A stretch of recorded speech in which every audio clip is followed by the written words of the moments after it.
What's going on, everybody? Welcome back to the conversation today, and it's gonna be a long Serie A show today, man. Haven't done one of these in a long time for just focusing on the Serie A, and with all the craziness that's going on and unfortunate stuff, and what's just been going on with the league and everything else, I think somebody needs to be telling the truth about what's going on because we got absolute mayhem. What's going on? My hair looks fucking terrible. But at the end of the day, it is what it is. There's only one place to start, and that's Inter winning the double, Inter winning the Scudetto and the Coppa Italia, beating out Maurizio Sarri's Lazio that had a quite a push at the end of the season to get where they were at, but unfortunately for Sarri and Lazio, they did not get the victory. Christian Kivu in his first full year as a manager returns. He's already an Inter legend and becomes an even more of a legend now in his first season as a manager for Inter to go on and win the double. So big up to them. Listen, man, it wasn't much of a competition this season for Inter in the Serie A, if we're being quite honest. Napoli kept it interesting for a period of time. Milan kept it interesting for a period of time. And Inter themselves kept it interesting only because of the fact that they were stumbling over themselves to get themselves together before they went on the run. I mean, they cleared out the rest of the Serie A pretty easily. They're up by 13 points. Will most likely win the league by 13 points, maybe 10 if Napoli goes on to beat Udinese and win, but highly doubtful. Serie A is what it is right now. Inter looking very good, and it's going to be a very interesting summer coming up for them. They have decisions to make about certain players, so we'll see what happens. Big up to Quaja in the building. Big up Declan too. Yep. I've been hearing some rumors, Quaja. I've been hearing some rumors about what he's been doing as far as the World Cup squad. I haven't been diving into it too much, but yeah, man, Inter going on and getting the double. Again, as long as it's not Milan or Juve, I'm fine with that. I can tolerate it. And Inter, like I've always said, for me, if it's not Napoli who's contending, I'd rather it be Inter than anybody else. So I'm good with them winning. Winning number 21. Adding two more trophies to what's been going on has been absolutely massive for Inter. They've been the best team in Italy for a while. Honestly, the best player this season, for me, I don't think it's that much of a competition. I think it's Federico Di Marco. The man has been absolutely insane this season. 17 assists, and I believe Di Marco is also on about 4 or 5 goals as well. Actually, no, I think let me look this up. It's 6 goals. So 23 goal contributions the entire season across the Serie A has been absolutely insanity for him. It's been a fantastic season for them. And listen, there's nothing else to say about the season. The interesting thing now is going to be transfers because there's a lot of talk about different things that can happen with the transfers this season. You have a situation where Inter could be walking in and possibly be losing some players. There's rumors that Liverpool have reached out to Inter about Nicola Barella. There's been rumors that Bastoni, although they've started to cool down a little bit, that big up Quaja. There's a lot of talk that Bastoni could be leaving. There was a lot of rumors to Barcelona. There's now talk that it could potentially be going to Liverpool, but we'll just wait and see. There's talk of Çalhanoğlu returning to Turkey to go play for Galatasaray. There's plenty of talk of what's going on with Inter, which will be an interesting point of the season. Inter, however, there hasn't been a team since the last 2 Scudettos that Juventus won where a team's gone back to back. And considering everything going on in Italy right now, unless some drastic changes to some squads are made, there's a very good possibility that Inter could be the one to stop that drought and go on to win and try to go on and go back to back for the Scudetto next year. Now, with Inter winning the Coppa Italia and the Scudetto, it's really now down to this last game of the season for everything going on, because the title race is absolutely insanity. When you look at the situation right now, you have a scenario where Rome is away to Hellas Verona, who's already relegated. Juventus is away to their crosstown rival Torino for the last day, with having to win this game. And AC Milan is hosting Cagliari, and Como is on the road to Cremonese. Now, Napoli is safe in the Champions League. However, they are not particularly safe when it comes to Napoli is safe as far as Champions League, but as far as maintaining second place, if we lose to Udinese and Milan can win 2-0, and Milan win 2-0, win by at least 2 goals, and Napoli loses, Milan could potentially jump Napoli for second place. Rome, if Napoli were to lose and Rome won, Rome could jump up to second place as well, because they have the best goal differential out of the different teams, number one, out of the different teams in Serie A. So there's that as well. Como cannot pass Napoli, neither can Juventus. So both of those teams are in a position to where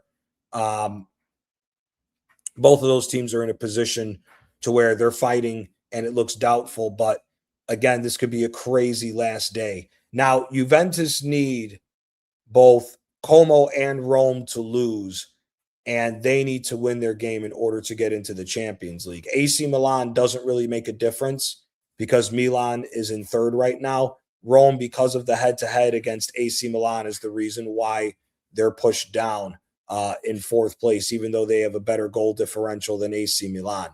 They need both Rome and Como to lose, and for Juve need to get on to win in order to jump back into the Champions League. Como, very similar, needs Rome and Juventus to lose, and they could win their game and end up going into the Champions League as well. So it's a very tight race right now of what's going on, and financially, it's absolutely horrible for Juventus that they're even in this situation. Big up Toronto, Gunnar. Appreciate you stopping by. Yeah, no, it's been a while. I'm all good now, man. Had to take care of some personal stuff, but I will be back streaming pretty regularly again, like how it was before. But yeah, the top 4 race, that's pretty much where we're at. It's a crazy situation with what's going on, and it's really all because of the finances that is needed for all the teams. Now, the big news of what's starting, and I'll make this more about Napoli now. It's been pretty much confirmed that Antonio Conte is leaving Napoli. There's many scenarios of what's going on. There is a scenario where Max Allegri has been contacted by Giovanni Manna if he decides to leave AC Milan. There has been contact made to Maurizio Sarri and Roberto Mancini. Those are the 3 names pretty much at the top of the list for Aurelio De Laurentiis. Now, the one that's getting the most traction is Maurizio Sarri. Sarri, despite what a lot of people may say, did a very good job with Lazio, despite the fact that Lazio's position in the table is not good, that they are finishing 9th. However, with the season and how everything is played out at Lazio between the owner, selling players without getting proper replacements for Sarri, it's been a very difficult season for them. And, you know, the fact that he got them to the final of the Coppa Italia and was even able to stabilize the team a little bit through their injury period and everything else, I think it's been a good season. Sarri is the favorite to take the Napoli job right now. Now, for me, as I've said on multiple times, Sarri, for me, I would love, as far as to right the wrong of the 2017-2018 season, I would love for him to come in and do that. And for us to get back to playing some open attacking football, because I just think that Antonio Conte, you know, whether any Napoli fans want to admit it or not, Antonio Conte is the center to the reason of why we lost this season. and why we didn't go back to back. Conte tinkered everything that you could think of with this squad, and it just hasn't worked out. And there needs to be a realization from the fans that we need to push forward and expect a better scenario for this team, especially with the amount of money recently that we have spent in order to appease Antonio Conte. Give me 1 second, guys.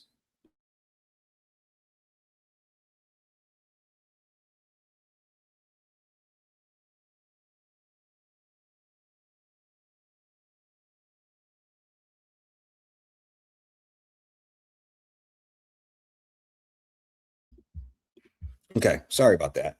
But Conte is the reason why Napoli's in the position they're in. He's the one, along with getting Lukaku to recruit Kevin De Bruyne to the team. Um, he's the reason for that.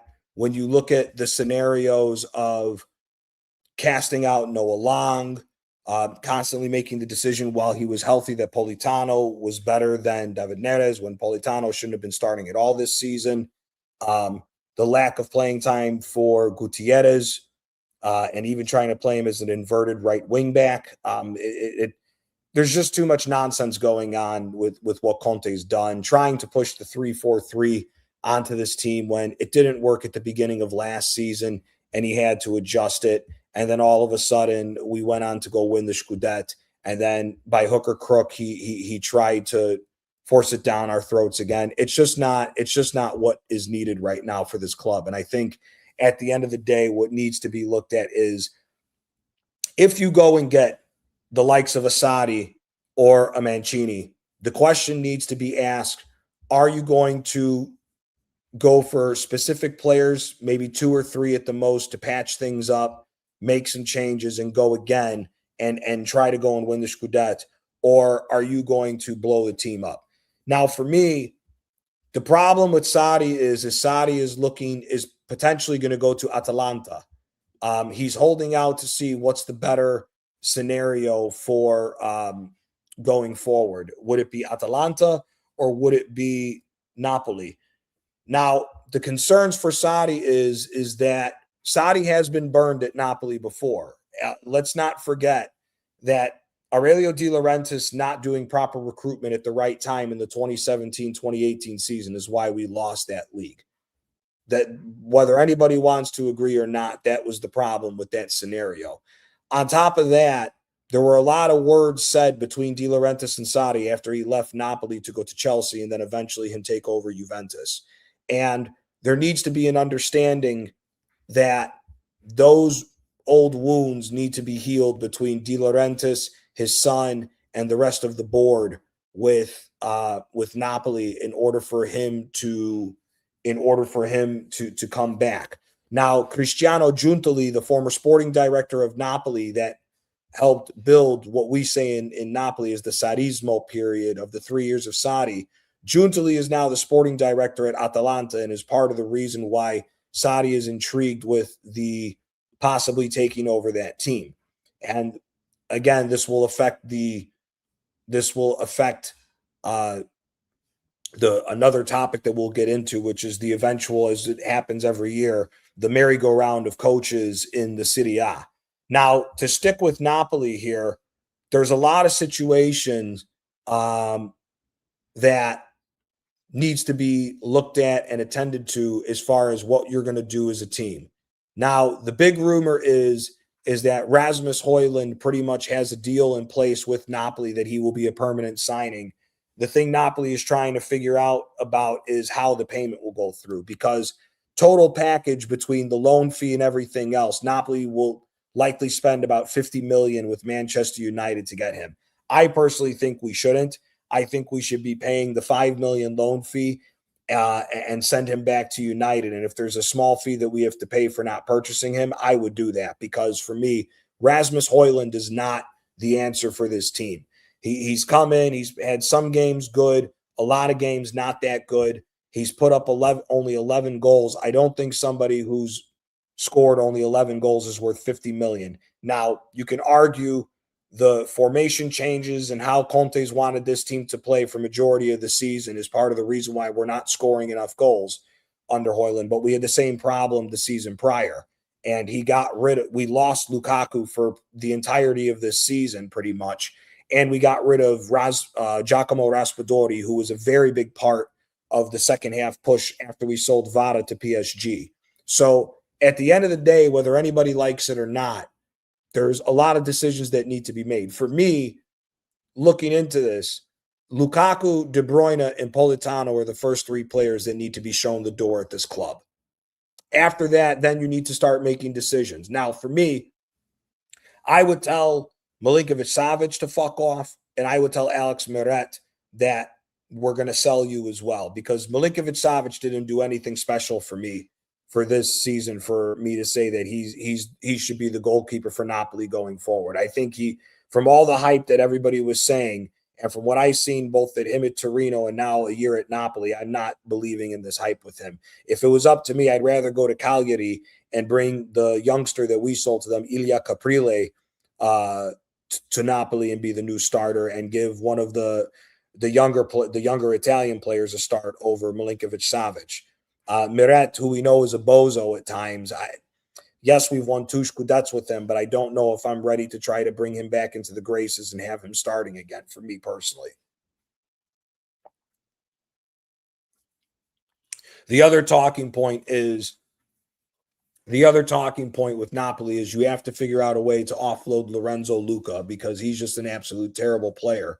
And we're going to take a bath as far as losses of money when you look at the situation with Luca being a $30 million player, a 30 million euro player. And it's just absolutely god awful. He was god awful for Napoli. He's been god awful at Nottingham Forest. Nottingham Forest are not going to permanently purchase him. They've made that abundantly clear. So for me, at the end of the day, the situation is that Napoli needs to figure out what to do with him. Either send him out on loan to see if there's any hope for him, or just take a bath and take the loss immediately to send him on his merry way. Now, on top of that, there needs to be some discussions about other players. Buongiorno did not have a good year this year. Now, I don't want to throw Buongiorno away. However, there will be more fighting for those starting center back positions, because the rumor around Napoli is that Rafa Marin, the Spanish center back that we own that's currently at Villarreal on loan, is going to come back to Napoli. It doesn't sound like we're signing him permanently. So if that's the case, Rafa Marin, who's had a very good year for Villarreal, will definitely compete with Buongiorno for the starting position, because Buongiorno did not have a good year this year overall. Rahmani, for me, again, he's one of those players that we have to look at. Are we going to push forward with 1 year left with this core that's already there, or are we going to downsize and blow it up and look at some younger talent around Italy to bring in? Now, if Sadi comes, there is a strong feeling from what has been said from certain people that are Napoli commentators that Nicola Rovella and Mario Gila from Lazio will follow Sadi to Napoli. Mario Gila is also linked with Milan as well. For me, I think we should be going after those two players if we're going to blow the squad up. Now, Rahmani, I think, has been one of the best center backs in Italy for the last few years. He came in as a youngster when we got him from Verona, and he took over the starting position from Kostas Manolas when Manolas came to Napoli, and was really not that good of a defender for us the entire time, if I'm being quite honest. So for me, I think there's a scenario here that Mario Gila should be purchased either way. The question about Rovella is what do you do with Stanislav Lobotka and Anguissa? Now, again, this is where it comes into the point of, do you go young, or do you have at it one more year and then you find out next year of what's going to do? Again, I think it depends on a manager. If Sadi or Roberto Mancini are the guys to come and take the job at Napoli, I think you try to push one more year with a manager that knows what it takes to win a Scudette and go on and win. If you're going to go down a younger route of a manager, which is a potential because You still have Vincenzo Italiano floating out there, who has been linked with the job several times. If Sarri ends up taking the Atalanta job, Rafa Palladino will become a free agent and could potentially be looked at for the Napoli job as well. If you're going with a younger manager, there may be a need to say, you know what, we're going to keep a few pieces, but we're going to revamp this team and refresh it. For me, if you bring Sarri or Mancini in, I think you tinker with the team just a little bit and run it back. Like Noah Long coming back should not be sold. Noah Long should be the starting left winger if you're going to get Sarri or Mancini in. Same thing as if Politano should be leaving, so you have David Neres. Plus, now with these abundance of young players that we've signed with Alisson Santos, Giovanni, Vergara out of the Primavera, out of the youth academy for Napoli, these youngsters who have shown some promise in these last few weeks, I think are going to deserve some minutes going forward. So I think if you're going to tinker, you tinker with the starting 11 and allow this youth the ability to play and get some good game time under experienced managers. So for me, that's really where it's at with Napoli. The good thing is that we've held on to second place so far. We just got to get a result against Udinese to make sure that it's out of reach, and you'll be able to get second place. And the good thing is we have the second installment payment for Victor Osimhen coming into the team as well, which will be needed to offset some of the losses that we've had. For me, if you go down the route of revampment, I have really enjoyed watching Rovella at Lazio. I also will say that I like Maxence Kekere at Como, which will be a very interesting situation coming into Como because we don't know what's going to happen with Cesc. We don't know what's going to happen with the players at Como. There's rumors now saying that Cesc is doing his best to keep Nico Paz at Como and not go into Real Madrid. It's now that it's been announced that Jose Mourinho is taking over. So there's a lot of X factors with Como as well. But for Napoli, at least, it's going to be another big summer for us to going forward. So that's a very big thing. Now, AC Milan, for those who don't know, is an absolute dumpster fire. AC Milan right now is going through so many situations, it's actually not even funny because rumors have been circling around right now that the ownership at AC Milan is not trying to spend practically any money and wants to go again next year.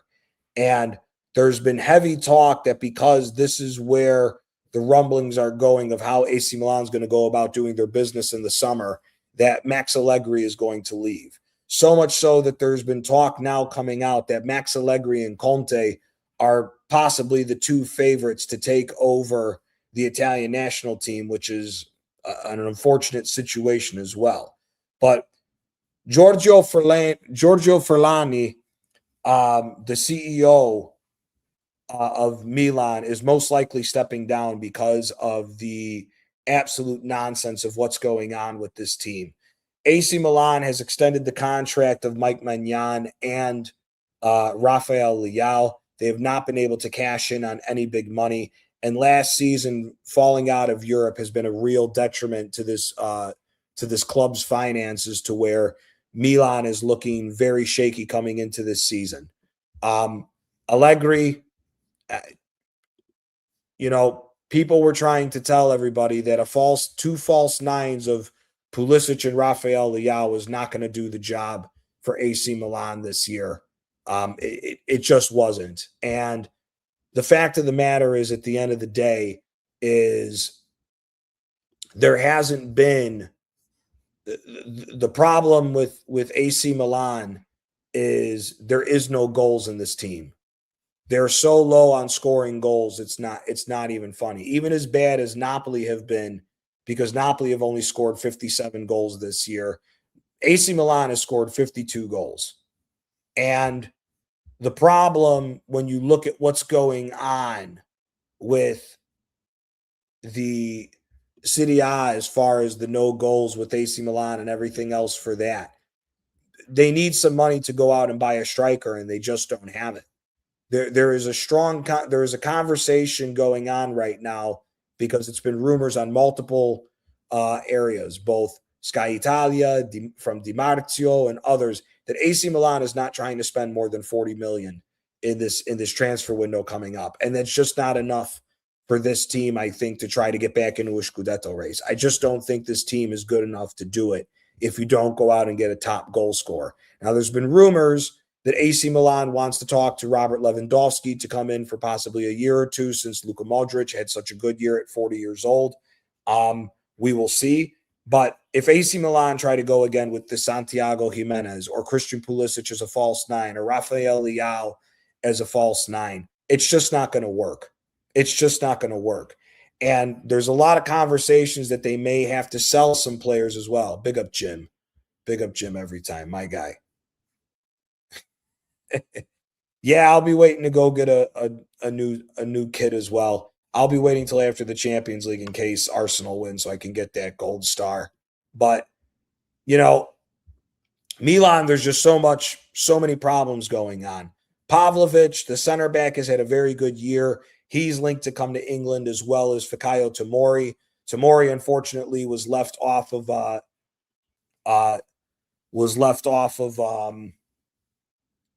the English national team, from what my understanding is. Why, I don't know, because he's been one of the best center backs in Italy for a long period of time now. You're absolutely right, Omar, on that one. But at the end of the day, listen, Milan's got a lot of problems going on. The ownership of AC Milan is now starting to realize that pivot and the sacking of both Ricky Masada, the sporting director, and Paolo Maldini, who was really the one running the show and was really the core and the backbone of the rebuild that ultimately led Milan to win the Scudetto. They realize now that they messed up. And there's talk of AC Milan trying to do their best to get Paolo Maldini to come back to the team, and as far as going with where they're going. Now, again, AC Milan does look clear enough. But if they lose their game and Rome and Juventus win, or Rome or Como and Juventus win, and they were to drop out of the Champions League, it would be an absolute detriment, because financially they could not go a season without the Champions League money again. Because if they do, financially, Milan's going to be set back a few years if that happens. Now, for me as a Napoli fan, I would love that to happen. I would love them to get set back. I would love them to fall all the way to the Conference League if it could happen, but it won't. But if Milan were to fall to sixth because the other teams won and they screwed up, it would be an absolute detriment to the team. First off, we don't even know from what's been going on if Christian Pulisic or Rafael Leao are even going to stay. Same thing could be said with Pavlovic. The same thing could be said with Fikayo Tomori. Yes, Mike Maignan has signed an extension, but you don't know if a team from England or if a bigger team that has money wants to spend some money and come at him. There's very much a possibility that Mike Maignan could go to a PSG if PSG wanted to spend some money and get a better goalkeeper than what they have. So for me, there's just so much going on with AC Milan. It's an absolute dumpster fire. And especially if Max Allegri leaves, you're leaving the experienced manager. You got to get a different manager in. Now, necessarily for me, I don't know if that's a bad thing if they get rid of Allegri, because once again, I think Allegri, with this constant want and need to play this 3-5-2 or a 3-4-3, I just think is the problem over there. My opinion, as an outsider looking in, I think AC Milan should be in the conversation with Napoli to talk to Roberto Mancini and Maurizio Sarri. Now, I don't know if Mancini would go to Milan because he's an Interista, as far as winning 3 Scudettos in a row as the manager of Inter and winning 7 trophies as the manager of Inter. I don't personally know if he would go to AC Milan. For me, if AC Milan was looking at a younger manager, I personally think that Vincenzo Italiano is the guy to look at. I think Vincenzo Italiano, when you look at AC Milan as far as the players they have and everything else, I think he would be the best manager going forward, as far as trying to play a more open, attacking brand of football and getting the best out of their players, rather than consolidating because Allegri is trying to play total catenaccio. I don't necessarily agree with that. So for me, I think if they were going to go a different route, I think Vincenzo Italiano, even if he was to leave Como, I think AC Milan should throw their hat in for Cesc Fabregas and see if he would like to come to the team. But for me overall, I just don't see where AC Milan go from here right now if they fall out of the Champions League. It could really be a bad spell again for AC Milan going forward. Now, the beautiful thing that's going on in the Serie A is this. There's nothing but mayhem going on at Juventus right now, and it's absolutely fantastic to watch as a Napoli fan. You have a situation right now at Juventus to where financially that club could fall into the same problems, could fall into a whole heap of problems if they don't qualify for the Champions League this year. Now, they signed an extension. They signed Luciano Spalletti to an extension a couple months ago. But if Spalletti loses and he doesn't make the Champions League, I would be betting a lot of money that Spalletti will be a free agent and that Juventus will be sacking him from the team. Now, from what my understanding is, Comoli will be leaving Juventus after Torino. Comoli is just another long list of the idiots that have been running Juventus into the ground over the last few years of not knowing what to see. Yeah, Omar, the 2-0 loss to Fiorentina was an absolute shock for everybody. But where Juventus is right now, big up Javi. But where Juventus is at right now, there's just so many things. And I'll say this. If Juventus doesn't make Champions League, the price tag on Kenan Yildiz is going to go down because Yildiz, they're not going to be able to afford to say no to any monster offers for him if they don't make the Champions League. And there's a lot of things and a lot of players that need to be looked at with scrutiny at Juventus that will have to get moved on. There's a lot of rumors right now that Bremer, the center back for Juventus, could potentially be making a move to the Premier League. There's been loose talk that they will make that Newcastle will be looking at Bremer, and that again, if they don't make the Champions League, there's a very strong situation that Bremer could be on the move. There's also talk that Andrea Cambiaso, the fullback, could potentially get on the move again. Koopmeiners, Locatelli could potentially be on the move to offload. Kefren Turam could potentially have to be offloaded as well. There's rumors circling around that Conceição could be on the move. And one of the biggest problems that they have, because they haven't been able to move him on, and he could potentially be and they could potentially be going into a situation where Dusan Vlahovic is leaving for free. Now, big up my guy. For those, if you don't follow him that's in the chat, you got to go follow him. He's my guy, man. Waffle Don, big up every single time, my guy. Big up every single time. Yeah, man. Watch a little more of Serie A. We got some good. There's always some good games in Serie A, man. The football is decent. So that's what's been talked about, Avi, that he could potentially accept a lower wage. He would have to because they can't afford to pay him what he's asking continuously when you look at the amount of money they're actually paying players. But Dusan Vlahovic is linked to both Barcelona and Bayern Munich to potentially go there on a free. His contract is up at the end of the year, and there's no guarantee that he's staying at Juventus. And if they lose him and they're not able to make any money on him, it's going to be an absolute detriment to them because Jonathan David and Openda have been absolute dog shit for Juventus this whole year. So at the end of the day, that Dusan Vlahovic, the situation of what's going on is basically down to will he leave for free or not? And if he does stay, will he take the loss of money as far as income? For me, I think Juventus should move on from Dusan Vlahovic. If I'm looking at this from a perspective of what's best for Juventus, I think Juventus need to look around for a different striker, someone that's actually consistent. The biggest problem, and this will tie into Quaja, big up Quaja again, and Big up, Waffle Don. Appreciate it. And Quaja's linked Waffle Don in the chat. Go like and subscribe to Waffle Don, man. He's a real one. But at the end of the day, we like for this, Arsenal is right. Dusan Vlahovic for maybe 2.5 months at the most during a season can be one of the best strikers on the planet, and the rest of the season he's dog shit. And that has been one of the biggest problems for Juventus, is that they have not had a consistent goal scorer since both Mario Mandzukic and Cristiano Ronaldo have left this team. Yeah, they're heavily linked to João Pedro, but the problem with Barcelona is, again, the finances. That's the reason why Dusan Vlahovic is being looked at, because they could get him for free. But they're both linked to Barcelona, and they don't really know what the situation is. Now, with the financial relief that Robert Lewandowski is now going to be off their books, there is a possibility that they will pay the money for João Pedro, but I wouldn't rule out Dusan Vlahovic going to Barcelona just yet, because they can get him for free.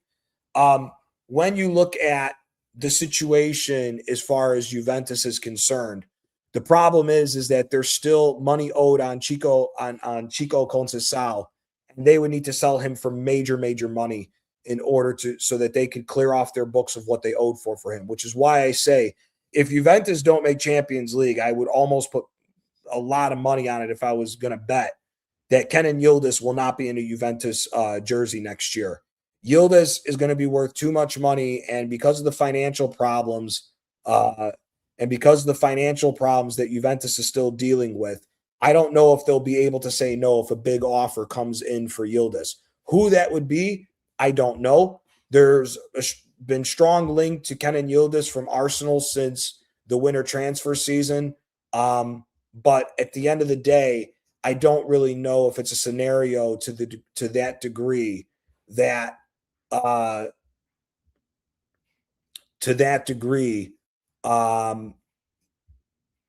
they can keep him. In my opinion, as far as Juventus, I don't really know if they're going to be able to hold on to him if they don't make the Champions League. I think the situation at Juventus is very, very dire right now. When you look at him, I could see him at Arsenal if Arsenal's going to spend the money. I think if Juventus don't make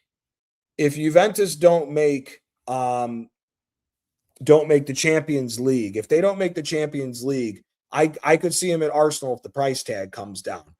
100 million, I don't think anybody's going to spend 100 million on Kenan Yildiz, to be quite honest with you, unless somebody just decides to drop a crazy amount of money.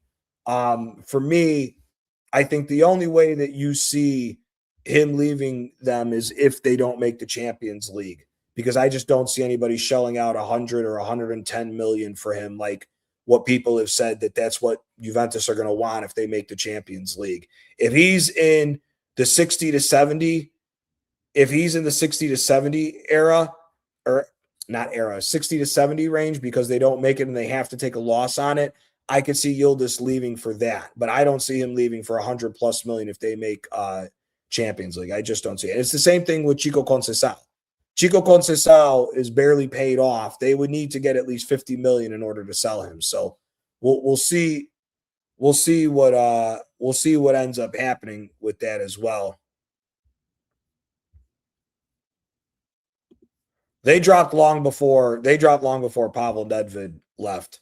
So I don't think Yildiz is overrated.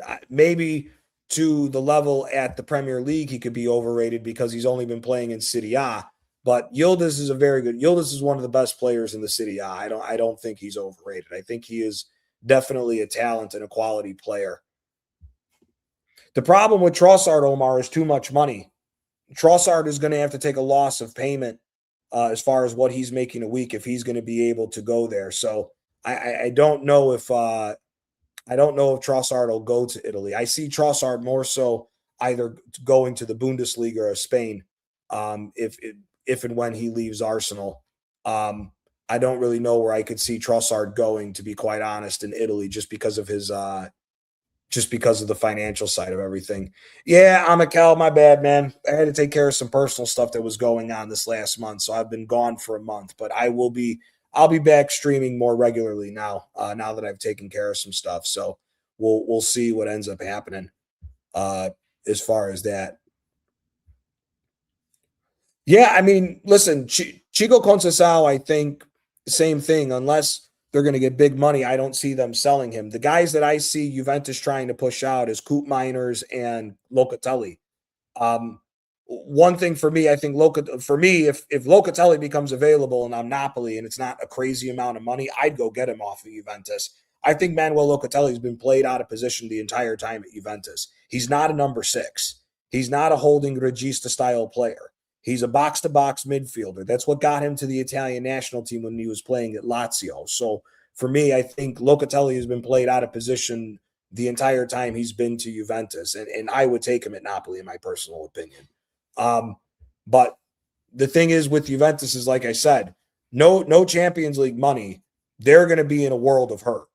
And again, if both so RSV, if both of them don't make if the both of them don't make Champions League, they're fucked. There's no other way of putting it, but financially they're fucked. AC Milan right now, even with Champions League, the rumor right now, because of how bad they are financially, the situation is that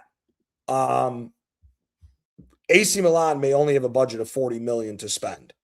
And unless they're going to burn that 40 million on one sole very good striker, I don't see how AC Milan compete for the Scudetto unless Inter and Napoli completely capitulate.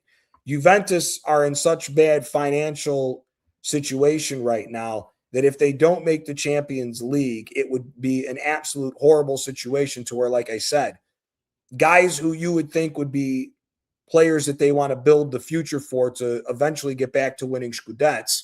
The problem is that they won't have the finances to do it, and they would have to make some very tough decisions and sell players. Again, right now, the players that are worth the most money at Juventus is Kefren Turam, Yildiz, Chico Conceição, Cambiaso, and Bremer, and in my personal opinion, Gatti and Locatelli. Coop Miners, the amount of money they spent on him, he hasn't done anything for them since getting there. Kefren Turam looks as if he could potentially be a very good midfielder, but the problem is that again, if somebody comes with a big offer for Kefren Turam and they don't make the Champions League, they have to sell. So Juventus and Milan are both in a position right now where they have to sell to buy because of how bad their finances are, especially if they don't make the Champions League spots. So it is what it is with that. Yeah, Javi, 100% agree. The problems with Milan all started with that. The fact that they broke up the trio of Gazidis, the fact that they broke up the trio of Gazidis, Maldini, and Ricky Masada is the reason why they are in the position where they've in. Ferlani, Ibrahimovic, and Tade now have done nothing good to help this team out because financially they're not really making a move in the right direction. Yes, they're trying to go down a youth route, but they're not making much money. And again, the only way they make money is if they're selling their best players and then getting cheaper options in order for them to come back. So at the end of the day, I think it's a really bad situation what's going on with AC Milan, but it is what it is. So, and it's the same thing with Juventus. They have nobody to blame but themselves for the mismanagement of finances that have been going on with that. So thought the same thing about United last season after they lost to Spurs in the final, but out of nowhere they spent 200.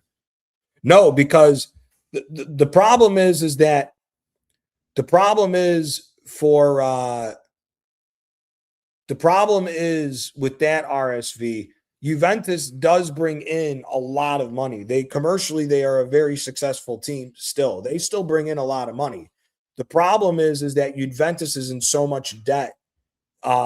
That's the reason why they can't afford to do that right now. The problem, again, it doesn't what people fail to realize is you can be a big powerhouse team, but if you're not in England getting the massive amounts of money that you bring in through through your the media and everything else, the problem is that whether you bring in a lot of money or not, you may not be able to get everything straightened out. You know, again, Juventus is one of the few teams in Italy that owns their own stadium, and they bring in a lot of money. The problem is Juventus has been over $1 billion in debt, and they have to get that straightened out because their books with financial fair play could potentially really hurt them. You know, if Juventus went through a transfer ban and weren't able to build on the team at all, you know, it could financially really cripple them. Because if they didn't do well and fell out of Champions League place again for like a situation like that, Juventus could push their plans back another 4 or 5 years because of how much debt that they have to fix. So it's a real big issue with that. Big up my guy. Big up to my guy. Big up Mr. Pods. Yeah, BBK, and big up to my bro. If you're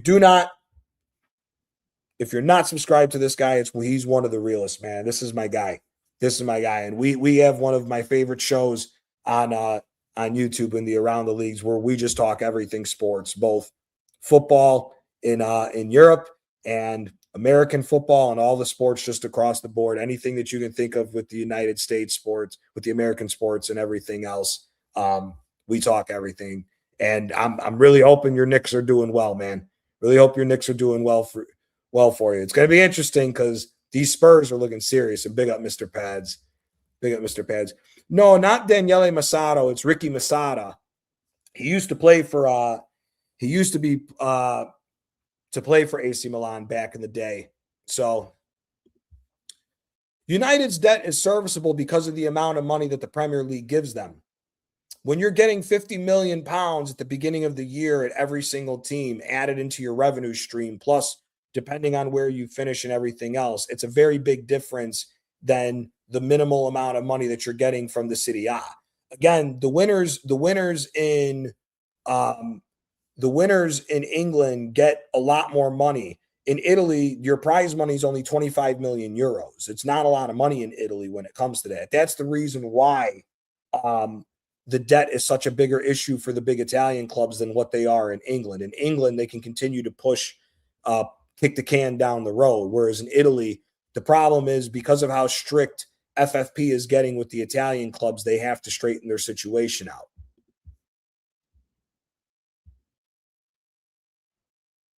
This is a good question. For me, if I was looking at it from the perspective of the best, if I'm looking at it from the perspective of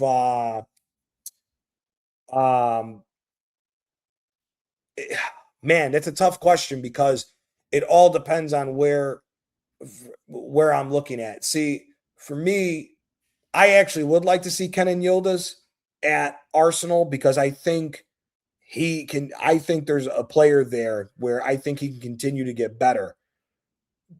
The only question is that if there's going to be more freedom of play, because Yildiz, where he does track back and help out defensively at Juventus because he has to, but Spalletti doesn't really force it onto him as much because he is by far their best player going forward.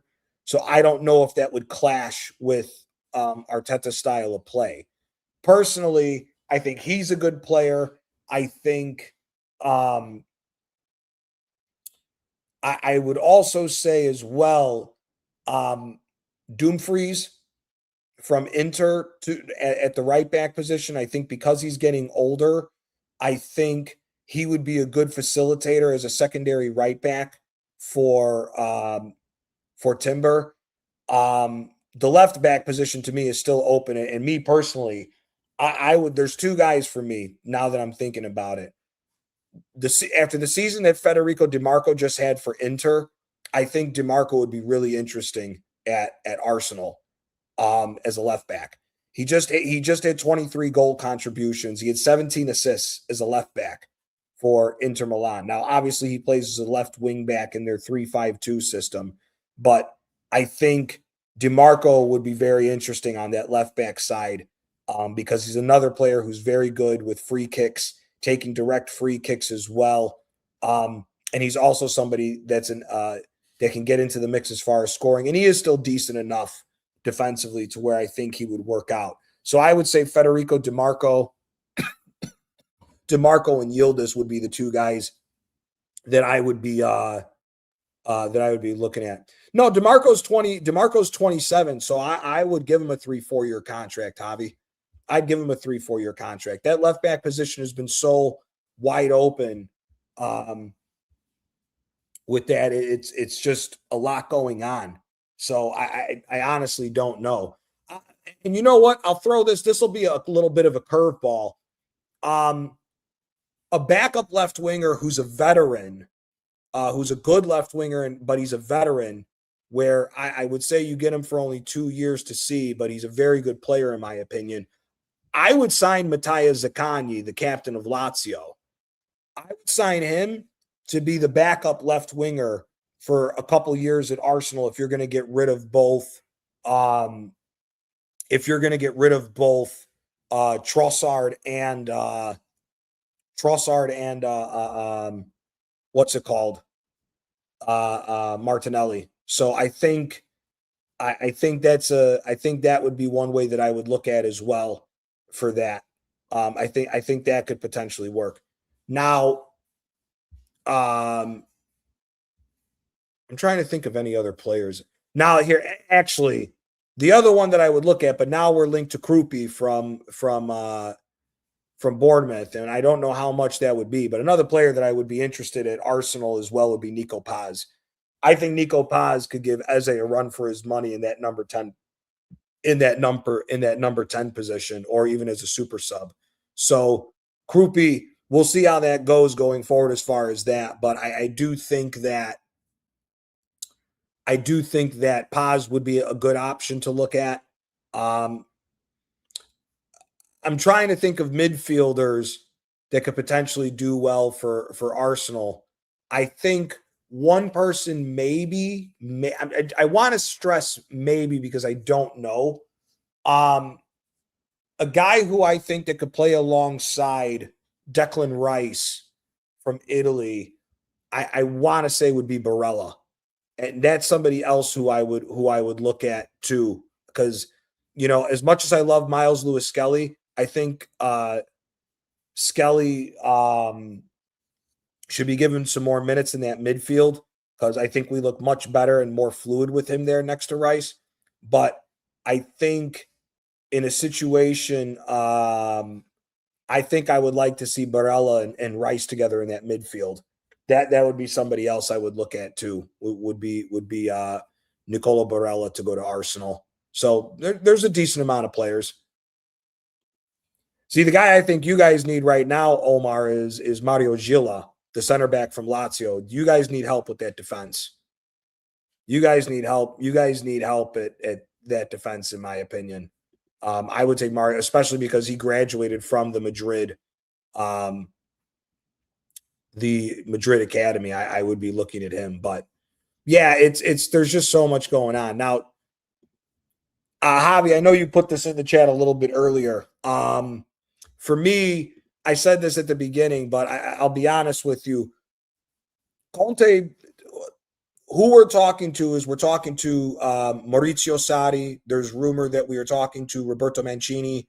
There's also been an outside rumor, I don't know how real this is, that Allegri could potentially be talking to Napoli as well. So for me, I'd rather look at Sarri or Mancini. Honestly, it depends the players that you want to get. Sarri, for me, from an emotional standpoint, I would love for him to return to Napoli and right the wrong from the 2017-2018 year. That's the year that Napoli set the record for the most amount of points for a second-place team in Serie A history. We finished with 91 points, and we still finished 4 points behind Juventus that season. So I think that's a scenario. I would like to see that emotionally for that, just because Sarri, we say in the 3 years that Sarri was here, we call it the Sarrismo period. And Sarri is really the guy. Rafa Benitez was the guy that came in with the new group of players and everything else. Sarri took those players to the next level with the way that we played, and is really responsible for the explosion of Napoli on the scene as far as the growth of the club and really seeing, people becoming or liking Napoli, not becoming fans, but liking Napoli because of the beautiful football that we played in those 3 years with Sarri. So for me, I think the situation here is that's really the reason why that I would like Sarri to come back. But if I'm being honest with you, I don't know if Sarri is a win now manager in one season. And that's really the big question that you have to ask, because there's players that we could move on for money. We don't want to risk taking a bad year if we don't win again this year. So for me, I would personally say that as much as I do want Sarri there, I think for me, the best option for Napoli is Roberto Mancini. Mancini is, you could say what you want, that it's the Qatari league. He took Al Sadd from 5th place back to 1st, won, and got them to the quarterfinals of the Asian Champions League and lost on penalties to the eventual winners, which is Al Ahly. So for me, I think Mancini, it would be the coach that I would go after. If you're going to go with a younger team, then it expands the amount of managers that you can look at. Vincenzo Italiano at Bologna has been linked to Napoli since he left to go to Bologna and from his last year at Fiorentina. There's been De Laurentiis has said that he likes the style of play that Vincenzo Italiano plays. There's also, this is an outside chance, but Sarri is also linked with the move to Atalanta. And if he was to go to Atalanta, that would free up Rafa Palladino, who I think is one of the best young managers in Italy with what he's been able to do at the teams that he's managed. So Palladino, that would be a big jump for him to go to Napoli, but he is Neapolitan. And like I said, he's one of the young managers. If you do go down the route of wanting to get a younger team all around, I think at the end of the day, it could be a scenario where we could go forward with him and take a pivot with a young team and then come back again with this younger team. So for me, don't really know. As far as that, for me, I would like to take a chance and go back for the title next year and keep our players. As far as the players I've said, Politano, Lukaku, and De Bruyne all have to go. There's then a conversation that needs to be had that there then needs to be a conversation that needs to be had after that about other guys. And again, this is what I mean about blowing the team up. Will you sell Stanislav Lobotka? He's been linked with Barcelona for the last 2 years to come in and potentially be a backup regista or the controlling number 6 midfielder for them. He's been linked to them for a couple years. Will you sell Anguissa? If a big offer comes in from England, which there's been rumors that it will, do you sell Scott McTominay back to England again? There's been rumors that Newcastle has been interested in Buongiorno. Now, Buongiorno had a bad year this year. If Newcastle comes in for big money from Buongiorno, do you take it and run with it? That's a question that needs to be asked. So it's really going to come down to where you want to go as a team, because while Anguissa, Lobotka, and McTominay for the last few seasons have been, and especially Lobotka and Anguissa, they've been a part of Napoli having one of the best midfields in Serie A for the last 4 or 5 years now. So for me, I think that's a big question of what we need to have to see where we go as a team. Now, I also want Noah Lang to return from Turkey and keep him. There's been links that we are linked to Yunus Akgün from Galatasaray, the Turkish right winger / can also play number 10. He's linked to come to Napoli to be a new right winger for us because there's heavy rumor that Politano is going to go.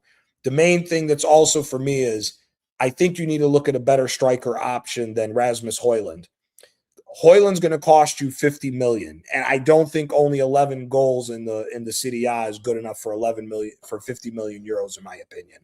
There is a guy that we have been linked to that's playing at Marseille. He's a very good young talent, in Amin Gouiri. He's an Algerian all-purpose player. He can play number 10, secondary striker, and winger. He's a very good player. I would like to see him come to Napoli as well. So it's really going to come down to where the club's at and how everything else is going if we decide. Now, if we go younger, I think Anguissa has been one of the most important players for Napoli to finally get over the hump and win the 2 Scudettes. So I completely agree. Now, it's funny you bring this kid up.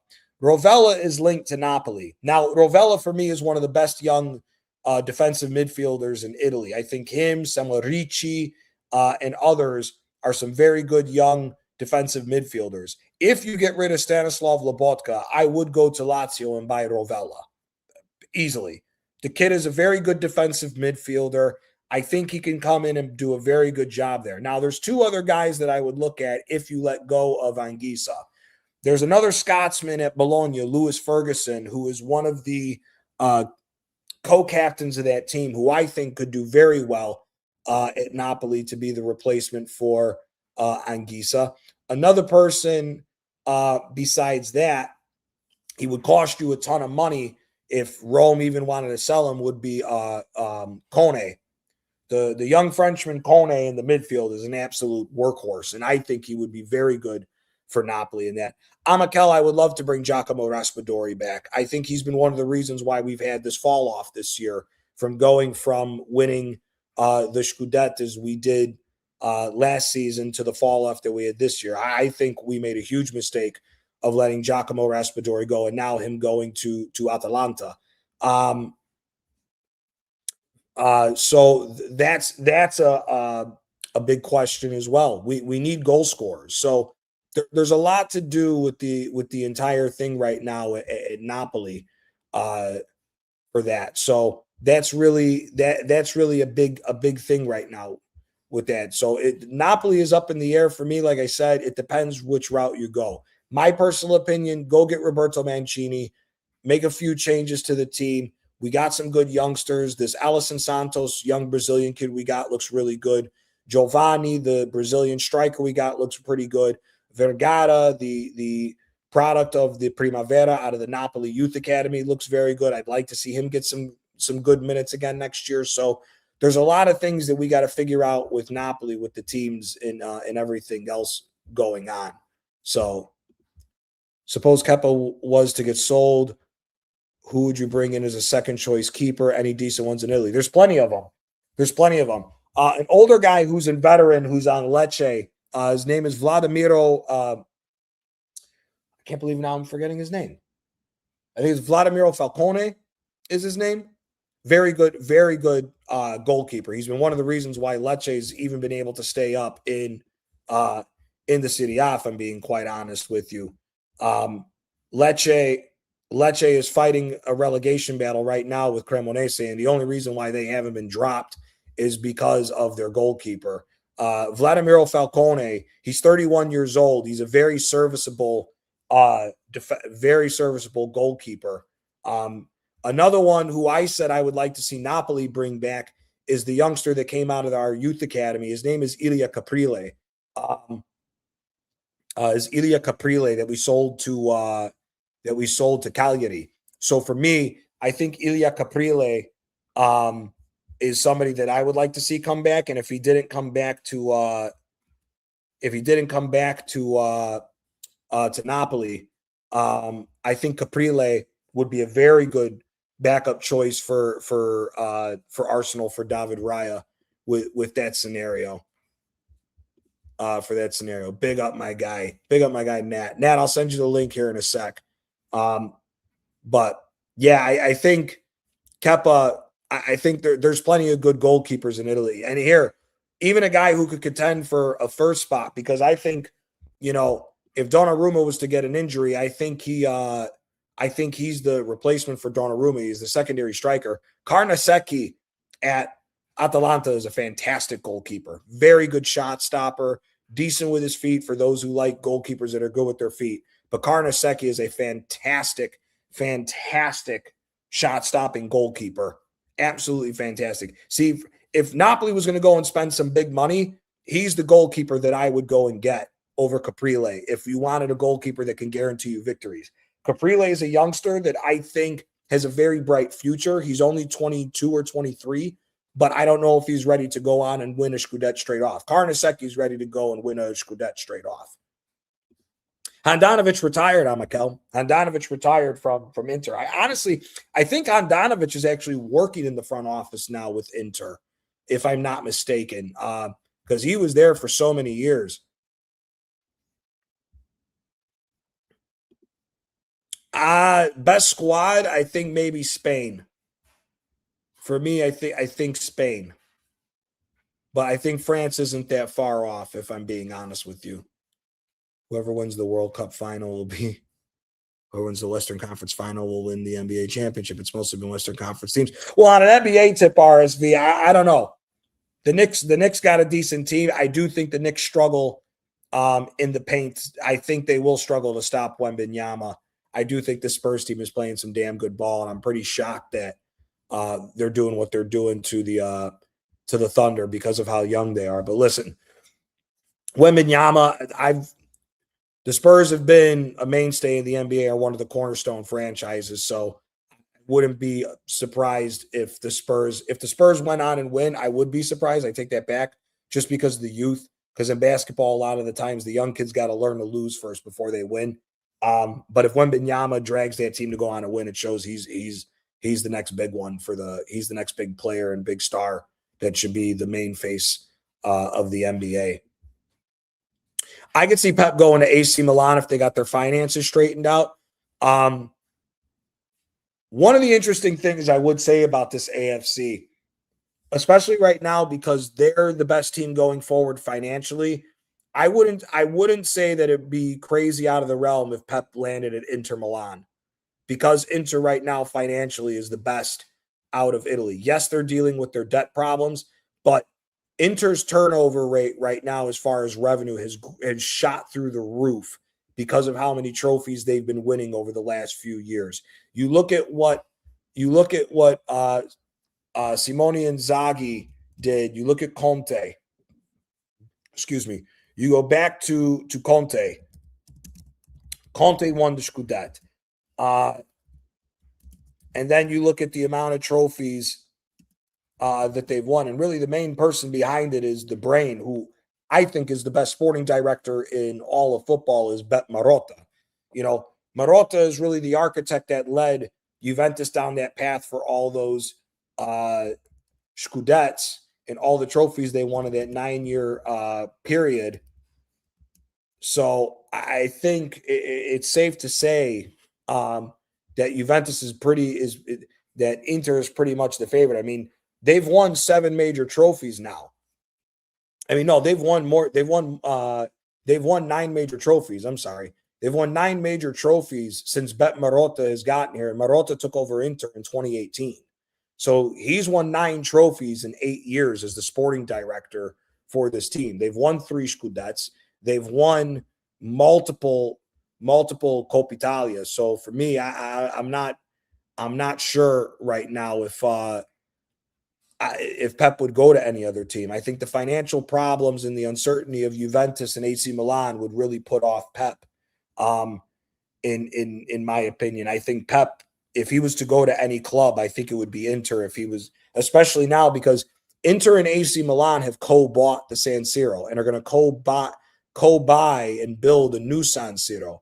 But financially, because of the success of Inter and what they've been doing lately, with everything, I think it's a situation to where Inter's really the team going forward because they're on the right track with cutting their debt down. They're earning a lot more money than the other Italian teams are. And I think that they are, I think they're doing some real good things behind the scenes. So, yeah, welcome back, Natster, every single time. Yeah. Amakel's always good for bringing back the retro cards, man. He's always good for bringing up some big time players. So, it's all I'm a Kel, and everybody's always welcome here for that, man. It's always good talking about old school ball. But at the end of the day, it's really a situation to where, as far as with Pep, it's all up to him to see where he would go. Me personally, I would be more inclined to say I could see Pep go into PSG when Luis Enrique decides to leave. But I would not say that it wouldn't be out of the realm for him to go to Inter, since Inter right now is the best team, both set up for the future, especially with a sporting director with the likes of Bet Marotta. Can you see some crazy shout like if Spurs get relegated that De Zerbi says fucking and leaves and goes to Napoli? Unlikely, but would you like it if I would be fine with De Zerbi coming to Napoli. I would be fine with De Zerbi coming to Napoli, because I think De Zerbi with Napoli, with a good sporting director again like Giovanni Manna, and an owner that is very good at paying attention to detail with De Laurentiis, I think at Napoli, De Zerbi would have the best team that he ever managed. And I think if, again, a couple tweaks, you could play his brand of football with the players that we have, I think he can do some serious damage with Napoli. So I wouldn't be opposed to him coming to Napoli. I said before he signed on with Spurs, and shout out to my guy, Shane Gooner, I said a while ago that De Zerbi would be on my short list of managers that I would be looking at in the summer if he's still available. If he's still available, in my personal opinion. So I wouldn't be opposed to De Zerbi coming in. So who are the best center backs available in the market for me? Bastoni, Schlotterbeck, Pavlovic from Milan, Mario Gila. Pavlovic from Milan, I'll be honest with you, RSV. This is his first good year with Milan. He's been shaky the last couple of years. So he was shaky last year with them, and I think he was there the year before, and he really didn't feature that much. I mean, listen, in Italy, any player is available if the money's right, because the teams don't have money. So for me, in Italy, there's Mario Gila, there's Bastoni, Pavlovic, obviously from Milan. I would say the same thing as well with Fikayo Tomori and Matteo Gabbia, that's at Milan as well. I think the two of them are both very serviceable center backs. Gabbia and Tomori have been two of the better center backs in Italy for the last few years as well. So I wouldn't think that that would be too much of a question, in my personal opinion, for that.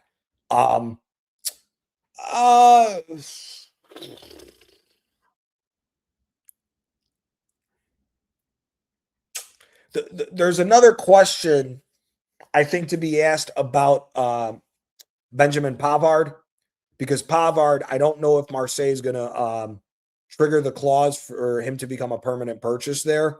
I think Pavard is still a good serviceable center back as well, especially for a decent team. He did very well at his time at Inter, and he was very good at Bayern as well. So I wouldn't throw Pavard away too quickly as well, since he's on loan and there's no real way to see. Schlotterbeck, I'll be honest with you, Schlotterbeck to me, I think, is a good center back on the market if he's going to a team that plays with three center backs. When he's played in a back line of four, he looks fucking lost. So I don't know if I buy this Nico Schlotterbeck hype like that. He's been at Dortmund for a while, and he's made a lot of mistakes in the past. I don't know if I really trust Schlotterbeck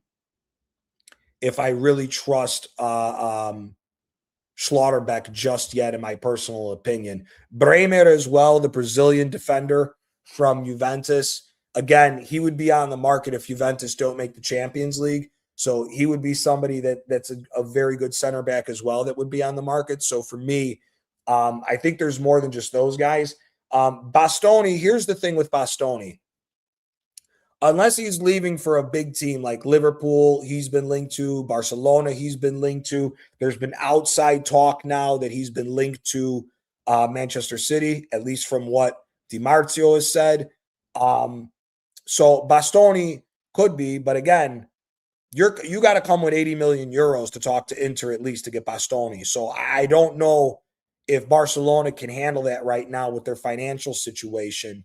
And I don't know what the financial situation is for other teams. Now, for me, if I'm Bastoni, his playing ability style with the ball, I think he's perfect for Manchester City if he was going to go anywhere. I think he would also be perfect for Barcelona. However, I don't know if Barcelona can afford him. Now, the other shout that I would say for him is possibly Liverpool because of the fact that Van Dijk is getting older. Van Dijk is getting older, and he is still a very good defender as well. But I don't know. Now, listen, Mourinho for me, I think would be right because I personally think if Madrid Mourinho going to Madrid, if he's going to bring back the 4-2-3-1, I think you need two new center backs. I'm not impressed with Dean Huijsen, if I'm being honest with you, Javi. I think Real Madrid should go get both Mario Gila and Bastoni, in my personal opinion, if you're going to spend money. Gila is a Real Madrid academy graduate, and Bastoni, I think, could fit in very well, especially with his passing ability out from the back to be able to aid in getting the ball up to the forward players a lot faster than what they've done the last 2 years. I think would be very crucial and very good for Real Madrid if they got him. Yeah, Vardiol has been linked that he could potentially move too, but I'm not with the injury that he sustained. I don't know if that's a key thing with them for Rugani. Rugani's a bum, man. I think he's at Bologna right now.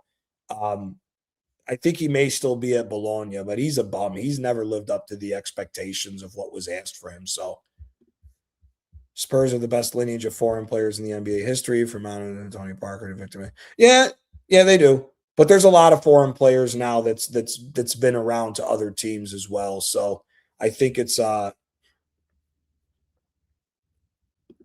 he's a bum. He got sent away. He's not good enough, Mikel. They got rid of him. What are your thoughts on Euro and Heaven? Listen, Euro, I think there's potential there. Heaven, I think there's potential there. If I'm looking at it from a Manchester United perspective, I wouldn't be letting Bastoni out. I would be staying in the fight for Bastoni as well. If you're going to go forward with Michael Carrick and you're going to play the way that they've been playing with utilizing the pace that Cunha, Ahmad, and still with Emblemo and even with Sesko going forward, I think a guy like Bastoni fits Manchester United very well because he's in my opinion, I think he's the best center back in the game with the over-the-top ball. He's very good, just like how Bonucci used to be for Juventus with those over-the-top balls and pick and passes. So I'm not too – I think Manchester United should be looking at him as well.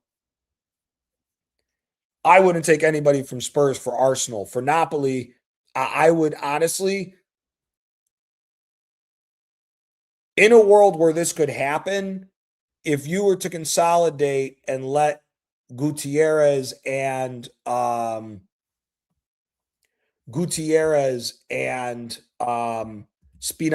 go on the left side, I would take Pedro Porro as a fullback for Napoli for a little bit more creativity going forward, because we need somebody else for more creative, because we need to score more goals. So Pedro Porro would be somebody I would look at.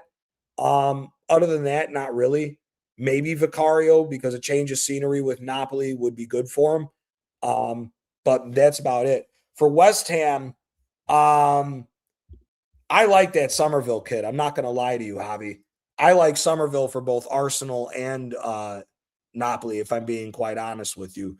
The question is with Napoli is you need to offload players. So do you make a decision and get rid of David Neres? Me personally, I thought Neres was having a very good season for Napoli up until his injury, and he has become injury prone while at Napoli. So while I like Neres to a certain degree, I wouldn't be opposed to getting rid of him and bringing Somerville as another winger for Napoli, in my personal opinion. Trying to think. Todibo, I would look at Todibo as far as a center back option for Napoli. I do think Todibo is a decent center back. I think the problem with what's happened at West Ham is that they just put too much money into the whole Julian Lopetegui situation and not realize that the guy isn't that great at playing offense. He's good at setting a team up defensively, but offensively he's just terrible going forward. So That's what stopped those 2 seasons at Sevilla were in a title race for a good portion of the season from them being in it for real, because the goal scoring there wouldn't be there. Bowen is an interesting option, Javi, but I don't know if I would see Bowen at Napoli. I think he's a very good option at the right wing position. For me, I think there's other players that I would entertain more than Jared Bowen. Plus, Jared Bowen I would take at Arsenal as well, because he can play all over the place. So Bowen, I would take him at Napoli, but there's other options for me that I think would fit better with Mancini or Sarri with the way that we play.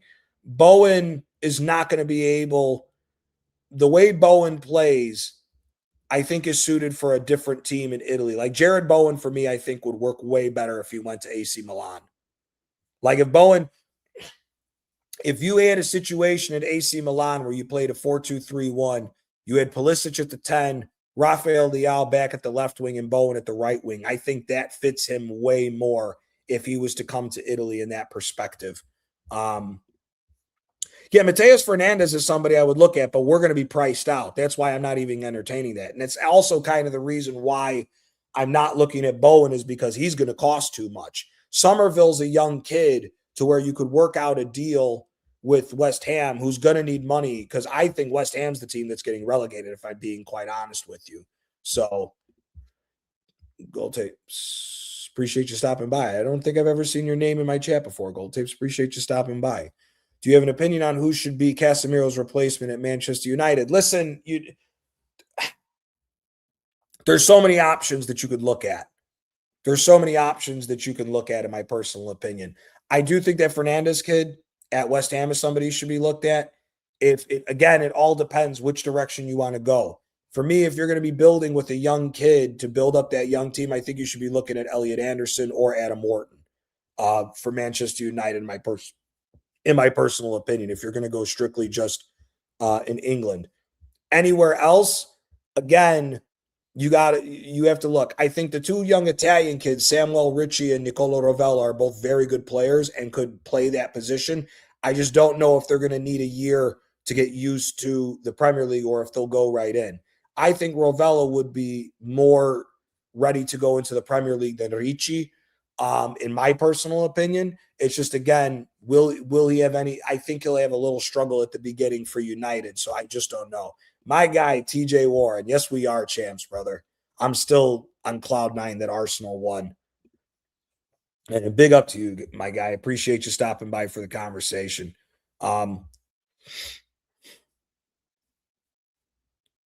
So it's I don't know, man. It's West Ham for me. I would be more intrigued because with Napoli, for Napoli's perspective and looking at the youngsters to build a new core of players, I'd be looking at Todibo or Somerville for me personally. I know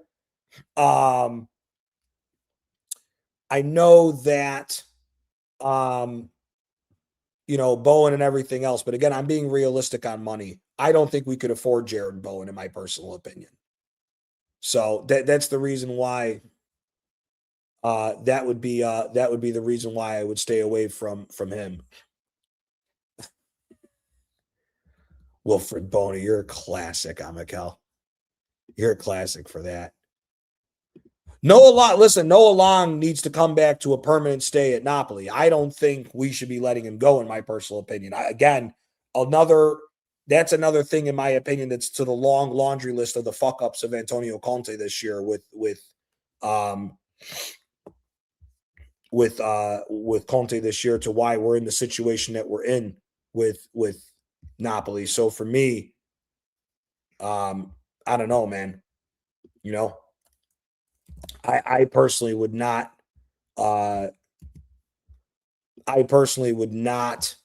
let him go. I want him to be the starting left winger next year, in my personal opinion. I think he deserves the opportunity, especially the way that he's played going out to Galatasaray and reproving himself by giving the opportunity. Especially, you look at the killers that they got on Galatasaray between Yunus Akgun and Badish Yilmaz.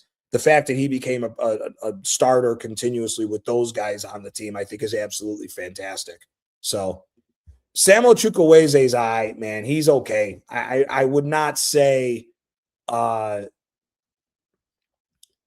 he's not a good goal scorer from that. So yeah, you do have to expect some errors, and that's the reason why I'm saying that I could see the scenario with um Rovella could develop into a very good player. Again, for me, I think from a Napoli perspective, the two guys that I think could come in and play very well and complement McTominay, if you're able to hold on to McTominay going forward, I think would be Maxence Kekere at Como and Nicola Rovella. Now they may sell him. If I was Manchester United and the price was right, I would take a chance on Manuel Locatelli. As I said, I think Locatelli's been played out of position the entire time he's been at um Juventus. And actually he would be somebody else that I'd be interested at Arsenal too, because I think Locatelli and Rice in the midfield could be a decent little pairing there.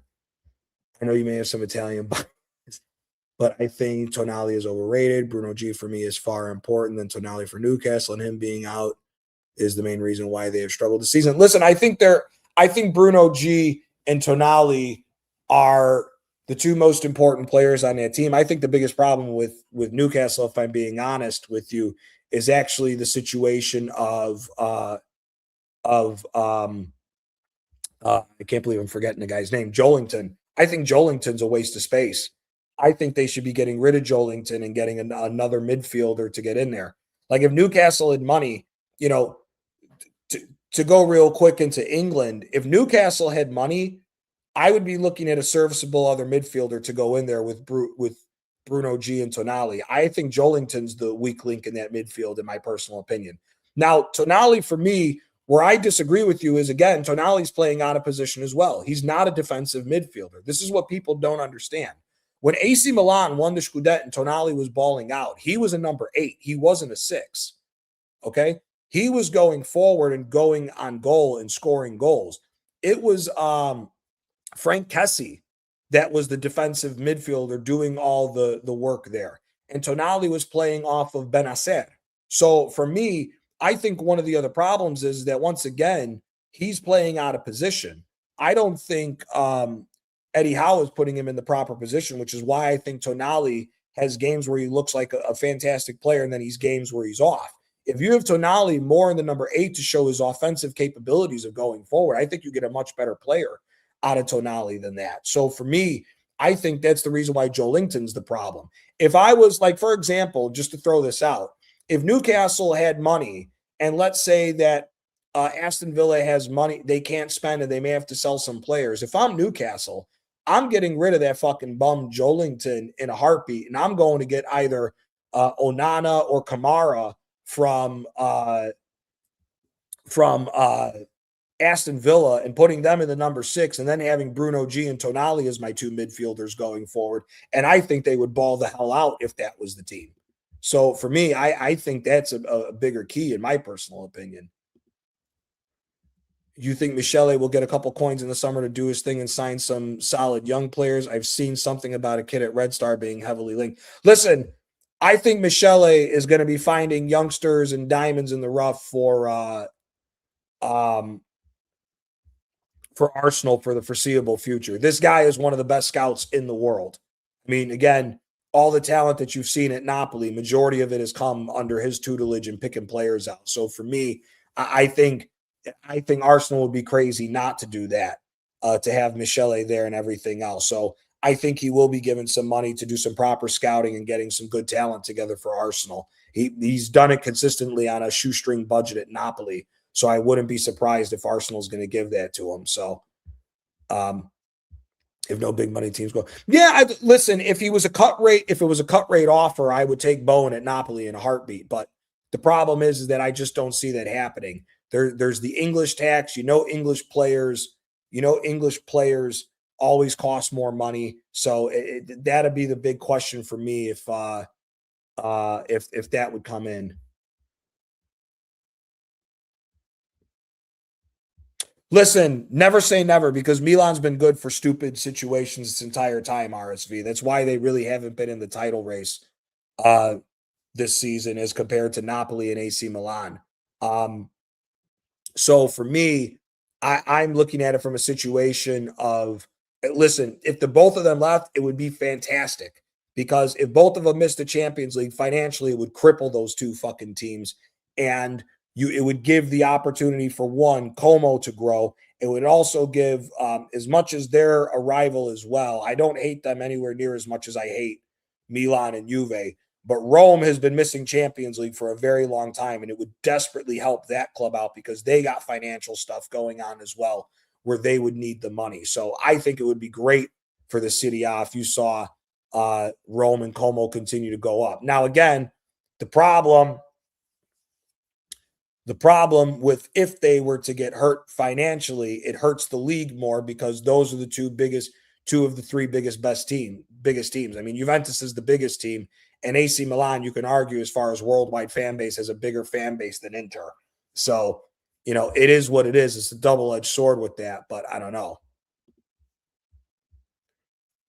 Noah Mourinho, he's going to have a double pivot with a deep line playmaker. He plays with the cam most of the time. Ozil was that creative output. Listen, Javi, with what you're saying, my personal opinion, if we're going to look at it from the Madrid standpoint and like what you've been saying about Tonali, I think Tonali and Valverde would be a monster link up in the middle, in my personal opinion, and it would free up so much more creativity on that team going forward. So I hear you with Tonali. Again, my personal thing is that I think the problem with Tonali is, once again, he's been playing out of position. He's not a true number 6. He's a box-to-box number 8 that can get forward, that is decent at defensive capabilities as well. I do not sit here and believe that Tonali is a guy that's just going to be a 6. That wasn't his job at AC Milan. And I think a lot of people got confused with that because they don't really watch the league. If you get Tonali playing alongside Tchouaméni as a set. Listen, I don't know if Tchouaméni's even going to be there after this whole situation unless Jose Mourinho's just going to knock out all them players in there. So we'll see. But I think if you were to get rid of Tchouaméni and replace him with Tonali, I think Tonali and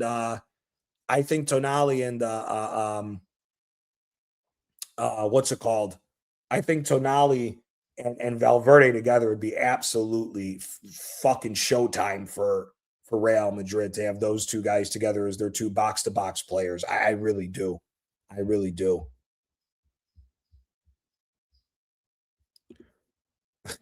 Yeah. Well, they didn't play together, Laurent Blanc and Ibrahimovic. I think Blanc retired by the time Ibra got to Inter, if I'm not mistaken. Big up Gunnar SC. Did y'all see the war between the Canadian Michael Jackson versus Shane on 12? No. And I'm not even gonna entertain it. I'm not even gonna entertain it. Shane's my boy. I'm not gonna watch anything where somebody's trying to go crazy at Shane. Whether anybody likes it or not, everybody wants the best for Arsenal. There's different ways of going about it and everything else. And listen, man, Shane and Igal have been going back and forth. I've been going back and forth. And it is what it is. I've never met Igal, so I'm not going to sit here and say, oh, he's a bad person or everything else. Do I agree with a lot of what he says for Arsenal? Not really. And, it is what it is, man. A lot of points when you see with some of the guys, like with Aaron, like what Aaron brings up, Shane and everybody else, a lot of the stuff, there's stuff that the guy says that are just blatant not true. And everybody has this. All you got to do, it takes a couple seconds just to look it up to make sure that you're not saying something crazy. So at the end of the day, I'm not going to get in the middle of that. I think this whole that situation and everything else that's been going on within the Arsenal fan base, I think is absolutely stupid. Everybody who's an Arsenal fan supports the club and wants the best for the club. Shane is not somebody saying that he doesn't want what's best for the club and he doesn't want to win. He has a different way of looking at football than other people, and everybody's entitled to their opinion. So what's going on right now within the Arsenal fan base, as far as all that stuff, I think is absolutely ridiculous, but it is what it is. And I'm not getting involved. I'm not getting involved in any of these stupid fucking beefs. I got no beefs with anybody as far as this, and I just don't have the time for it. I'm here to talk ball. I'm here to hop on here, talk with you guys, engage with you guys, and talk ball. I'm not here to fucking get in between other people's stupid shit. I'm not addressing anybody and calling them out. And I don't, again, I'm not here for that. I ain't got the time for it. I don't have the fucking time for it because I know who I am. I'm a fucking asshole. And I'm not trying to start shit and then start talking crazy to everybody else because I really don't give a fuck about people's feelings. Okay. I think this whole problem is that a lot of people got too much into their feelings about how some people have addressed other people on shit. It is what it is. That's how the fucking world works. If you don't like it, then sorry, but I'm not entertaining none of this shit. I'm not. I'm here to talk ball. I'm not entertaining stupid shit with other people. I don't got the fucking time for it, man. So that's as much as I'm going to say on that. The Jeremy Monga kid from Leicester seems quite talented. Looks like he may come to the club for. Listen, again, that's what goes along with this new scouting division that we have at Arsenal with Michele. Again, Michele, it's not like Michele is one of the best FIFA scouts there you can get at any club. Again, the track record at Italy, the track record at Napoli speaks for itself. This guy was at Napoli and was part of the reason of the start of getting Metakamsik, Lavezzi, and Cavani to Napoli. So, the guy knows what he's doing as far as picking out players. You look at the amount of good players that Napoli has signed and moved on for big money, and you've seen the continual growth, which is needed when you start from where Napoli came from and then have now ended up to where we're at now, I think is a very key thing. So I think Michele should be given plenty of time to do what he needs to do at Arsenal. So I think he'll be. Yeah, man, it's insane. They all and you know what? The two of them have been going back and forth. And listen, I'm not getting involved in it. And Shane's my guy, man. Shane's my guy. He's one of my favorite people to talk football with, man. Shane is fucking awesome. Shane gave me an opportunity when I didn't even have a channel to get onto the Bruised Banana and talk ball with him and talk off topic with the likes of the great, the godfather of Arsenal, Jez himself, the legend DJB, the fucking true encyclopedia of everything football, and Kenny Ken. I'm blessed to say that I'm cool with these guys. Normsky as well. My boy, my guy who's like my guy, Taryn, BBK Sports. I've met a lot of these guys because of Shane. So, and Aaron as well.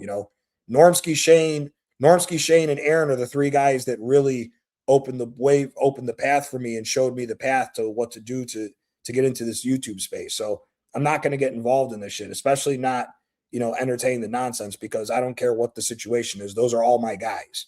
So it is what it is. Somebody talking crazy about Shane, Shane's a grown man. You think that bothers Shane? Shane's got fucking thick skin, dude. That shit'll roll right off his fucking back. He don't care about that nonsense. And why should I if he's not caring? That's my boy. We're here to talk ball.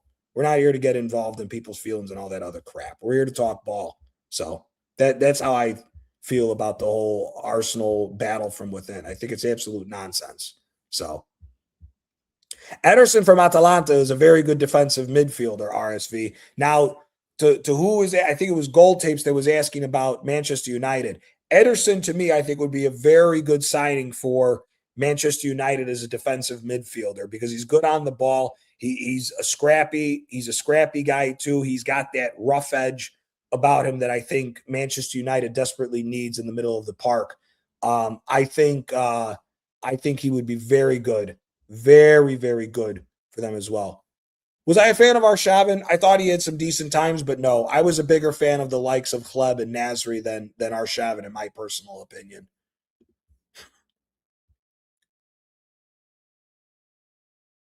Yeah, I don't agree with this, RSV. I agree with you. If I'm Liverpool, I'm flexing my muscle and going after other players at other teams. If you're going to drop 100 million on Diomande, why not drop 100 million and go get fucking Morgan Rogers? If that's the way that you're going to go, you know what I mean? I don't understand it either with this crazy thing. Listen, I think Liverpool, if they don't get rid of Slot, is going to be in a world of hurt.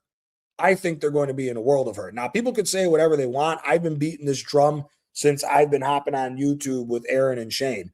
Roberto Mancini has plenty of trophies in the bag, is a proven manager. Everybody's tried to say he was washed up. He came back this season in the Qatari League, took Al Sadd from 5th back up to 1st, and again, he took them to the quarterfinal of the Asian Champions League, lost to the eventual winners, Al Ali, but he took them to penalties. Okay? The man can still coach. I think a guy like Roberto Mancini, who's a man manager in the first place, could come in and straighten out what's going on in the locker room. Me personally, I think that whole message that Mo Salah put out is Mo Salah taking the bullet for his players. I think that locker room has a problem with Arne Slot. And I think, and remember, I just think that something bad could happen when you look at the situation with Slot and what's going on at Liverpool as far as the players. I think there's a recipe for another disaster this season for Liverpool if Slot stays. So,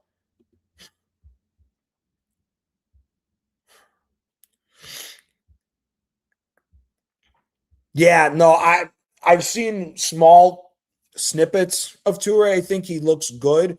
I think he needs to go to a bigger team in the Bundesliga, like to a Dortmund or to a Leverkusen or to even a Frankfurt, in my opinion, to get a little bit more attention to see what he can do. I don't think, again, there's other guys in the Serie A that I would look at that are already Serie A proven players, Serie A level players that are already doing very good that I would bring in. I don't know if I would take Toure after I have Noah Long at my disposal. And again, if we're linked to Yunus Akgün, the snippets that I've seen of Toure's not even in the same ballpark of a player that Yunus Akgün is, in my personal opinion. So I'm not believing none of that. Yeah, no, they're getting drunk on the money.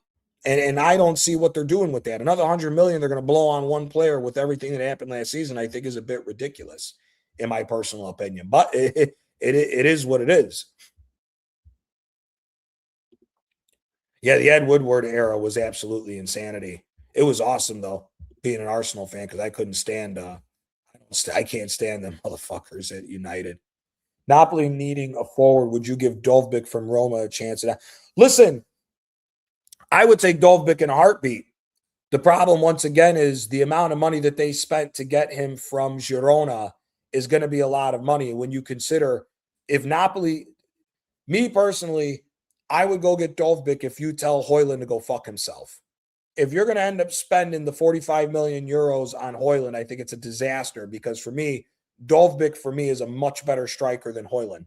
The problem with Dovbyk is, for some reason, Gasperini, wherever club he goes to, has to always pick a fight with players. He picked a fight with the captain, Lorenzo Pellegrini, and Dovbyk this year, and has basically made it clear that he doesn't see them going forward in his plans. Now, for me, Lorenzo Pellegrini, I would take in a heartbeat at Napoli, because I think he's a very good midfielder and he could complement well with the players that we have.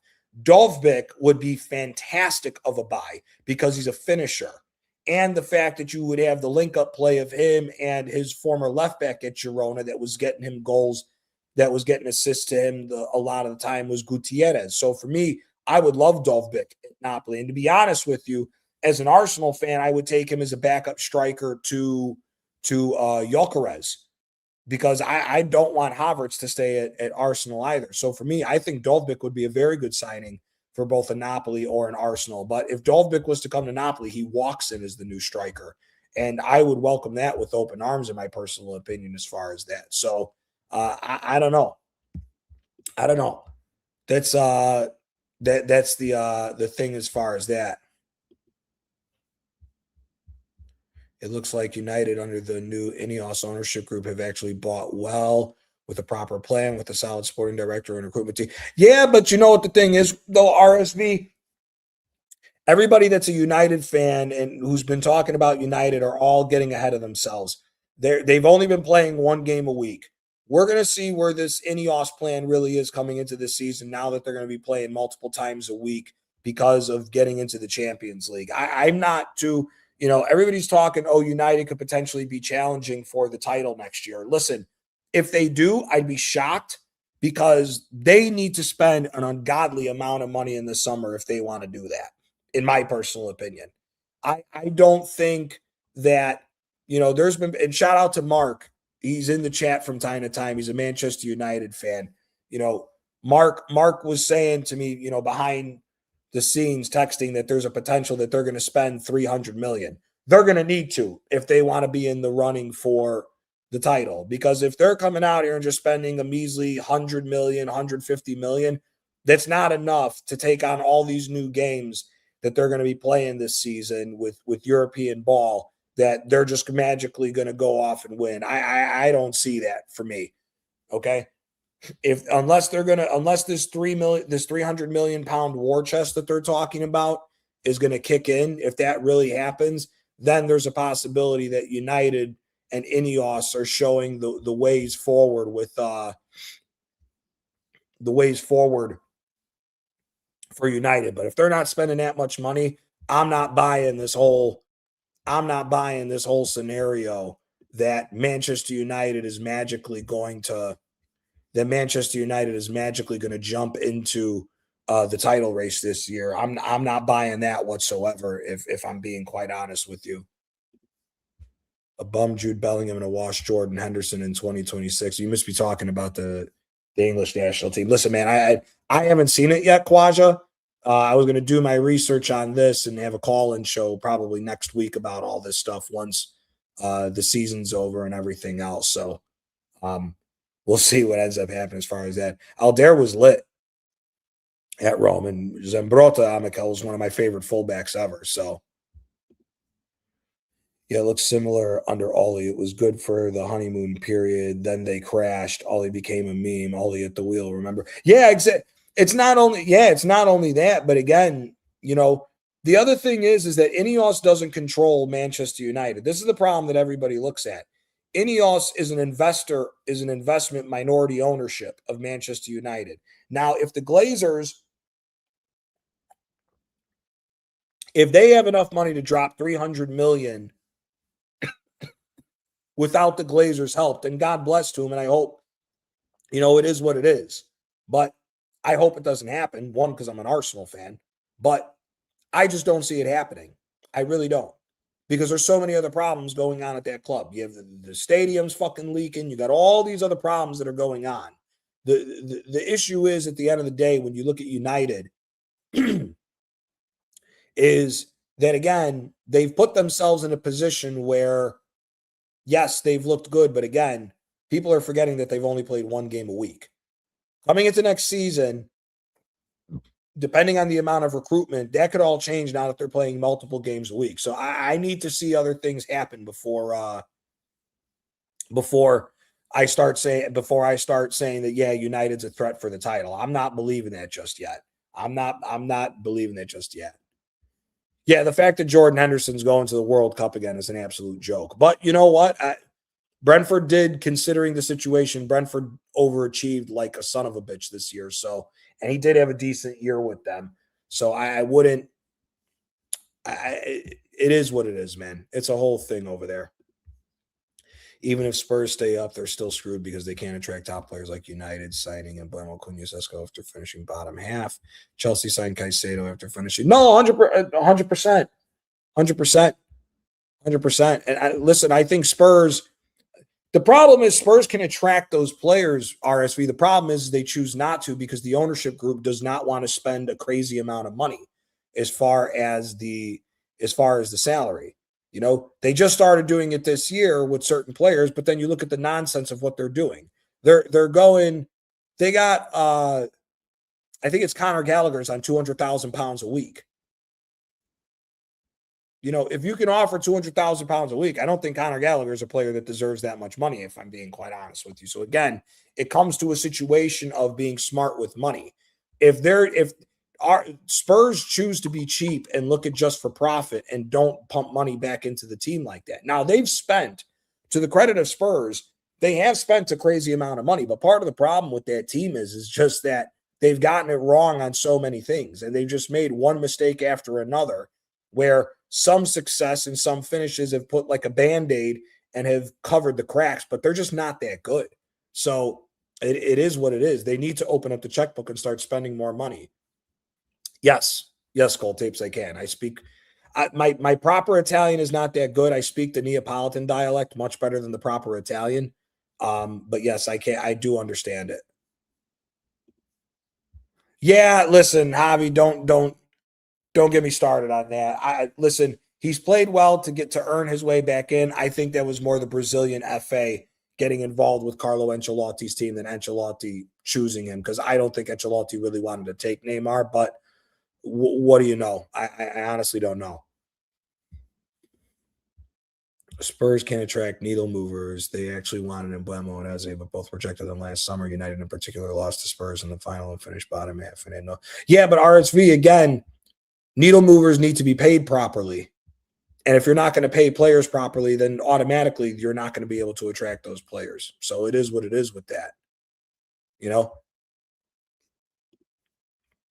Oh, Neapolitan style Italian food's the best. Neapolitan style Italian food is the best by far, Michael. By far. One of my favorite dishes is a calamarata. Thomas Tuchel is basically the German Southgate. Listen,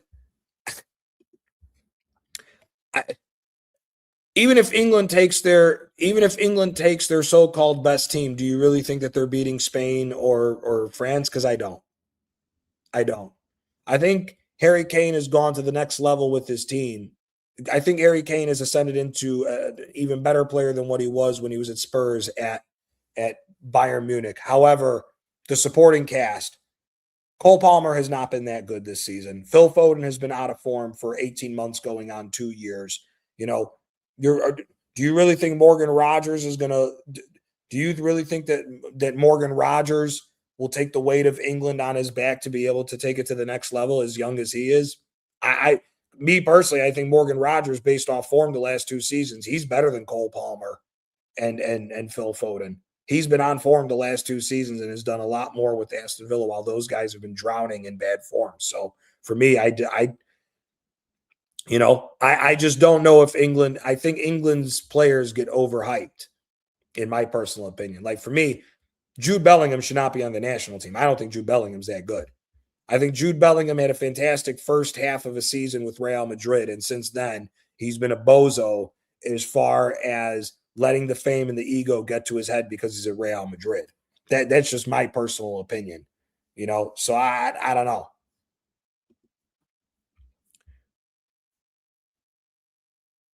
John Stones got called up too. Bro hasn't played for. That's insanity, and he sucks. I think John Stones is better in the midfield than he is as an actual center back, but what do I know? Bro, I think this France team going to implode like 2010. The way Mbappe is at Madrid and Dembele thriving in PSG, I don't know, man. Listen, this is going to be an unpopular decision, but unpopular opinion. I personally think, I personally think that Mbappe shows up well for France and doesn't care about anything else. I think Mbappe's ego is one of the key problems at Real Madrid, in my personal opinion, Javi. I think one of the worst decisions that have happened, one of the worst decisions that Real Madrid could have made is getting Kylian Mbappe when they didn't need him. I think the player power in that locker room is a major problem, which is why Jose Mourinho has been the guy chosen in. Big up my guy, Nance. Big up every single time. I think Mbappe and Vinny, one of them has to go. And in my personal opinion, from the output and the track record, this may sound crazy, but I would take Vinny over Mbappe. Vinny, the issue with Vinny is this. Vinny was the centerpiece star to Real Madrid winning that second Champions League in the two doubles in 3 years under Ancelotti. And I think it went to his head to where now you see him acting like a prima donna, throwing himself to the ground, always looking for penalties and looking for crazy fucking calls, while he's also doing his best to wind up fans and everything else. Mbappe, I mean, the circus with him just going around is a problem.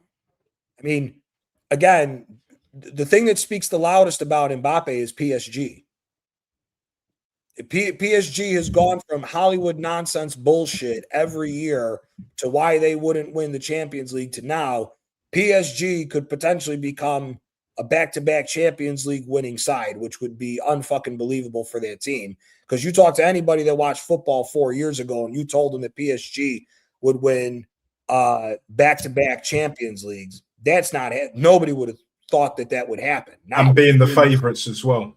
Yeah. Being the favorites this time around. Not with Mbappe and Neymar on that team. So for me, I think PSG clearly shows the problem with Mbappe. You know, when Mbappe was a kid at Monaco, he had the likes of Radamel Falcao and other players around him to keep his ass in check to where you got to see him explode onto the scene. And then when you look at 2018 with him on the French team, you had all the older heads of Paul Pogba, Kanté, Griezmann, Matuidi, and Giroud to keep him in check as well. Him going to Real Madrid and having the runaround, I think, is a major part of the problem. So that's my thing with him. I personally think that France still has a very good opportunity at winning. I think Mbappe puts a lot of the bullshit that comes with him to the side for France because of his love for the national team. So, you know, he's starting. The funny thing is about Mbappe these last few years, he's starting to turn into the French Gareth Bale, where he just doesn't give a shit about what's going on at his club level, but then he turns it up a notch when he goes to the national team. So that's my opinion on that. As far as I hear it. The major difference is that Gareth Bale's a better footballer. I don't care what. Yeah, no, 100%. As a footballer, miles clear. But I know you know that anyway, Johnny. Yeah. And we all know that. We all know people. But yeah, I think what you said about Mbappe is right, because when we all first saw him, it was at Monaco. And, you know, we were hearing talks of Arsene Wenger, you know, doing the similar shit that he did with TT, with Thierry Henry when he was at Juve. Even before that, when he was at Monaco as well, I'm sure there was probably maybe a few murmurs here and there. Because Arsene Wenger, when he got sacked by Monaco, then he went to Japan, Grand Passé, you know, before then going to the Arsenal, and but TT was still at Monaco, I believe, at the time, and then he made his move to Juve, which didn't last long, and he's made it clearer in recent times, especially this season. But I think with Mbappe, it's just like his first season, you know, when he was scoring them goals in the Champs and in Liga, and he was on fire, just as an out and out finisher. Who was the Monaco coach at the time? I always forget his name. The Portuguese bald guy. Yeah, the Portuguese. Yeah. Jarim, is it Jarim or what is it? Leonardo Jardim. Jardim, that's it. Leonardo Jardim. I'm saying, you know what? He's got the best out of him. I'll be honest with you. I'm shocked no big club offered him any opportunity at their team the way he had that Monaco team playing.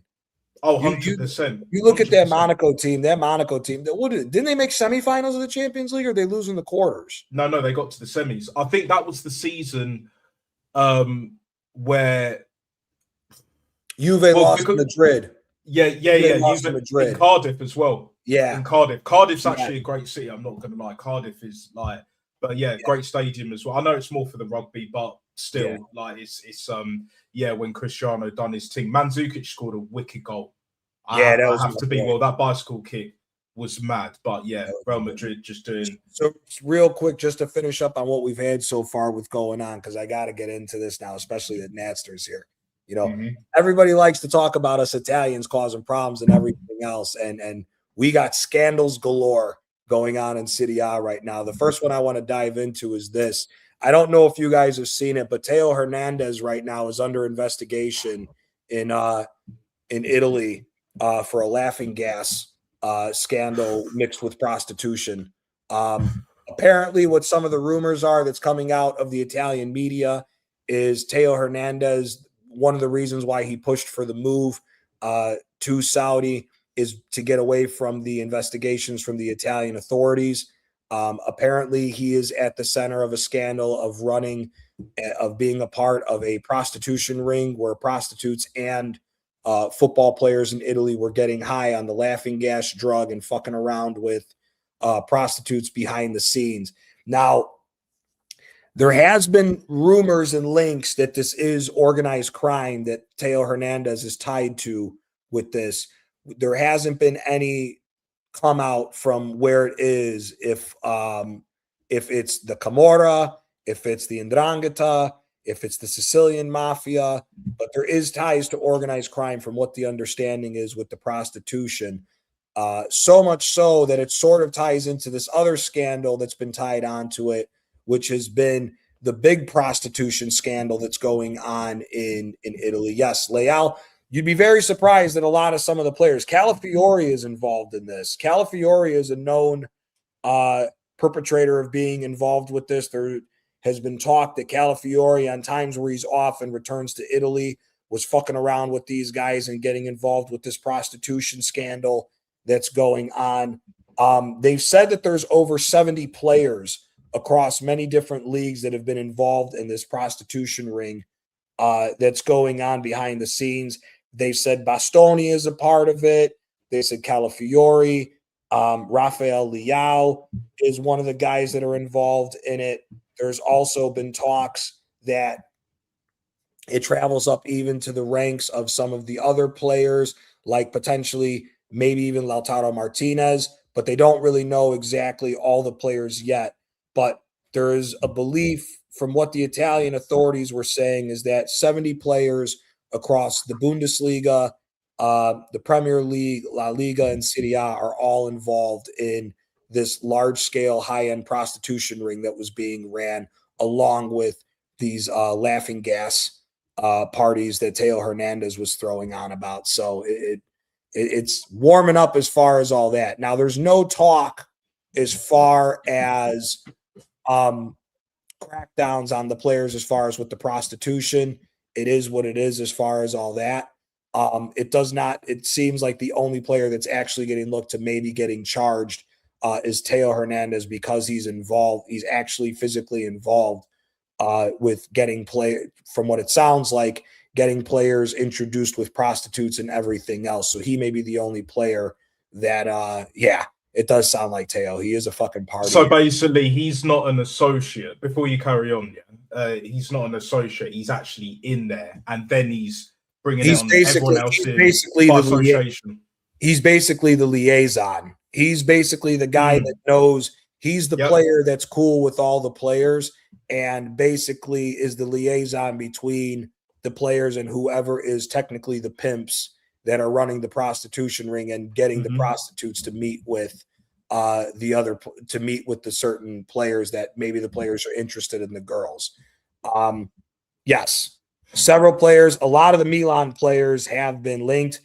Some rumors, I'm not going to create a big rumor about this, but some even so in Milan have said when there was a talk that Christian Pulisic and Sidney Sweeney were on and off screwing around with one another, that Pulisic was tied to this and could be part of the reason why that relationship never came to fruition. So yes, Huijsen is one of them as well. There's a lot of players that are linked to this. I think Tonali is even involved in this situation. Well, there's a surprise, isn't it? Do you know what I'm saying? Gambling fucking moron. So it's so, as soon as you said it, brother, I was just like, surely, like it's got to be. Do you know what I'm saying? Like you couldn't write this shit. Listen, we're Italian, man. We're always good for some scandals and corruption. It's in the I hear it. Corruption is not bad if I am not involved. But if I am part of that corruption, I'll defend it. Do you know what I'm saying? It is what it is. It's part of the game, innit? Do you know what I'm saying? As Morris would say. Pretty much, Javi. It's because it's more so along the lines that it's a situation where he's the liaison, not so much the head honcho. He's the liaison. There's not been too much talk about how much money Teo might have been making on the side with these guys. There's not really too much to be known about that. He's about to go to Brazil with Rubinho. You're hilarious, Javi. Gianni, in a way, I'm not surprised. Sounds like some people that maybe were close with Berlusconi or some shit. Nah, it's not so much Berlusconi, but I see where you're going for as far as that. But it's it's always something with AC Milan. There's always something going on behind the scenes. The scandals with them and Juve are galore. Gambling moron Lucas Paqueta. Lucas Paqueta is a part of this involved too. Again, there's over 70 professional players. Majority of them all play across Europe.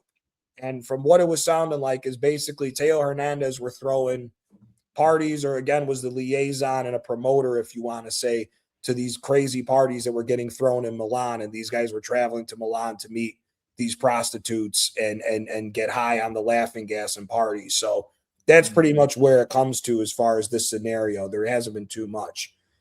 They haven't said too much about the Curva Sud members. Now, I'm forgetting the guy's name, but one of the head ultras from Milan is under investigation and is facing 60 years in prison in Milan because of his ties to the mob. Now, there has been rumors behind the scenes that that's who they're trying to link is really the guy responsible for getting the prostitutes and the narcotics that are involved in this, but they haven't been able to link it just yet. But that's where the investigation does sound like it's heading as far as that they think that everything's in-house within the mafia-connected members in the ultras for Milan are the ones that are involved in this. So that's where they're at with that. Now, the bigger scandal that is the real worry, especially if you're a Serie A fan just going forward, is this, that there is a potential investigation for another game fixing scandal. And this time, as sad as it is, because they weren't involved in the one that everybody has come to see that helped the downfall of the Serie A in the early 2000s. But now it sounds as if that Inter Milan is the one that's involved with this game fixing scandal. Now, the head of the refs, the head refereeing and the people who choose the refs for the games, it's been leaked that he is a massive Inter Milan fan, and his name is Gianluca Rocchi.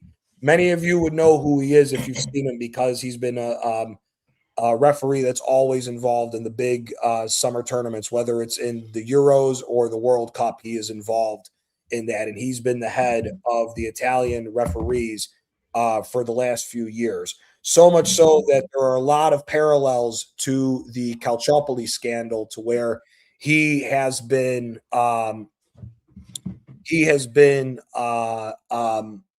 at the center point of making it sound like he is the specific person choosing specific referees to ref certain games and to ref for certain teams. So, and this is the same thing that happened. This is the same thing that Juventus was doing, where their old sporting director basically had the direct line to the head of the referees and was telling him to pick what referees for what games to aid Juventus in winning. And then AC Milan got involved, Atalanta got involved, and so on and so forth. Right now, there has been no connection made that Bet Marotta, the sporting director at Inter, is even involved in this. If you listen to Milan and Juventus fans, they're trying to say that it's Marotta's league and they call it the Serie A Marotta, and they're trying to blame Marotta, but there has been no clear indication that he's involved in this. They somehow believe that it's more so along the lines of the referees doing it in-house, and gambling has to do with it as well, that the referees were even gambling on the games themselves, and why it's connected to that. So unfortunately, when right after the fallout of us not qualifying for the not Champions League, but not qualifying for the World Cup, that we have this situation going on again. And for me, it's an absolute disgrace, because Inter has been head and shoulders the best team in Italy, along with Napoli, the last 4 years. It's been down to us two to win. And the fact that Inter on paper has had the best squad in Italy for 6-7 years now, it's a little ridiculous that we're back in this whole situation again. So for me, it's sad to see that this is going on. Now, what do you think about these fucking scandals going on in Italy, man? Same shit, different day. It never changes with us. Yeah, pretty much. I wanted to say earlier as well, I'll say it now, but either way, because since it's fresh in my memory, it's just pros dealing with other pros from a different profession. So It's pro on pro on pro, or pro pro pro, ho ho ho. Do you know what I'm saying? Like, it is what it is. Like, and for me, like with this whole the match fixing, you don't want to see in it. Do you know what I'm saying? This Mr. Pods brings up something too, just real quick. It's not these are situations that are being investigated by the Italian authorities again. Now, again, the key thing here is that the authorities have not been able or have not come out yet and said that they can show that there's a direct line to that Inter's actually truly involved. Whereas with Italy, the man who was running Juventus, he was wired. There were guys wired up and wore a wire on the guy from Juventus. Their old sporting director, I believe it was Moggi, was the one who he was calling the referees over the phone and specifically telling them which referees to ref what game and to look at it from a certain perspective to get involved, to aid the likes of Juventus and AC Milan and to go against Inter and everything else. They have not been able to show that Marotta has done that. As much as Juventus fans are hoping that that's the case, so that it's very similar to the Calciopoli scandal, they have not been able to prove that that's what's going on. Again, as it stands right now, the understanding is that there's no solid proof that Inter is at the center point or that Marotta is at the center point for that. It's more so sounding like this is something that the referees had going on, that they were gambling and making money amongst themselves, gambling on games, and were trying to profit from their own. There's been no ties to declare that Inter is directly responsible for this. So yeah, I reckon it's more the refs. But let's be real, man. Like, you got this shit going all over the world, bro. When you have high stakes games, do you know what I'm saying? Where these players, especially in Europe, bro, that are making thousands, hundreds of thousands a week. Do you know what I'm saying? And the Premier League, we pay the highest wages across the board. We are the Super League. We have the most money. So it's not that we're less corrupt. You know, it's more of from the very, very top, it's just like, we'll keep it like hush hush. Do you know what I'm saying? Like we're gonna put all of that shit under the table, brown envelope, to the point even recently, because they weren't doing this shit before in England, and you could say across the UK as well, but especially in England, right?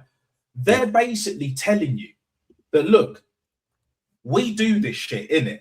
It doesn't mean we have a specific team in mind, but we like to mix it up and all of that shit and brown envelope and all and all that fucking bullshit that goes on, right?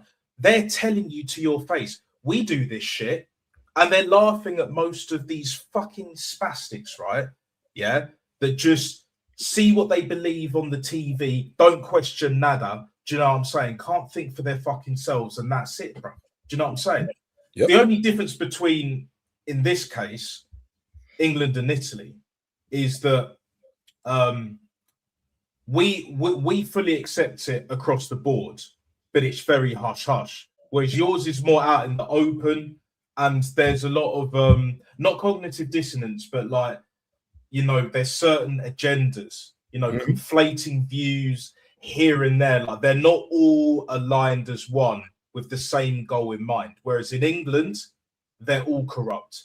They all want to make the money, push this narrative, push this bullshit and all of that shit. They're all on board, bruv. And if they're not, they're out the door. Whereas with, correct me if I'm wrong, Johnny, in Italy and maybe even other places as well, where it's just like, yeah, they all want to make money. Everyone, especially operating at the elite level, wants to make a hell of a lot of money. That's just economics, bruv. Yeah. That's business at the highest level.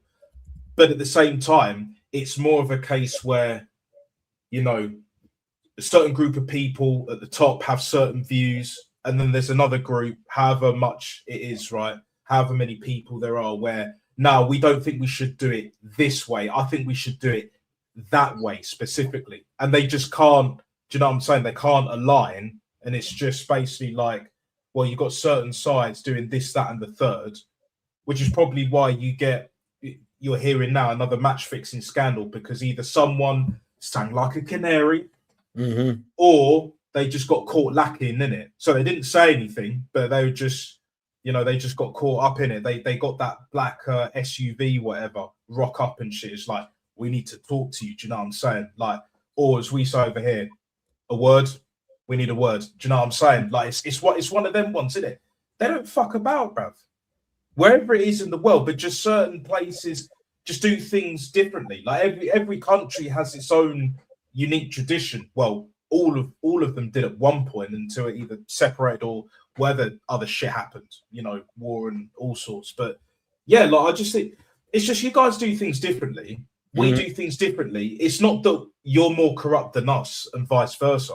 We just do things differently. We're more aligned on our bullshit. No, not me personally, you know what I mean? But like, our federation, the Premier League, the FA, they're a bunch of fucking crooks. I was speaking to my old man about this shit. It's the same on the rugby side, but it's even worse because they make far fewer money, and they want to keep it a closed shop. But again, the Premier League, in of itself, in a way, they've been trying to make it like a closed shop. People will blame the American influence, but to be honest, the American influence has, made the Premier League astronomical amounts of money. Do you know what I'm saying? They've stabilized the whole fucking league, where every team, if they were serious, would all be competing for the top, bro. Yeah. Without all this FFP, PSR bullshit, whereas in other leagues, you don't have the money in it. And again, you guys are run differently. We're run differently to everywhere else on the planet. Do you know what I'm saying? We're not in the EU no more. It's one of them ones, in it. Politics. I'm not going to get into that, but you get the deal. And then, you got UEFA, you got FIFA, so you got federations on top of federations on top of federations, organizations that are colossal. Do you know what I'm saying? All these other tech companies. Insurance companies involved. They're definitely involved. And then like the top of the tree banks and shit as well. Yeah, I mean, here's the thing. A lot of people may not know this. If you combined every single country in the world and you add up the vices, gambling makes more money than anything else around the world. Gambling makes more money than drugs. Gambling makes more money than fucking extortion, loan sharking, and all that. Gambling is the number one money-making vice across the world. The funny thing is that people don't realize in the United States alone, particularly when you look at the NFL, if you were to look at what the NFL pulls in legally a year, again, a bad year is $20 billion a year is what the NFL makes. If you were to go on the street in the United States across the country, if you were to look across the street in the United States, there's worth anywhere between $5 to maybe even $10 billion a year extra between the gambling on just the NFL. That's not even anything else. I mean, again, gambling is the largest racket as far as a legal moneymaker. It's the biggest moneymaker in the world. People just don't realize it because between English media, American media, and everything else, they all look at narcotics. Narcotics ain't nowhere near the amount of money that's involved in gambling. That's why these things happen all the time. I know guys who are making six figures a year off of just being a bookmaker. So and those are small time guys. They ain't on the same level as what other guys have. So it's people just don't. It's starting. People are only realizing it now because gambling has become legal in certain parts of the world. People are only starting to realize the amount of money in gambling now. This has been going on since the 1920s. This is nothing fucking new. Oh, 100%. I'm sure there's even people that believe that prostitution was bigger than gambling, either at one point or just period. Drugs, obviously, as you mentioned as well. But even with certain, for example, states having, drugs legalized or fully, like I think Portugal's one. And I think it's either Sweden or Denmark. It might be Denmark actually. There's two examples, yeah. But across the street, where I live, there's a couple of bookies, bro. There's a couple of bookmakers on the high street. We call it. Do you know what I'm saying? Right opposite and all that shit. If you live on the high street, you're going to see a Ladbrokes, you're going to see a Bet36 or I That can't remember the name of the other. 365 and all Yeah, that 365 and all. Even though that's kind of more online, but they do have stores as well. But it's just like you see them everywhere, bruv, in the country. Yeah. Yes, there's hoes. Well, I say hoes. No, they're pros, not hoes. Pros. There's a difference. Do you know what I'm saying? Like, but yeah, there's pros all over the world. There's pros all over the country and all that shit. You always find them around locally, but not like gambling, bruv. Not like the bookies, bruv, because it's not just one sport. Like you mentioned, you just talked about NFL. Football here, because it's our biggest sport, innit? Like, massive when it comes to gambling. Huge. Everyone's already talking about, you know, rants and all these other ops, you know, rival fans, whatever the fuck, right? Yeah? Talking about, oh, it's rigged now, the PGMRL. Oh, we were all robbed, and all of that bollocks. Yeah. Do you know what I'm saying? I'm just like, oh, like that. I just do this, bro. That's all I do, because if we're talking about the Premier League, right? Yeah. Fergie and all of that. Yeah, it took Fergie, 5-6 years when he was at United to start winning, and then obviously the dynasty, yeah. All that time, certain other decision, but it was mainly the Fergie time, because all the refs knew that United always clicked right at the end. Didn't matter how well they were playing or not, they would always get at least a goal or two in the 90-odd minutes. Do you know what I'm saying? Extra couple of minutes, other teams were getting tired. Look, it is what it is, but that's been going on since the beginning of modern football, since its inception, bro. Do you know what I'm saying? All of a sudden, it's a problem now. All of a sudden, like it's a tampered Premier League, worst Premier League winners. I mean, I know modern football sucks in terms of like the quality has gone way down, right? But at the same time, it's just like, if we're corrupt, yeah, and I'll defend it. Do you know what I'm saying? Like, all jokes aside, right? Yep. But we're all corrupt. Then it's all corrupt. You know, when you got this, not just this, bruv, across the board. Yep. You know, like, what is it? I can't remember the name of the film or show, like, where it's like, there's evil afoot, bruv. Do you know what I'm saying? There's fucking evil and all of that shit, yeah? There's evil afoot, bruv. Do you know what I mean? It's just like, there's evil afoot, yeah? It is what it is. It's the same in every single sector, without trying to get too deep, yeah? Pause. In life, bruv. In life, it is what it is, bruv, yeah? I know it's all a game, but I enjoy it, bruv. If it entertains me, if I can chill, smoke a blunt to that shit, cool. I don't care, bruv. Do you know what I'm saying? It is what it is. So all of this shit is going on. In a way, it does, but it doesn't baffle me as to, like, why not even more people have figured it out. Do you know what I'm saying? This whole war on drugs, wherever you are in the world, is bollocks, bruv. Yeah. I've seen certain documentaries, there's certain films that portray a more accurate, I'm not saying it's 100%, do you know what I mean? But they do a better representation than what you get on the news. Like, fuck that, bruv. Do you know what I'm saying? The whole 24/7, can't do it. Refuse. But again, you have it with Sky Sports as well, with their news, and, you know, you got the Romanos, etc., etc. Like, it is what it is. It's our time now. I've been saying it. If Napoli gets shit done right as well as Arsenal, yeah, it will be our time, period. Do you know what I'm saying, bro? We'll get back into that. I started with that in the show, and we'll get into it. Right. Yeah. No worries, bro. Yeah. Funny enough, Mr. Pads, yeah, I do know Victor Conte. A lot of people don't know this. Victor Conte was one of the biggest snitches for the FBI on the Bay Area mob. A lot of people don't know the Bay Area has had two different mafias there for a long time. You had the San Francisco mob and you had the San Jose mob. The San Jose mob was backed by Chicago originally. They used to kick up to Chicago and had business with New York families.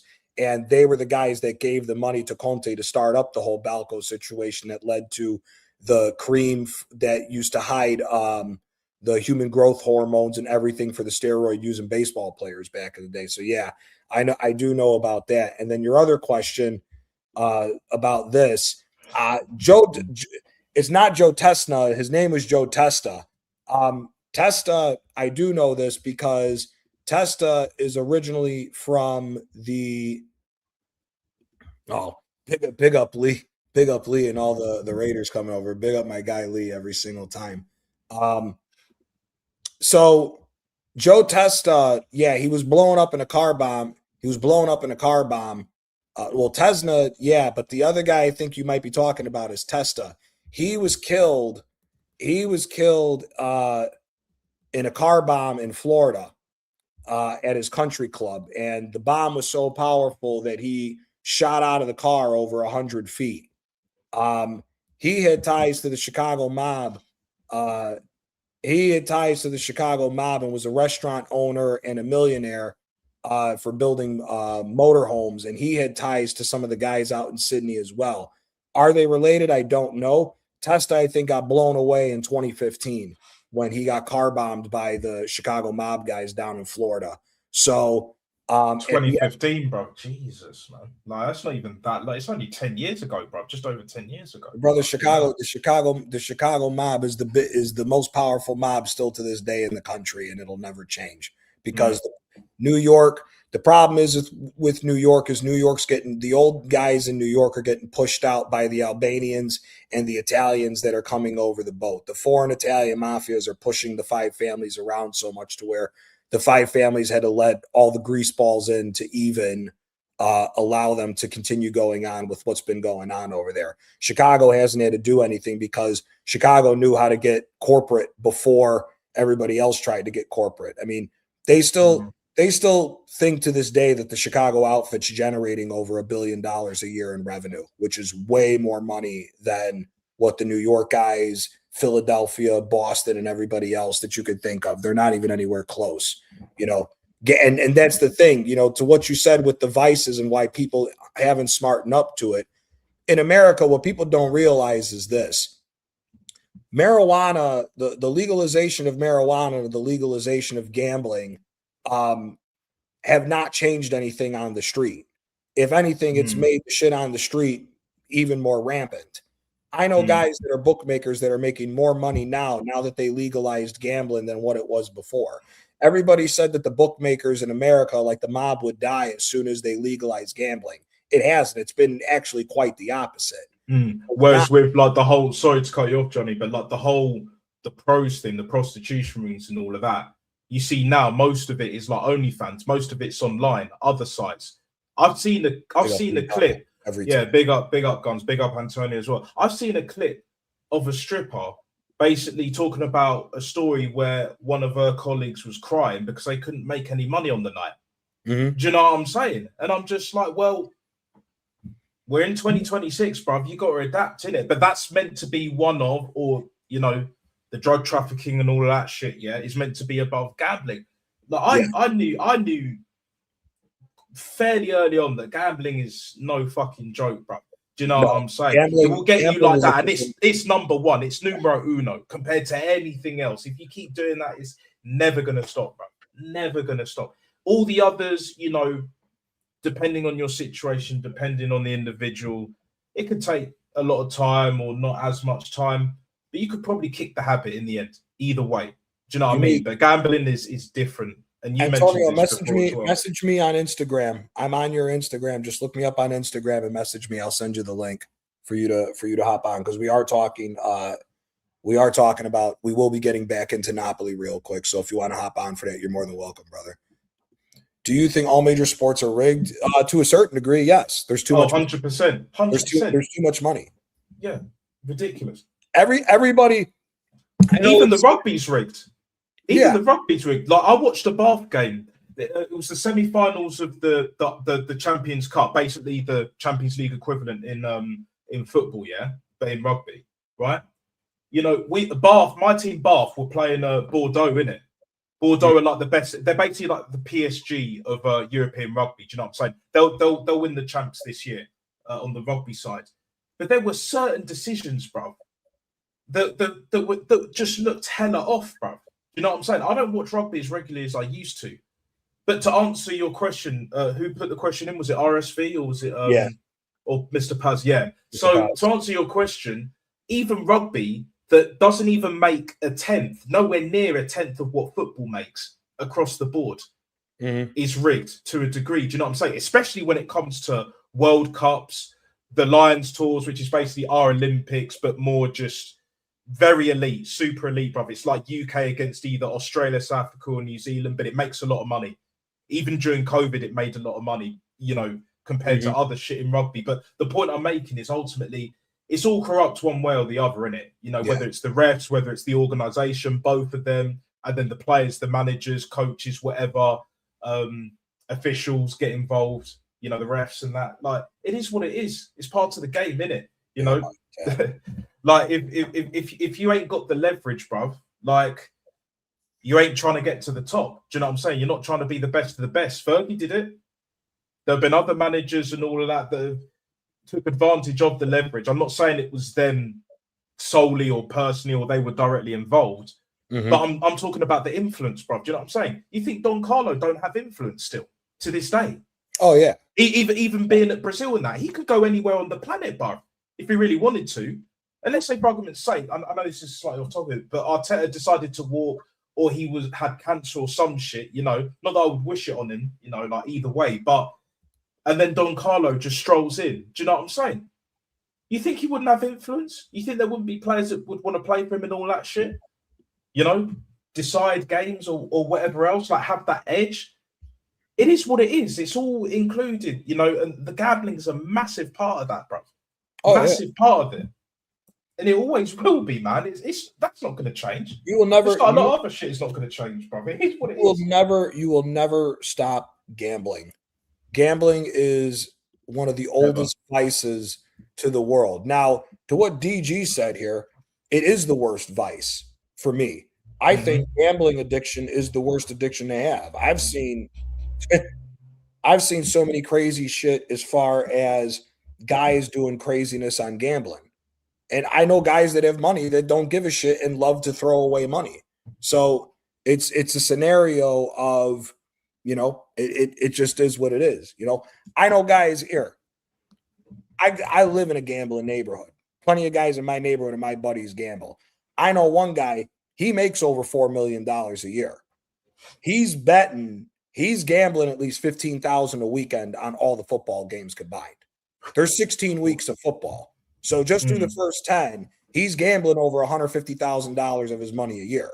But again, he has the money to do it. Now, he don't give a rat's ass. The running joke with him is you could pour hot tar on him, throw $100 bills, and the bills won't stick because he spends it as much as he gets it. So, you know, it is the worst addiction to have. So big up Antonio. Big up, man. Big up, man. At the end of the day, when it comes to gambling, Javi, I don't like Vegas. I'd rather go to Miami than Vegas. So but that's just me. But yeah, Abhijit, listen, man, gambling addiction is the worst addiction that you can have. I know guys that one guy, for instance, I'm not going to say his name because I'm not going to throw his name out there. But his parents left him a fully paid off house and he gambled the house away. Stupid. You know, and they left him they left him over $250,000. They left him over $250,000 of cash in his house, and he spent the $250,000 and lost the house because of a gambling addiction.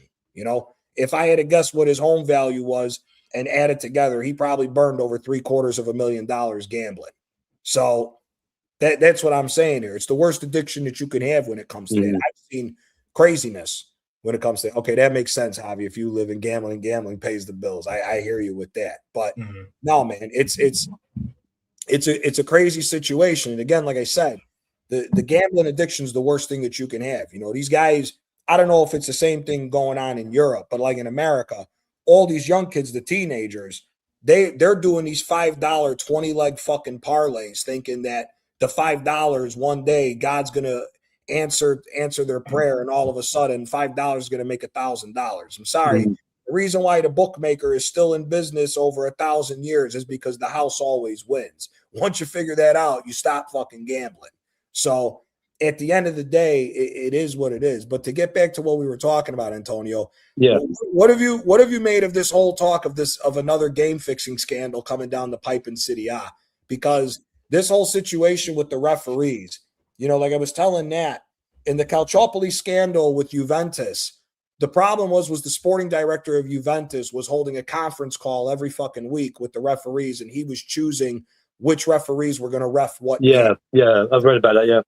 And the problem was that the referees, one of the refs that got caught wore a wire on Moji, and that's how they tied him to prove that Juventus was doing what they were doing, despite what all these Juventus fans like to say, oh, we didn't do it, they made it up and all that. No. That's not what happened. what's going on right now is the head of the referees, Rocchi in Italy, was doing the same thing for Inter, but it's more so coming off from what they're saying is that the referees were gambling on the games more so than Inter actually calling for it, because all the Juventus supporters are hoping that Marotta was the one behind everything, and they haven't been able to come out and say that they've tied Marotta to this no proof, fixing scandal. But what do you make of this? I mean, it's just, this game fixing scandal could be a detriment, because on top of us not making the World Cup, you got a potential another game fixing scandal, and you also have this crazy prostitution scandal that's going on with Teo Hernandez, the laughing gas drug, and all this other shit going on. It's just absolute madness. It's just, first of all, Johnny, thank you for having me on your channel, and big up to Natsto as well. Subscribe to both, yeah? Look, it's no surprise, really. It's just rinse and repeat, Johnny. That's what it is. Just rinse and repeat. It's like, they'll never learn. It's just the same cycle all over and over again. And also, like I said, it could be a detriment because we haven't made the World Cup, and also, even like if we want to make future bids to hold tournaments, they can affect that too as well. Yeah, but yeah, I'm not surprised what happens in Italy anymore now. Nothing changes. It's the same old crap. That's what it is. I mean, well, welcome to Italy.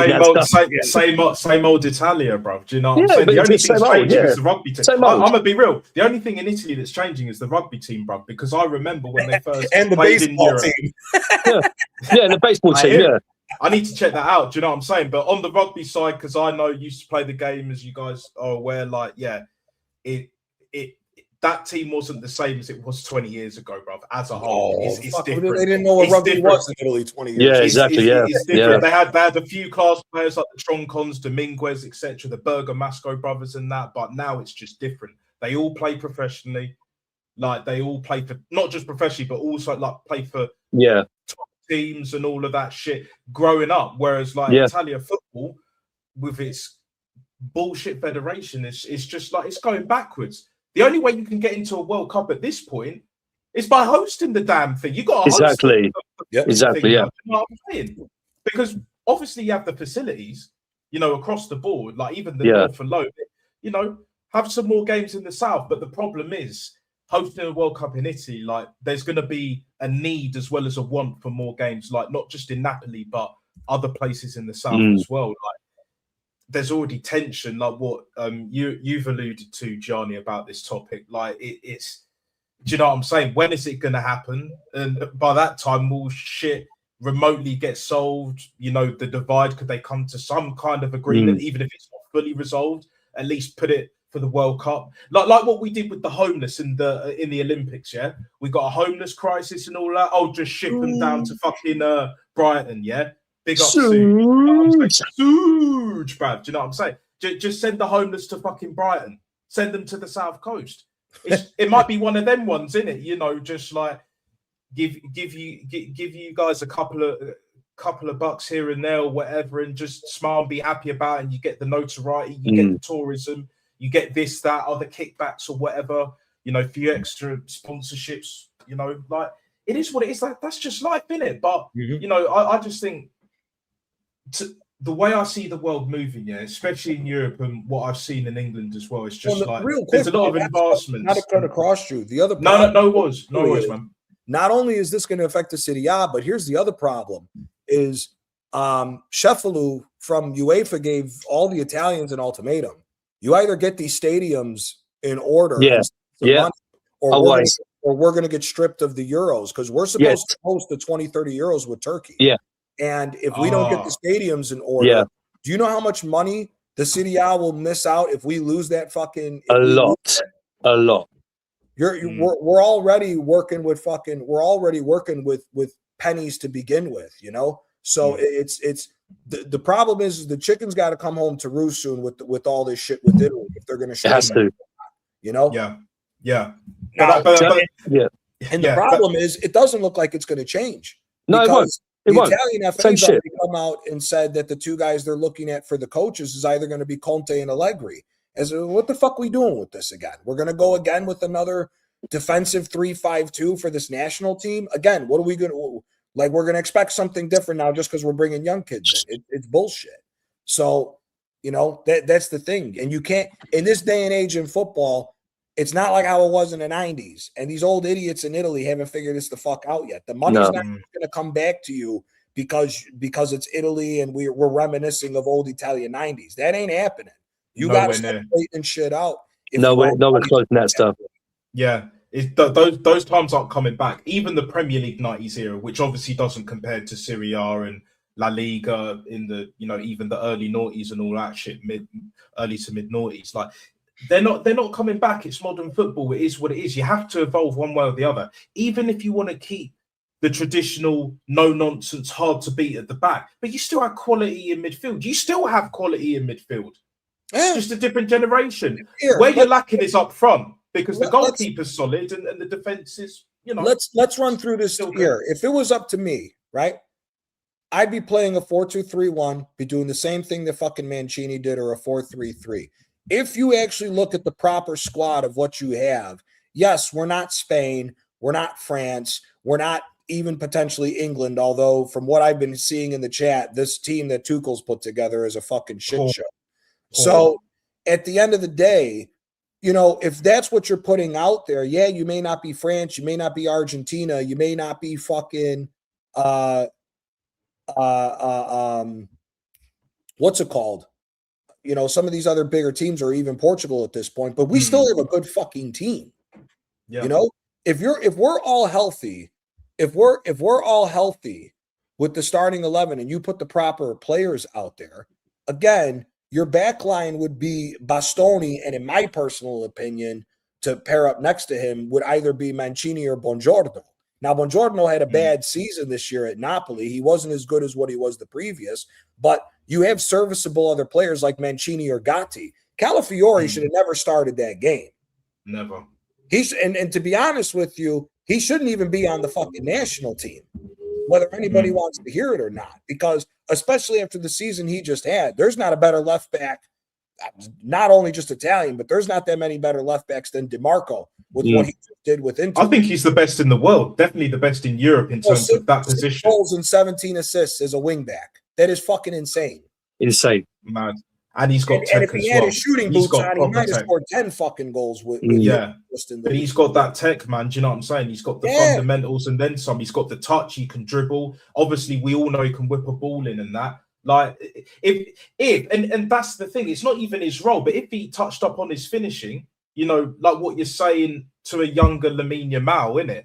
If he touches up on his end product finishing, it will be clear of everyone else. Do you know what I'm saying? As a wing back, even as a left back. But now imagine you got a team where your back line is Bastoni, DiMarco, and either whoever you want to pair them up. You have Mancini, you have Gabbia, you have Buongiorno, you have many, even Scalvini from Atalanta. You have plenty of center backs to choose from.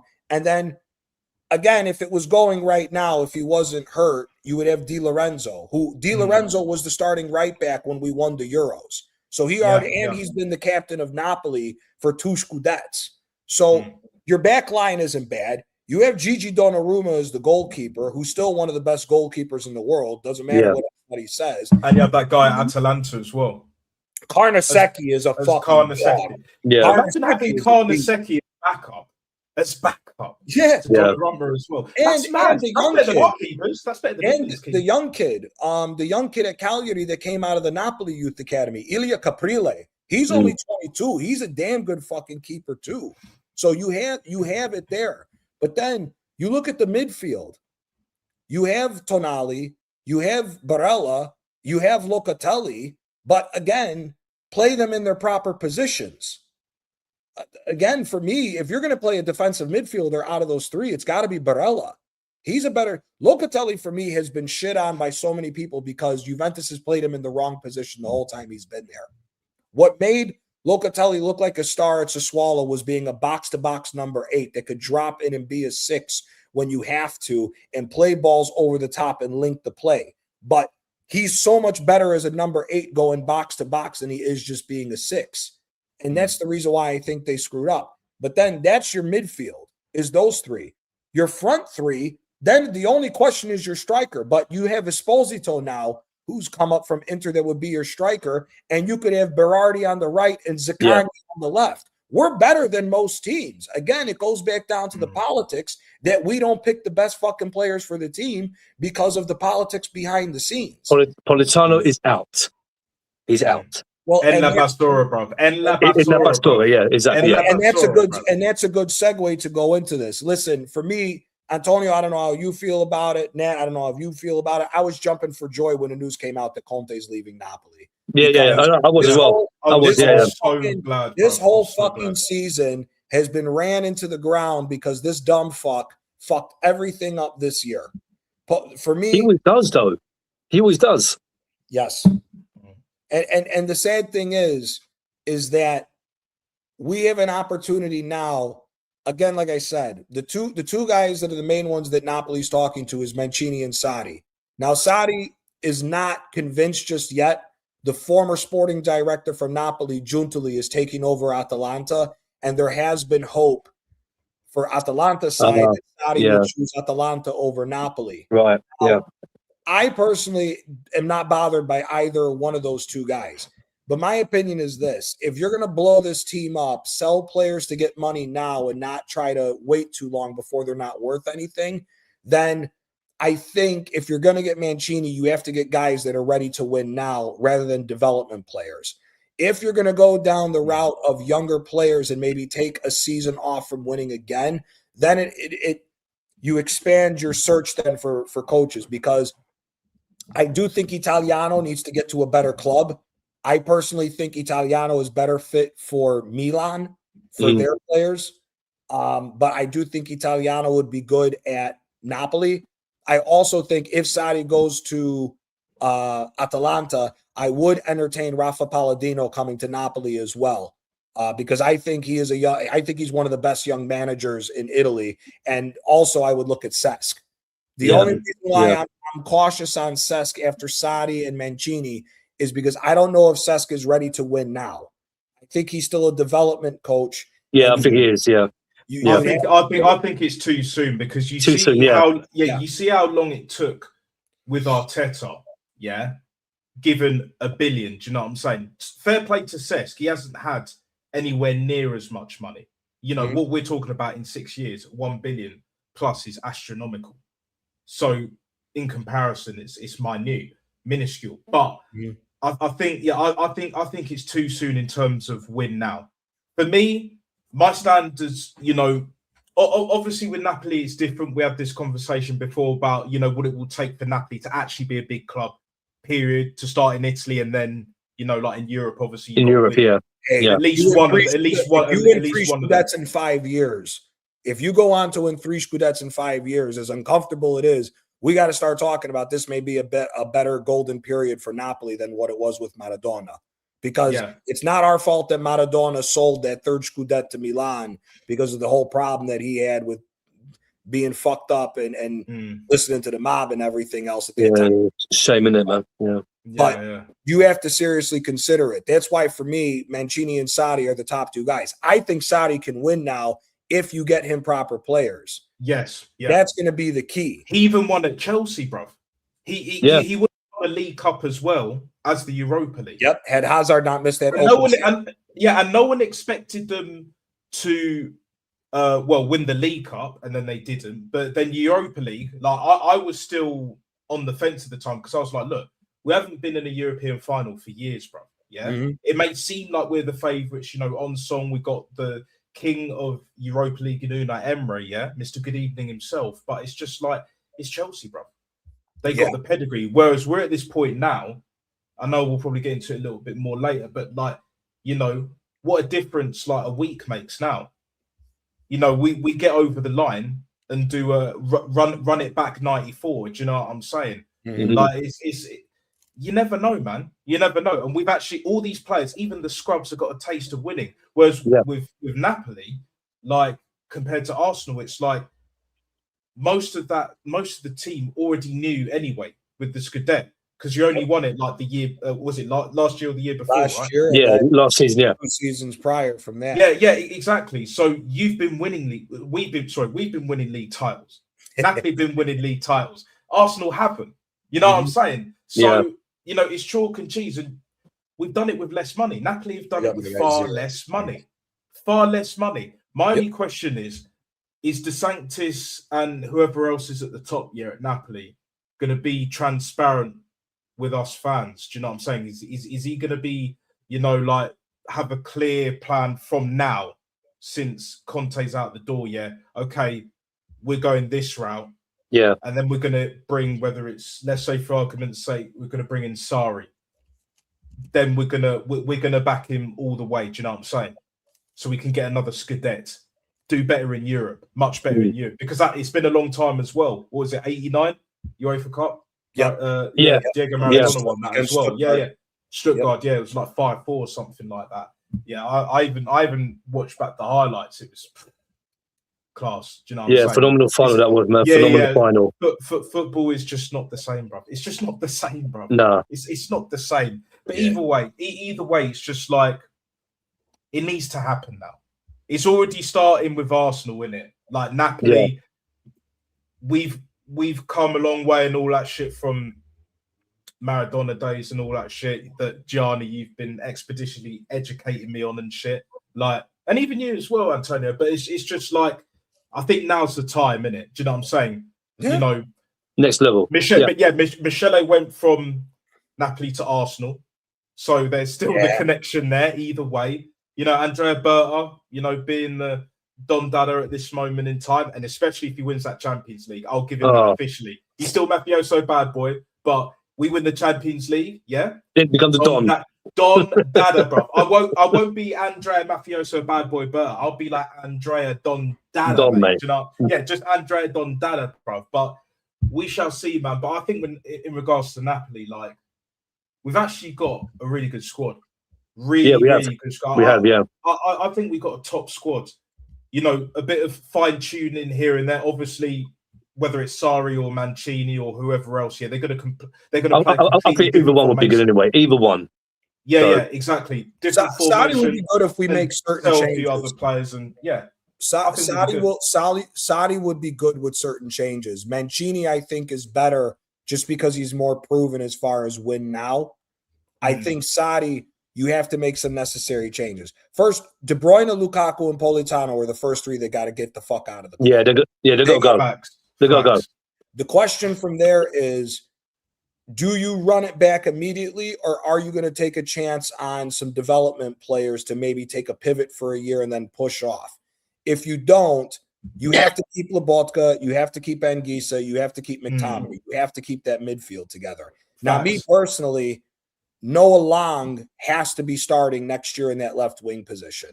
100%. I do not want to see the bullshit that went on with Conte of him alienating Long, because Long going to Galatasaray, he was balling his ass off in Turkey.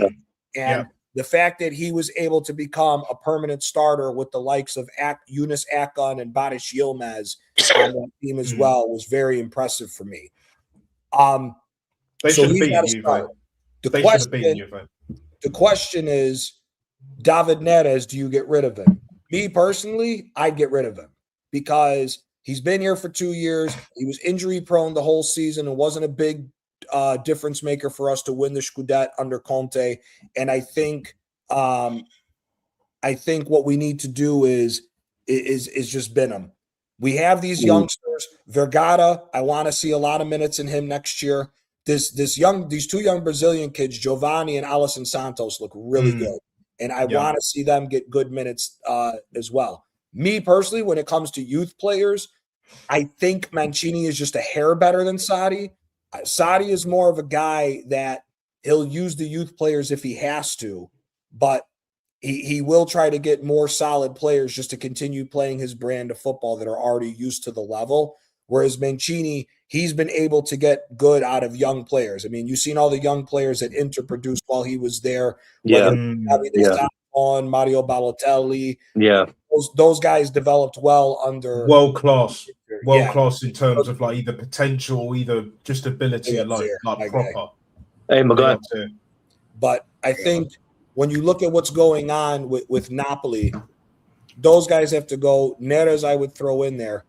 Di Lorenzo is a weird one because He's getting on. he's getting older.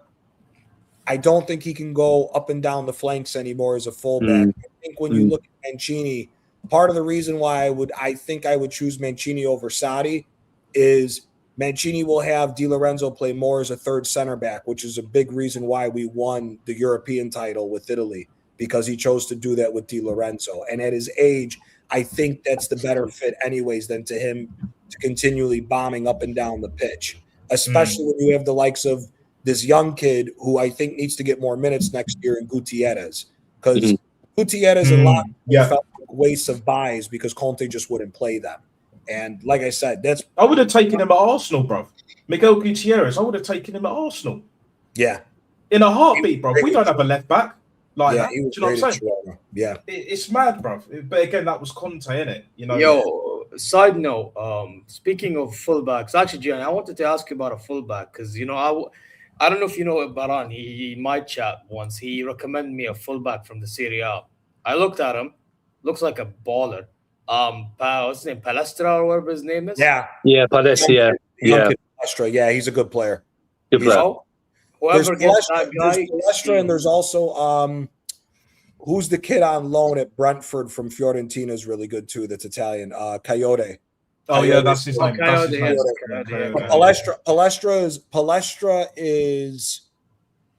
Palestra can do it all. He can defend and go forward. Coyote is not a goal scorer or even that type of a dribbler. He's more of a physical, straight up defensive old school fullback. He's not the greatest going forward as far as getting goals or passes. He's decent at crossing, but Palestra can do it all. Bro, I'm asking because, bro, I'm not gonna lie. I need this team to get him, bro. That guy's a bad boy. But yeah, on to Napoli.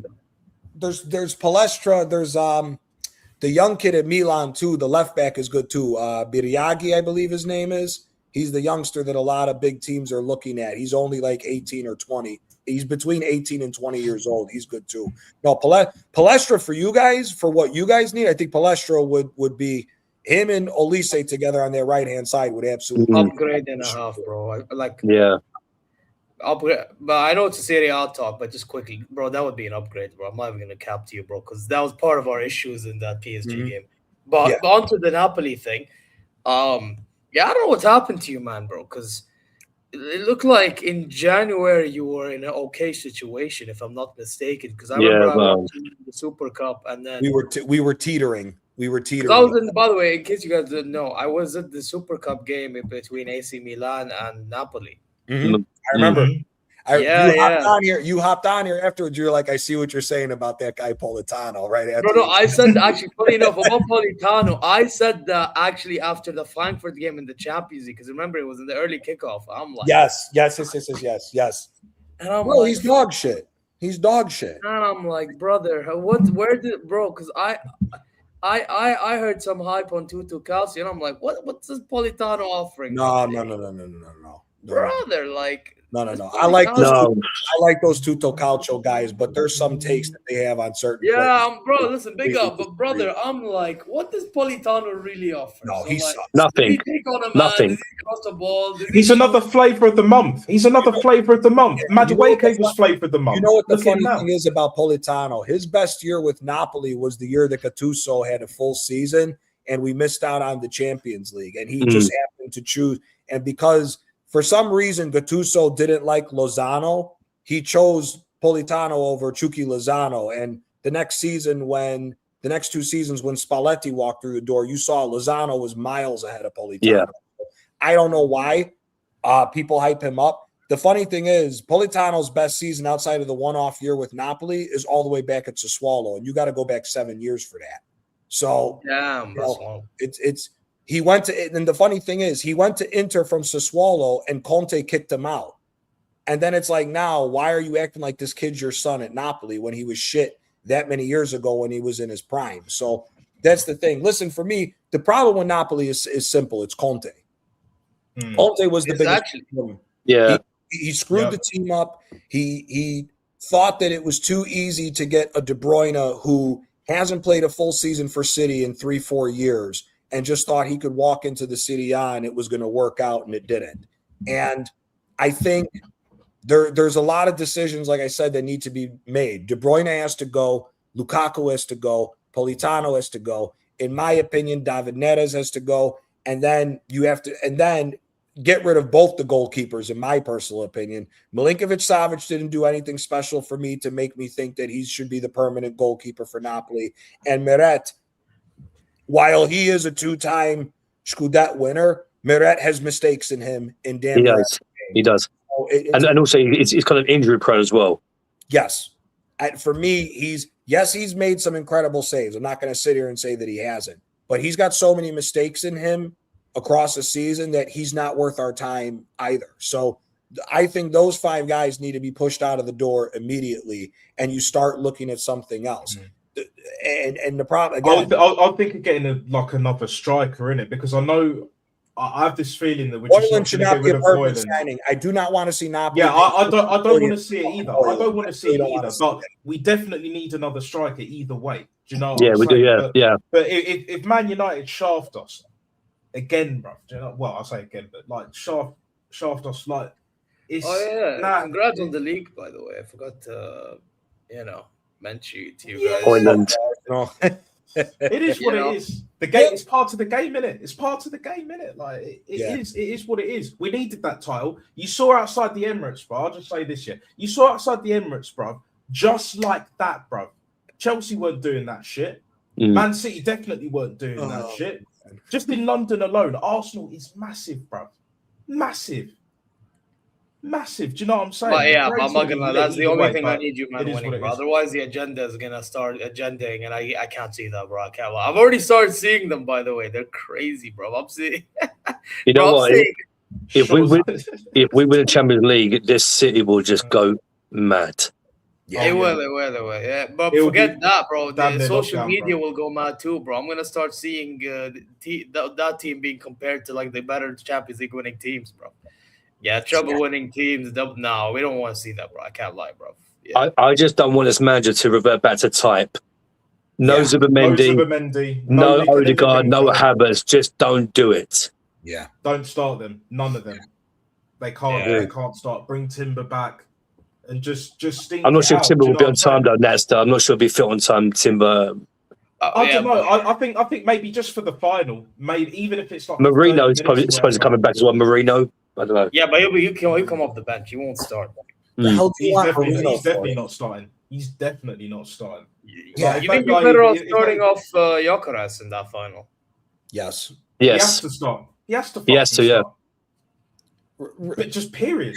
Here's the thing with the Champions League final. The problem with Arsenal have to play this shit football, because if we try to play an open attacking game with PSG, we're going to get destroyed. Yeah. The same thing that happened to Inter last year will happen to Arsenal if we try to go blow for blow with them in an open attack. Just like that. Yeah. I'm not gonna lie. I think Inter was so unfortunate, believe it or not, because I feel like to lose 5-0 in a final, something must have happened. And being the Saudi club that was linked to that manager, which by the way, he can fuck off from the club rather than stay. By the way, Gianni, invincible for losing the league. Can you imagine? But regardless, to go through all that, bro, I would imagine something must have happened behind the scenes for all that. And they were bottling stuff. Remember, Gianni? They were bottling stuff. You know what I mean? Beforehand.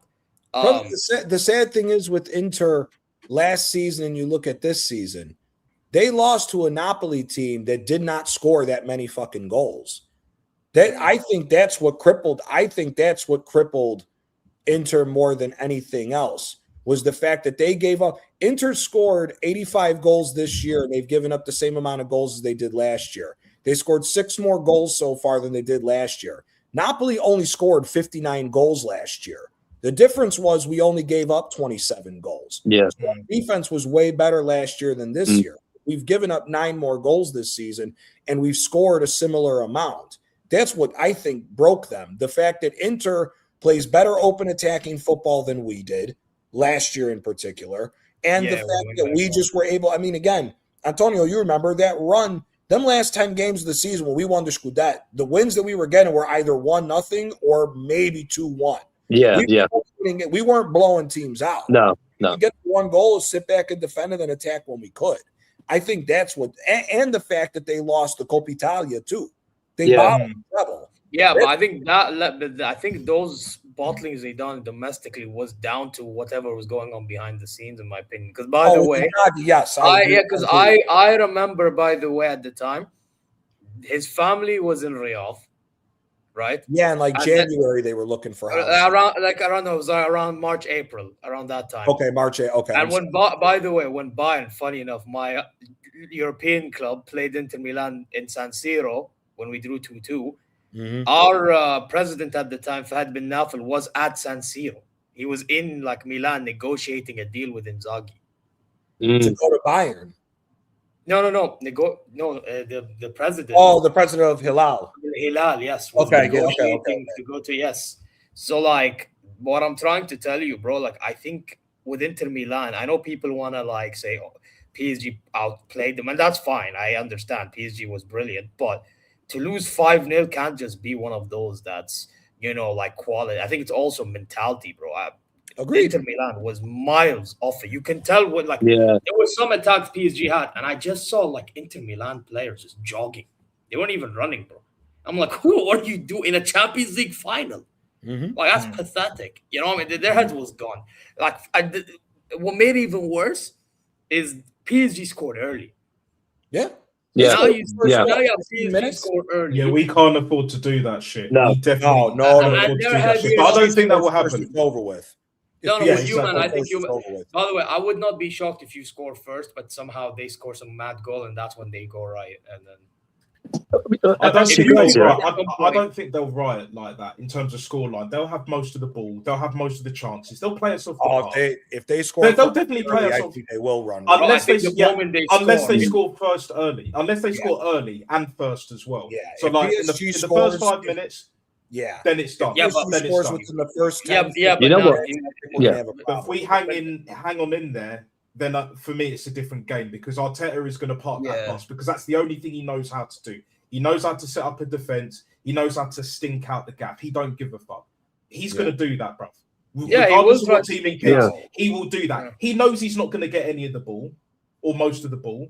He knows he's not going to play them off the park as much as he wants to prove a point because he used to play there in that back in the day. He knows he can't do that, even with the players that we got. Yeah. It is what it is. There is only one way we are beating PSG on next Saturday. 1-0 to the Arsenal, like we did against Parma, innit? Because Parma was clear back in the day, back in '94. It was a few months before I was born. That's the only way, bruv.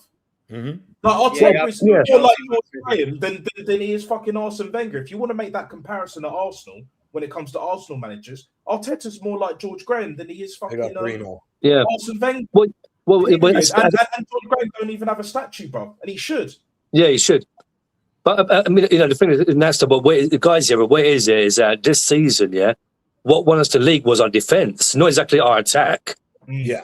No, I mean, our attacking players weren't blowing teams away this season, not really.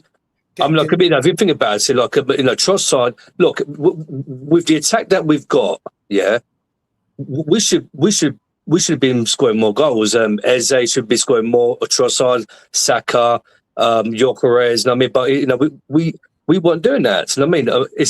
We have to thank our defense. When was the last time you see a team win the Premier League? When the Premier League has been decided and they haven't scored 70 goals. Oh, we haven't scored 70 goals yet this season, and we've already won the Premier League. That's the insanity about this.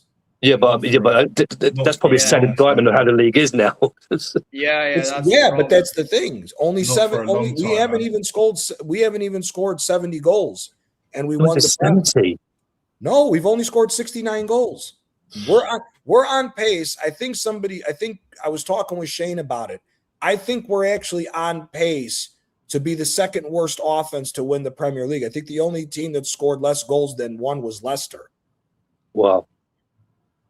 I think that's the only team that's had a worse goal scoring record in the Premier League so far was Leicester.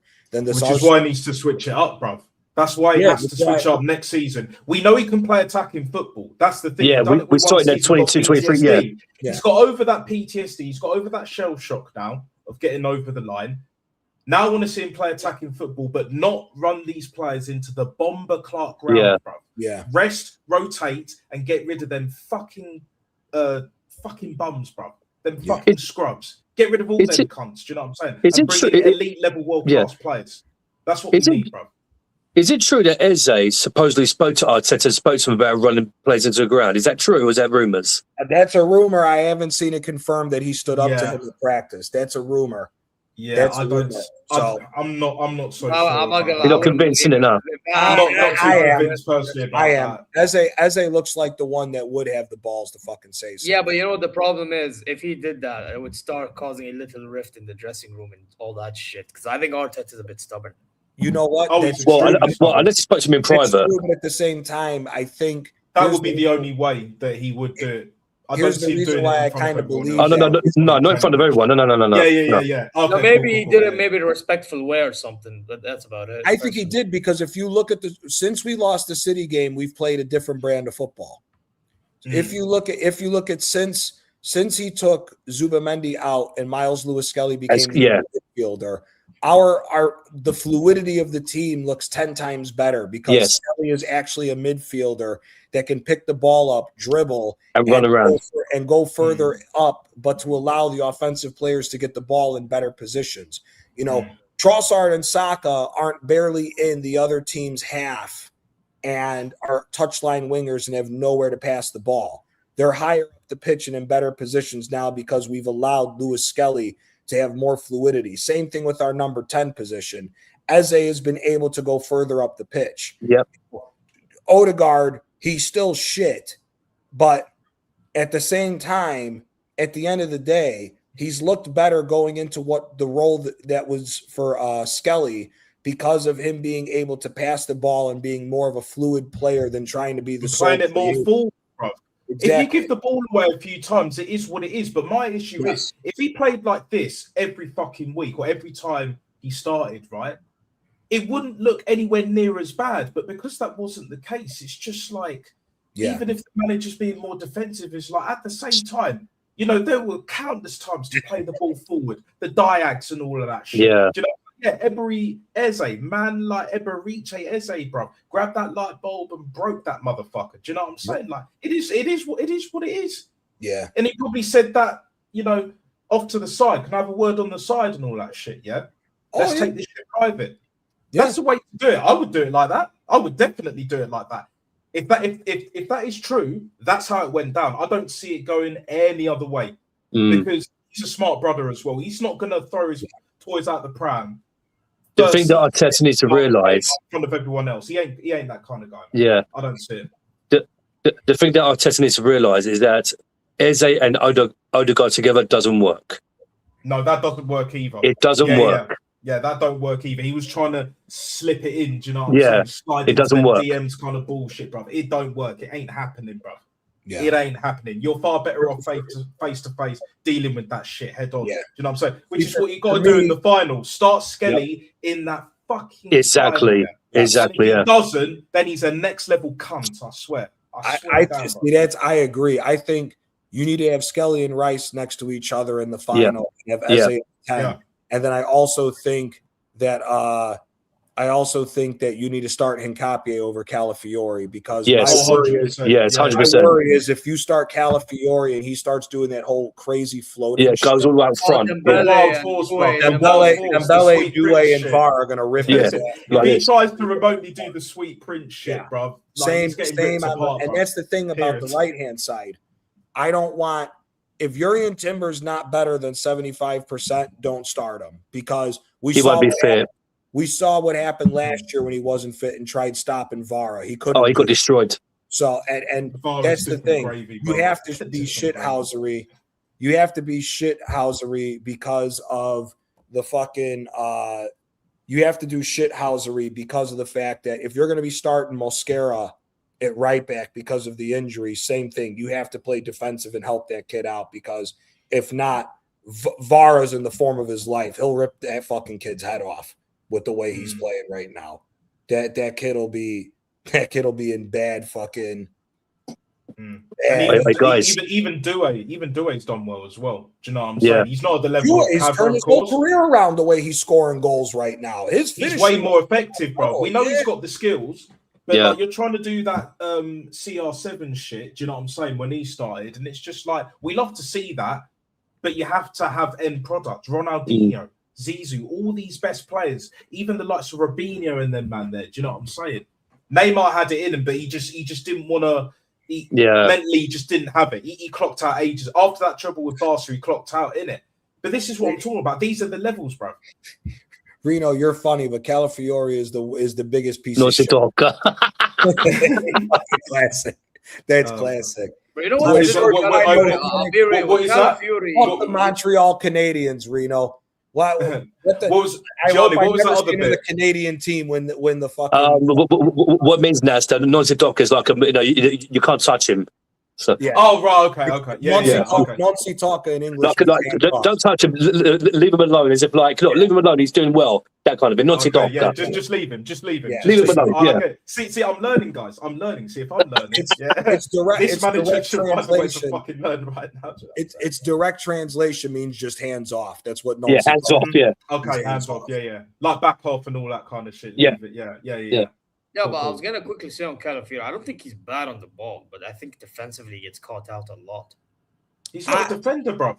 He's not a defender. No, he goes forward. He's a forward. He's a forward, bro. He's got mixed profile. I think Calafiori. If you found like an old school team that worked a 4-4-2, I think he could be like an old school left midfielder more than he could be a defender, in my personal. You know what? I was thinking that, Johnny. Because defensively, he's dog. Defensively, I don't care what anybody said. He's dog shit. Bologna. Yeah, I'm saying going forward, he offered like I remember second half against us, bro. That guy changed the game. He's good, but again, he changes the game in the offensive side than he does defensively.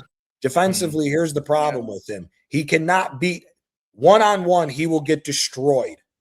He always has to foul. Yeah, he has to foul. One-on-one, he is not that good of a defender. If you look at the problem with Arsenal with him, Gabriel Magalhaes gets pulled out to the left-hand side a little bit too much because he has to cheat over because he knows that Calafiori can get burned one-on-one. And that's the problem with me with Calafiori. And when you look at like the comparison of him with Bologna only dropped 6 points in the league from where they were when he was there, and they went on to win the Coppa Italia.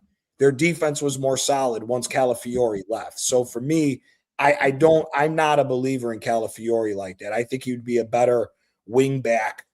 I think he's more suited for a wing back or a midfielder role than he is for an actual defender, because one-on-one defending, he's not good. I mean, you saw the qualifiers. That 17-year-old from America that was playing for Bosnia took him to school. So I'm sorry, I'm just not a believer in him. Better than the American, please. You better think the Canadians play in the USA. Yeah, I think the Canadians are playing, but I never want to see a Canadian team win. But that is what it is. I feel sorry for you, T-Dot. The Maple Leafs haven't won since the 60s, and I don't know when they're ever going to win again. So, but since the 60s. The Toronto Maple Leafs haven't won the Stanley Cup since, I think, 67. Is that the team that Igal supports, man? Yes. I swear that's Yeah. Well, I'm not gonna. The only thing I care for Canada is please return Davies back in peace after the World Cup. Thank you very much. Jesse March, my eyes are on you like a hawk, bro. After last year, wallahi, last year that ACL is all on him. That fucking bastard. He was playing in left midfield for Canada, no? I don't know, whatever the fuck it is. Man played him in like the third place playoff that was so fucking useless and then got injured. Yeah. Shut up, bro. You think I give a fuck, bro? I care about Bayern Munchen, bro. We pay his wages, not Canada. You fucking man. I swear he's their best player. I swear he's like their best player. He is, bro. Like, he is. Yeah. Because Jonathan David ain't at that level. Hey, listen, man. I wish him the best for Canada. Jonathan David sucks, dude. Jonathan David. I don't know where. He looked good in France. Boy, when he came to fucking Italy, he got a dose of reality because what happened to him, bro? Yeah, he just fell off, bro. Dog shit with Juventus. Davis has won it all, bro, for Bayern. He's already won it all. Like, it is what it is. Juve is going to be Juventus better. Reno, because we're on a group chat over Instagram. Reno's praying to God that Juventus makes Champions League, because if they don't and they go to Europa League, aren't they on the Europa League already confirmed? Yeah, not confirmed, no, because it's all going to go down. Final day, there's many different. So Milan's on 70 points, Roma's on 70 points, Juve and Como are both on 68. Como and Rome both have to lose on the final day, and Juve has to win for them to make the final spot for the Champions League. Yeah, that's unlikely, bro. I can't pack it up. That's unlikely. Yeah, well, if it happens, they're in trouble, because Dusan Vlahovic, it sounds like, is leaving. Because his contract is up at the end of the summer. I know, because we're on a free. We're looking at him on a free. Yeah, you guys in Barca are both linked with him. He wasted like so many years at fucking like. You know what? Though, I'm not gonna lie. I know he's been shit for Juventus, Vlahovic, but again, I'm looking at it in a backup perspective. I'd take him. Backup, he's better, because I'm sorry. For me, I think Vlahovic has been one of the most overrated strikers. Yes, I agree. The guy for 2.5 years catches fire. 2.5 years, 2.5 months out of a season, he catches fire, and he's scoring world-class goals left, right, and center for maybe 2 months. The rest of the season, he's shit. The rest of the season, he can't hit wide open nets. So for a free transfer, he's a good signing. To be a starter in big money, absolutely not. And I think Juventus. Yeah, absolutely no. We dodged a bullet, bro. We dodged a bullet, because he was linked with Arsenal for way too long, bro. Yeah. Like, for example, you said Barcelona. So the problem with Barcelona getting him is that, let's be honest, he would start for them. That's shit. But in our case, we have Harry Kane. So, like, I think Ferran Torres would still start over him, in my personal opinion. Well, it depends. It actually depends. But with us, he's guaranteed backup, and we would rotate anyway. So, like, for us, it'd be better. I'll be honest. Better than having Jackson. Him and Kane, like, when you guys rotate and put Kane in the number 10, I honestly think Kane at the 10 and Vlahovic above him would actually work well with one another. Yeah, I agree, because they would like free both. Like, I know. Yeah. I'm with you. And that's what he's been missing. See, when Vlahovic was good at Fiorentina still had decent midfielders. You had Giacomo Bonaventura, who could link up well with him. You had Chiesa, Ribéry for a quick period, looked good, link up with him. Yeah. So, and that was when Italiano was getting the best out of him. Since he went to big up Ribéry every time. But ever since he went to Juve, he's never had that true player to link up with. And really, it's not his fault. It's also because Juventus got drunk on Allegri's success. Because you look at what happened with him when he went there. Allegri started putting people in crazy positions. He took Federico Chiesa, who was one of the hottest winger scoring prodigies in the world, and put him as a wing back, which made no fucking sense. Vlahovic, again, part of it is the fact that they could never link up a proper player to link up with him. But it's also because the guy, I mean, again, he turns it on. He turns it on in November and December, but when you need him to score, he never shows the fuck up. He's not that good. Like, Vlahovic to me is one of those guys to where if he played on like a mid-table team, he would bag plenty of goals if he was the focal point of the offense. On a big club focal point, not even fucking close. Not even close. Not at that level. No, nowhere near. And he misses too many open shots too. That's the other problem. He misses too many open shots as well. That's why you don't want to give him volume chances, though, do you? Exactly. And he misses sitters too. There's been plenty of times where I've seen it's one-on-one with the goalie and he shoots it over the fucking net. He doesn't even put it on target. But I'll tell you something though, Gianni. Like, in Juventus, let's be honest, Juventus are shit. Like, there's no beating around the bush. Yeah. Bro, you put them in a Bayern team that's going to be attacking, yeah? And you put them, like, in a situation. Let's say we have a Champions League big game coming up. We have to rotate like we always do. Bro, it'd be perfect. Yeah. Or you can put them in a game, let's say, for example, against a Werder Bremen or against a Hoffenheim or a whatnot. Bro, and he do a decent job. Bro, we had Jackson, who's, in my opinion, personally worse than Vlahovic. I'm telling you right now. Brother scored 10 goals in his tenure at Bayern. I'm not joking. He scored 10 goals. Yeah. If that brother can do that, what the fuck do you think Vlahovic may do? No, that's the one thing I will say. Yeah, he will get way better service going to Bayern than what he ever had at Juventus, to why I definitely agree. I think he would score more goals there. But again, it's also it has to be the right time of the year for him to score goals. Otherwise, this motherfucker couldn't hit the side of a barn. Bro, if he could, let's say we give Vlahovic. For me, I'm looking for this guy to somewhat be on like some purple patch at the end of the season. Yeah, because if we can get that purple, like let's say we sign him, we get purple patch version of him at the end of the season, then I'm like, you know what? Let's say we bring him on in a big game, it won't really hurt us as much like it did like with Jackson against PSG, you know? But that's why for me personally, I don't mind getting Vlahovic as backup because I know I have Harry Kane. Yeah, so like break the curse. Like Zia basically just like break the curse basically. So if you have him as like backup, and instead of him scoring mad goals, being the starter in November, December time, in the crunch time of the season, business end of the season, March, but definitely April and May as well.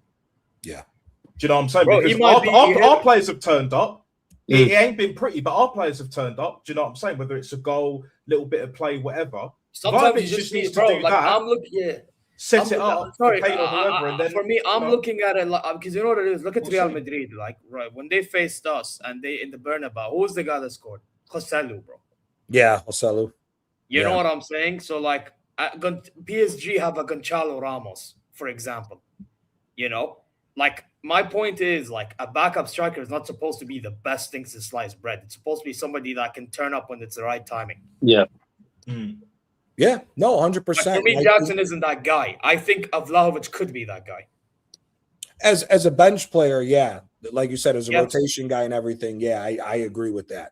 I don't if he comes in, like say for example, if Kane got hurt and you're relying on him for a while, you better hope that purple patch really is lasting long. Yeah, because otherwise it's going to be a long day for you guys with him. Because like you said with Juventus, brother, Milan has to win too. If Como and Rome somehow pull up and Milan screw up against Cagliari and they drop to the Europa League, Juventus and Milan's financial problems are only just getting worse. Like Juventus, I'll be honest with you. If Juventus don't make Champions League, I would not be surprised if you don't see Yildiz at Juve either. I think they'll be forced to sell him for a lower amount of money than what Juventus fans or what Juve is going to want, because they can't afford to take another loss again like that. They need to make Champions League. Otherwise, their financial problems are going to go out the door right now. It's insane. But doesn't that depend on who's their match? Is their match is still going to be Spalletti, right? If they don't make Champions League, I don't think so. If like they don't because I know in Serie A, you man will swap managers like it's street women, bro. I can't lie. It's already happening now. It's already getting ready to happen now. Sarri is linked to either Napoli or Atalanta. And if he goes to Atalanta, that means Rafa Palladino's a free agent who he'll go somewhere because he's one of the best young up-and-coming managers in Italy, in my opinion. You have Italiano, who sounds like he wants to leave Bologna and look for a better project. Allegri is no guarantee that he's staying at AC Milan with everything going on over there. Conte's leaving Napoli, so we don't know where he's going, even though a lot of these idiot Italian fans want Conte to go back to the national team, which I don't know why they want that bullshit again. And then, the Lazio job's open, but nobody wants the Lazio job because of how shit that owner is. Lotito's is one of the worst owners in the Serie A. And then, the merry-go-round of managers will just kick up again for another season. So, but Juve, whatever plan that they have, the problem is they have to get to Champions League, because if they don't, there's so many players that they would have to sell. Conceição would have to get sold. Yildiz would have to get sold. And if they lose those two guys, that's their main firepower. They're fucked. They lose those two guys and they're relying on fucking Jonathan David and Openda. They're fucked. Mid-table, bro. Mid-table Juve. Look, I hear it too. Yeah, I'm here for too, bro. fuck them motherfuckers. Yeah, Mid-table facts. Juve, bro. That is generational, bro. That's Bro, sensational. imagine if they don't make Champions League. If they don't make Champions League, anybody could be up for sale. If they make Champions League, the only two on guys a cheap as well. On a cheap, bro. Yeah. The only two guys that they're trying to get rid of right now is Locatelli and Coop Miners. That's it. They're trying to keep the team together and then wondering what other striker they can go for. The problem is they're paying Jonathan David a lot of fucking money, and he's a bum. And Openda's getting a lot of money. Free agent as well, bro. Free agent. No, Vlahovic is the free agent, but those guys will still be there. But imagine you don't make Champions League, you're coming into the Europa League, you want Juventus to contend, but now you have to sell in order to buy, and you have to get rid of your two best players. Here's Chique Conceição. Juventus is so broke. Chique Conceição went to Juventus for 32 million, but the problem is they're paying Porto 8 million a year for 4 years because they don't have the money to pay 30 million euros for it's an installment, is it? Installment, is it? Installments. Yeah, it's 8 million installments for 4 years because they're that broke. Yeah, they're financially fucked. They got Jonathan David on a free, I swear. They did, and they're paying him crazy money. Yeah, that's the point I was making earlier. Yes, isn't it? Like, on a free, Jonathan David, and you're paying him whatever wages they're paying him, bro. I think he's getting over 200,000 a week. 200k, even euros, bro. He's getting some crazy money. That's bullshit. No wonder why we didn't want to get him on a free, bro. I know we're not the freebie, kings, even in England, when it comes to, trying to get them free agents over the line, but it's like 200k. He's getting a lot of money because of that free. Rotted. That's not the same money as Gyökeres, bro. That's the same, pretty much the same money as fucking Victor Gyökeres. I'm not saying Victor Gyökeres is all that as a footballer at all. He's not, but he scores goals, bro. Do you know what I'm saying? In spite of this manager, like he still scored. He's on the road to getting over 20 goals, in all comps. I think he's already got that. But they paid it because they thought he would be that guy, isn't it? They thought he would be. They thought no chance. Lille is a different team, different system. Do you know what I'm saying? Like, they got the most out of him. Probably the only club that will. And at Juve, it's just not happening, bro. Do you know what I'm saying? You know what I noticed, guys?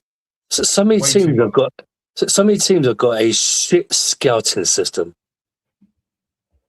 A strict what? A shit scouting system, like scouting players. Yeah. So many teams have just got a shit system going on. Their network's on some next level bullshit. It's like some Timo shit. Do you know what I'm saying? Isn't it? Like it's off-brand. Compared to you's got that stuff. You know what I'm saying? Yeah, we've probably got one of the best scouts at Arsenal, right? Michele's top three. Michele's top three best scouts. We've got one of the best scouts, bro. I'm not even gonna lie, bro. I have to back him up because I'm shocked with what he's been doing lately, bro. It's crazy. Who's that? Max Eberl. I have to give him credit as well. Yeah, Erbel. Yeah. I criticized him, but I can't lie. At the end of last summer, I realized what the problem really was with our boys. You want to laugh? Jonathan David is the second highest paid player at Juventus.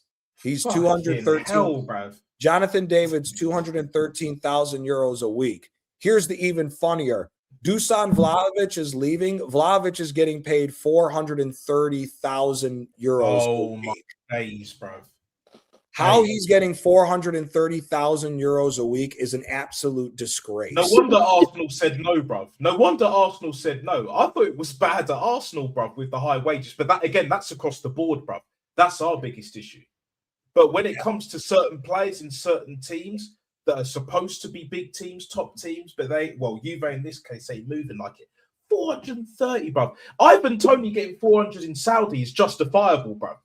I don't care what anyone says. It's way more justifiable. Yo, Ivan Toney's cooking in Saudi. Bro, he cooked in Saudi. He finished second top scorer, and they probably should have done better in the league. He's got an attitude, that's tough. He's in the England squad, bro. He's in the England squad. And guess what? Anyone telling me he doesn't deserve it, I'm going to argue with them, bro, because I'm telling you, as someone that follows Saudi League football, That guy has been dunking this season. He's a good striker. Arsenal fucked up that we didn't Bro, sign this him. guy- He's a proper striker, bro. And by the way, in a few games, top they've been player. We want him in it now, Stan. Remember, we want him. Yeah. We should have They got said, him, bro. they said they Should need have got a him. personality problem. But no, we have to stick with No, the no, King of bro, Zamundo at the bro. time, bro. Do you know what I'm Gianni, saying? Yeah, attitude. There It's got was, a attitude. game there was a game we played against them, not this season, last season, bro. I swear down, bro. And keep in mind, our goalkeeper is Yassine Bounou, the Moroccan keeper, bro. Yep. Mhm. Ball literally like comes up all the way up. Brother said, I'm just gonna slap it, and it went like literally clean into the back of the net. Bro. I'm like, he's a what good striker. He's good a striker. bad, and he did it in our ground. It's not like he did it at home. In our ground. So this is how funny this is. Jonathan David signed with Juventus for free. His total contract, he signed a 5-year contract. His total contract is 55 million euros after 5 years for free. He's dog shit. 6 goals, 4 assists in 34 games at Juventus. Who makes these decisions?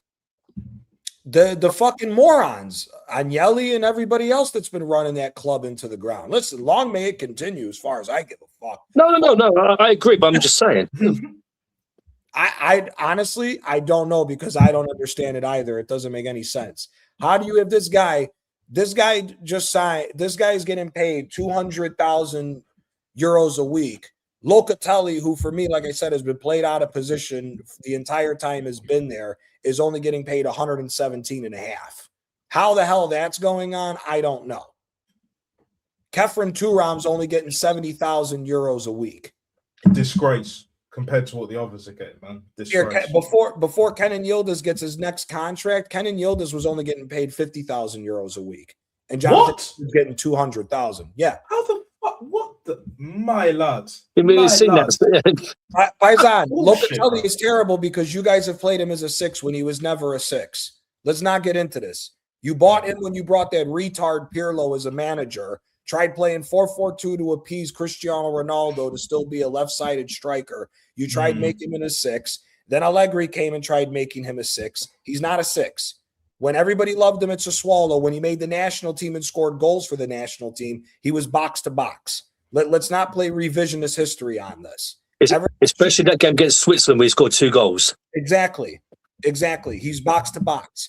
Everybody at Juventus, he's terrible. He never played as number 6. He never played as, he's not Juventus caliber. Bro, nobody who you signed is Juventus caliber. You've been signing dog shit players for 5 seasons. Let's not get into this. That's why they are where they are, bro. Exactly. That's why they are. I remember watching Juve in the Europa League, bro, play Fulham. We could just end it there. Yeah. For me personally, and yeah, you can say it was like 10, 15 years ago now, whatever. I don't care, bro. Yep. As long as I've known, Juve have been in the champs, bro. Yep. So have Inter for the most part, obviously Milan at the time. Yep. Do you know what I'm saying? And Roma here and there. And then, you get a few others later, obviously, Napoli being in there, and rightly so. But it's just like, yeah, they've fallen off a cliff, bro. They've fallen off a cliff. They're meant to be the biggest team in Italy. Yep. They've fallen off a cliff, bro. That's like Man United. Man United were 15th, bro. Do you know what I'm saying? Now they're getting giddy because they're third and all that shit. Title charge next season. Yeah. If Juventus don't make Champions League this year, whether Reno says they don't deserve it or not, and I agree with him, and he's a Juve fan. They don't deserve it with the way they've been playing. He's right with that. But and he's right here to say this too. The problem with Juventus is the ownership. It's not only Agnelli. Elkan doesn't know what the fuck he's doing as an owner. And again, you look at all the problems that's happened with Juventus. You had the Prisma situation where they were cooking the books so that they could keep spending money. They spent money like fucking idiots and put themselves in debt when it was not needed. Nobody was close to you financially, and Juventus allowed themselves to fuck themselves over. So the problem is they've just been trying to fuck the system over again and got caught again with their hand in the cookie jar, and now it's hurting them. So for me, it is what it is with that. But at the end of the day, it sucks, but it is what it is. Agnelli and Elkan, they're two terrible owners because, again, how can you be – the thing that's crazy to me is this. Juventus financially, leading up to when they bought Higuain, was better ran than Napoli with how strict they were as far as constant profits, growing the money and everything else. Once they made that signing for Higuain and then they started spending crazy money left, right, and center on players, they lost their way, and they were lucky that it was the rest of the teams in Italy just didn't have a big enough squad to go a full season with them. Now that these other teams have caught up to building a squad with them, that's why their dominance has gone down. That's the whole reason why. I mean, dude, Aaron Ramsey was getting paid $300,000 a week when he went there for free. Oh yeah, he did play. Yeah, remember that? Yeah.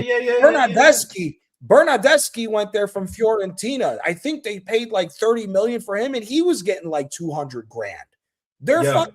He is a ball, to be fair. Like, but still, I see exactly what you're saying. I always rated Bernardeschi. I'm not going to lie. He was a good little player.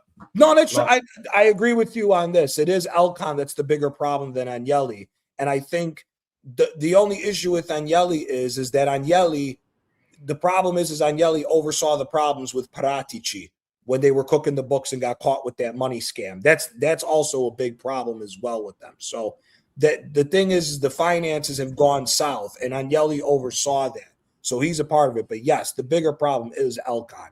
I 100% agree with you with that. 100% agree with you at that. Yeah, they were just giving out money. That's a part of Juventus. Yeah, not sweet. Juventus ran over $1 billion worth of debt. They were never spending money the way Inter was. They never were. Not what Inter was doing with Moratti. They started spending money once the money got up. Because if everybody remembers, when they won the Scudetto after Milan, the 2011-2012 season, there wasn't that many big-name players on that team. They grew into that team. They then started adding the little pieces of getting remember, they got Carlos Tevez for low money. They didn't spend that much money. They got Quagliarella for only $10 million from Napoli. They built that team very cheaply when Conte was there. Then right after that whole situation happens, then they start shelling out money like crazy when they started winning the Scudettos constantly and making big money. You fucking classic with that. Zero, I see you got to go, my bro. I appreciate you hopping on for the chat. Big up to you, my guy. Big up to every single one of y'all, take care. Big up, bro. Peace. Yeah, big up, man. Big up. But yeah, like it is what it is, bro. The Premier League is the Super League of pretty much the entire world, didn't it? Serie A was, the league, bro. Not just in popularity, but just in pure elite level class. It was above world class. There will never be. I remember Golasso back in the day, bro. Yeah, it was still going even in the the early mid-noughties and that, but the 90s was where it was at. I missed that boat. I'm not gonna lie, but for me, it's just like, it's just. I don't think it's ever gonna get to that point. But again, the whole Super League conversation was to take all them teams across Europe and franchise that shit. Yep. To make the extra big bucks, mega big bucks. Do you know what I'm saying? So, like, we're not going to see that again either way. Because for me, after the Premier League, once the Premier League stops being a Super League in of itself compared to every other league on the planet, it's done, bruv. It's done. Like, no more Champions League, no more Europa or Conference League. They'll have like a Super League 2 or some shit, Super League 3, league format. I don't think they'll have an additional cup with it. I don't think they're ever going to vote. I don't think they'll ever allow the Super League, if I'm being honest with you. But isn't that the reason why Kroenke wanted to get in there in the first place? Initially Stan and then now Josh. That's why they all wanted to get in. Okay. The fans protested, didn't they? Yeah. And Josh don't have the bottle, bro. He don't have that bollocks. They wanted bollocks, so it was the big six in England all wanted it. It was Barcelona, it was Real Madrid, Juventus. Barcelona, Real Madrid, definitely wanted it, bro. Juve, they were begging for that shit, bro. Do you know what I'm saying? Brother, they needed it. Exactly. Yeah, they needed it, If you look at the layout of what it was, because I think it was Chase Bank was It was Chase Bank was the one that was going to provide it. The way it was wasn't JP Morgan well, or was it just Morgan? Chase? JP Morgan owns Chase. Oh, okay, yeah, my bad. JP Morgan owns Chase. So yeah. Chase was, I think, how, if I remember correctly, there was going to be 16 teams guaranteed to be in it, and the 16 teams every start of the season was going to get 350 million dropped into their accounts every year. Now in the Premier League, every team gets 50 million base at the beginning, and then it's prize level money at the end, which is why there's so much money in the Premier League, to why there's the leg up. But yeah, no, the Super League. So it was the 3 big Italian teams, the 3 big Spanish teams, the big 6 from England, PSG, Bayern, and then I want to say it was Dortmund. And I don't know who the other team was that was guaranteed to get in out of that. But then the 4 other teams. Was it like a Benfica? Was it Benfica? Yeah, that's what I was thinking. Portuguese? I don't know if it was Benfica. Or it might have been the Dutch league. I have a feeling it might have been Ajax. Maybe Ajax. Might have been Ajax, if I remember. Because they got the heritage and all of that as well. But basically, those teams were going to be permanent franchises. And then there was going to be 4 spots that were play-ins for different leagues. So, like, I remember Napoli was one of the teams that was talked about to be initial play-in, and I forget what the other teams were. But everybody said no because of all that. Big up Shabazz, my guy. I'm doing all right, my guy. I'm doing all right. But, yeah, all the big teams wanted it because of the finances. Again, here, the problem with Juventus is they have to basically sell to buy and have to continue getting prize money to lower their debt. And when you look at the problem going on with Juventus, that ain't happening anytime soon. Which is why, to like what Reno is saying, that they need a complete revolution at that club in order for them to straighten out. And it's the same thing. It's the same thing with AC Milan. The biggest problem AC Milan made was being them fucking retards of getting rid of Maldini and Masada. Because Maldini and Masada had them on track to start possibly fighting for the Scudetto every year. And they've completely fallen off the map since then. So the thing is that Juventus and Milan is all self problems. Inter, the good thing about what Inter did, which was smart, is Inter split the bill on this new San Siro with AC Milan. Because before there was talk that they were going to break the 2 Milan teams up and they'd have 2 separate stadiums in Milan. And they both said, no, we're going to build another joint stadium to keep that rivalry and the tradition there. We're going to upgrade it. But now, because we both co-own this team, we get to keep way more money. Inter's revenue streams have grown off the charts the last few years because of them winning. I think Inter's now hitting over 500 million in turnover a year now, which once they get that stadium up, Inter Milan will be able to start swinging with the big boys in Europe again if they're able to do that. Because when you're able to get that higher revenue and own your own stadium, Inter will be able to get the debt under control. That's the biggest worry for everybody with Inter in Italy. So when are they going to build the stadium, Johnny? Like the new San Siro, I think, is supposed to be done in time for the European Championship. So by 2030, I think it's supposed to be done. Right. Okay. Because they're building it right next to the San Siro now, and then once it's done, they're going to demolition the old San Siro and use it as like the parking lot for the stadium. So, bro. Like, I love that stadium. I'm not gonna lie, that's a legendary stadium. Yeah. Like, however way you look at it. Have you ever been?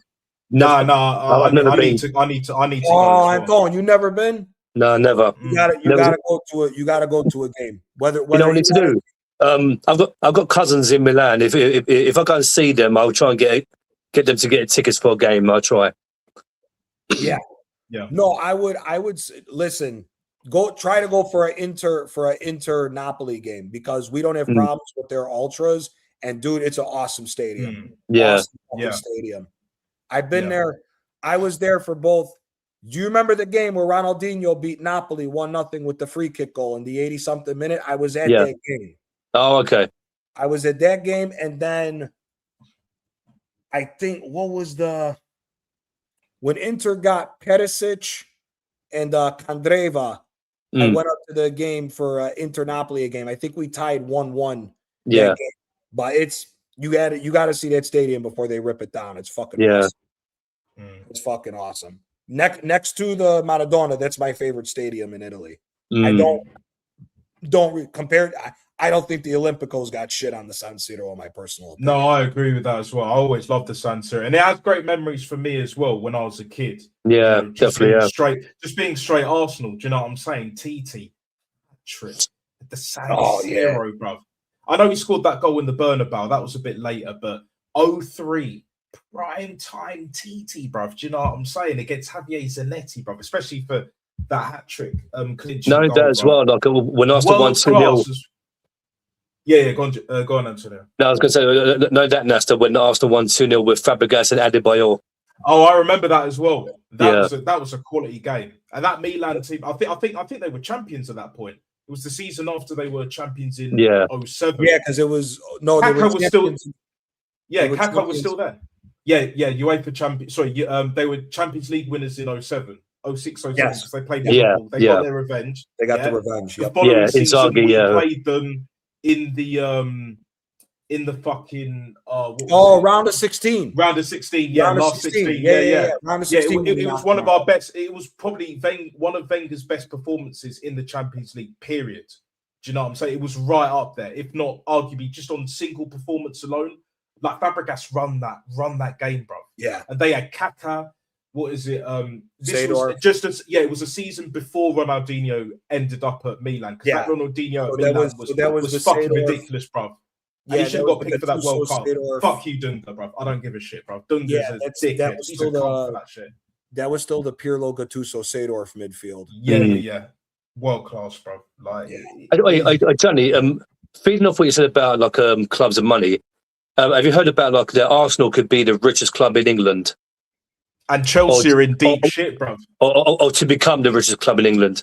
Yeah, so apparently from what the Cronkies have been doing behind the scenes with commercial contracts and everything else, it sounds like Arsenal may be able to start cracking over £800 million in turnover a year as far as the income, which would put them at a crazy level to where it's going to be hard to catch up. Listen, I'm here for it.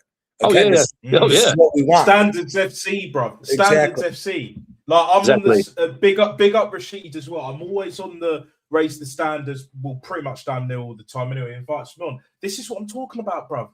Oh, but you've got the most money. Where, bruv? Shut up, bruv. Do you know what I'm saying? It's just like this is what elite clubs do. When Man United were doing it, with a bit of help from that as well, was just like it is what it is. You know what I'm saying? We all complained, but we still got on with it. Now we've just won one league, bruv. Shut down N5, yeah, on the night, bruv. On the night, people are coming back from work, you know, still at work, you know, took a break, whatever the case may be, to surround the fucking Emirates, bro. Yeah, Chelsea ain't doing that. Talking about money, you know, like what both you guys have been saying, right? Chelsea are in like what, nearly 4 billion in debt since Blue Coat took over and that shit. They're completely fucked, bro. They're completely fucked. Either way, bro. Yeah. They're worse than Juve, bro. They're a sell to buy model. 100%. They're worse than Juve, like in terms of like, where they're at now. See, here's the thing with Chelsea, because Chelsea has a high turnover rate with revenue as well.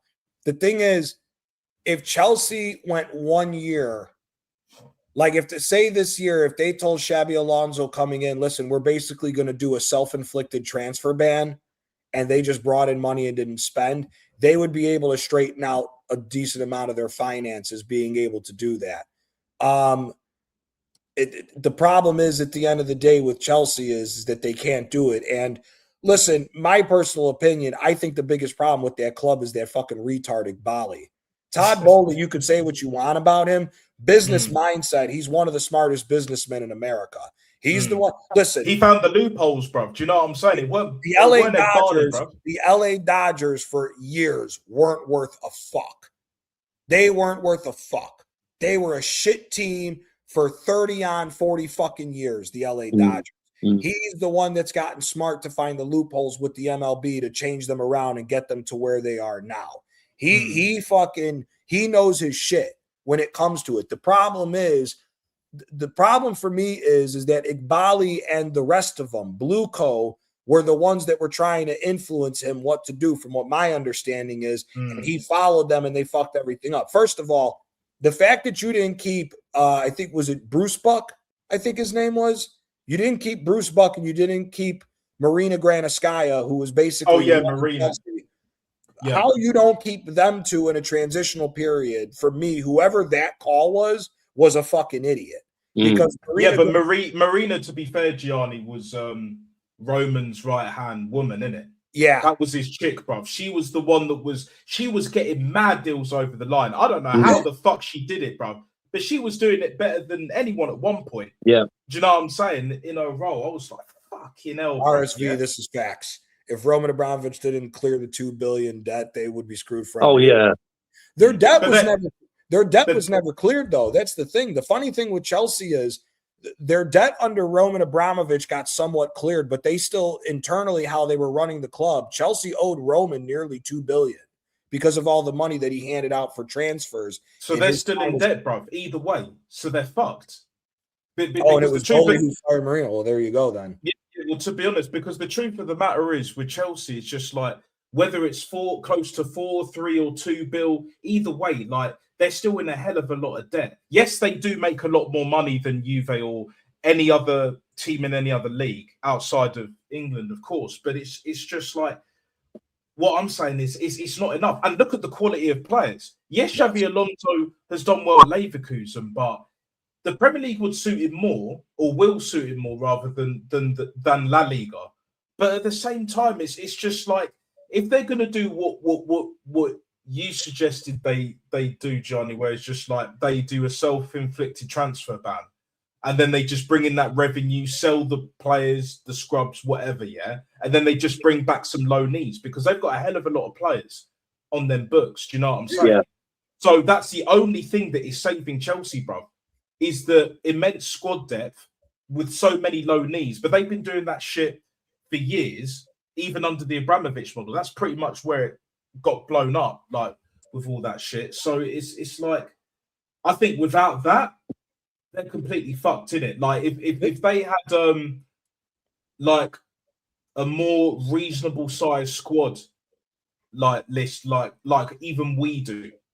Do you know what I'm saying? Where it's not as much. It's obviously got bigger, but it's still not as big if you include the loans as well, who we've loaned out as well. That's going to come back, like the Kiviors, etc. Yeah. Brother, the only player they can make money on realistically is Cole Palmer. And I personally, I don't know who's going to spend big money on Cole Palmer with him being out of form for almost 2 years. And even now, I say that maybe if the rumor's true that Palmer's not making the World Cup, because I still haven't seen this England squad yet. If he's not making the World Cup, his value has decreased dramatically. I don't think he made the squad, bro. I don't think he made the squad. From what I could see, Ivan Toney was in. Phil Foden wasn't included. Lewis Hall. Phil Foden was included. Yeah, no, wasn't included. Oh, yeah, he wasn't. No, he wasn't included. That's what I'm saying. Foden. Lewis Hall hasn't made it at left back. Neither has Tyreek Mitchell. That concerns me, bro. That concerns me. Who the fuck is the left back for England then? Exactly. He bought Livramento, but he didn't bring Trent, which is understandable because he ain't a right. Trent had a bad season at Real Madrid. I'm not exactly, but he's a right mid. He's a right mid. Do you know what I'm saying? He's that dying, or not even dying, pretty much dead position at this moment in time because of how football's gone. You don't get left and right mids, old school proper left and right mids anymore. Which is what you were saying about Calafiori in the left, then Trent on the right. It would work. It would work because you'd have cover behind you. Do you know what I'm saying? And they could just focus going forward. Like what we used to do. Arsene Wenger said it way back in the day. 4-4-2 is the best fucking formation. I hear it, bro. It's not even English. He's not even English and he's saying 4-4-2 is the best fucking formation. It is what it is. I hear it. But the truth of the matter is, like, when it comes to who else? Oh yeah, Adam Wharton didn't make it as well. So we're like Elliot Anderson made it, but Adam Wharton didn't make it, bro. Did Morgan Gibbs White make it? Yeah, he did. Yeah. He did. He did. Morgan Rogers made it. Morgan Rogers definitely made it. Yeah, he definitely made it. Jude Bellingham made it. That's the one I'm pissed off. How about. the fuck do you take that bum? He bowed that like the FA. The FA You know is why? some It's motherfuckers. the bro. name. Go on, It's the Antonio. name. That's what it is. This is what I'm saying. The FA had a word in his ear, bruv. It's just like something along the lines of, don't take my word for it, but it's just like if you don't take Jude Bellingham because, like you said, Antonio, rightly so, the name, bruv, the brand, bringing in all of this shit. Do you know what I'm saying? Like we could actually write now on all this type of shit, and just, because he's not on a long contract anyway, and it's just like, we'll just get like we would do that shit to fit the agenda. It's make bullshit, the national team. Yeah, how the I saw that. I was like, what the fuck? So the three goalkeepers are about Dean to get Henderson. relegated. It's Henderson, Pickford, and Trafford. I mean, that was pretty much self-explanatory. But then your defenders, Dan Burn. He's not had a good season at all, bro. You got Dan Burn, Livramento, John Stones, and Jed Spence. How the fuck is that four of your defenders? What about Gayey? Is Gayey there? Gahey's there, Reece James is there, O'Reilly's there, Konsa's there, and you took Jarrell Kwanzaa? What the fuck? They left Tomori off again. Tomori's one of the best defenders in Italy for the last 5 years. Facts. Tomori, like, how the fuck does this guy not get in the England squad? How is Jordan Henderson still on this team? Yeah, Jordan Henderson. That's bullshit, bro. That's So bullshit. the midfielders are Elliot Anderson, Jude Bellingham, Eze, Henderson, Mainu, Rice, and Rogers. Gibbs White didn't even make the fucking team. Oh, yeah. Oh, no, I thought he did. And then you got Anthony Gordon, Harry Kane. How did Noni Madueke make the fucking team? Yeah, I saw that. Bullshit, bro. Bullshit. Complete bullshit. Oh my word! Seriously, he left Palm. Fucking God, bro. So basically, no Foden. No Foden. No Palmer. No Gibbs White. Gibbs White has been sensational this season, bro. For Forest, they got to the semis of the fucking Europa League. Villa obviously won the damn thing, like I said they would. Do you know what I'm saying? With Mr. Good Evening himself, Unai Emery. Hey, big up, mad respect. Man. Yeah, mad respect to him. And I knew he would, bro. I knew it. We the only team he wouldn't win with.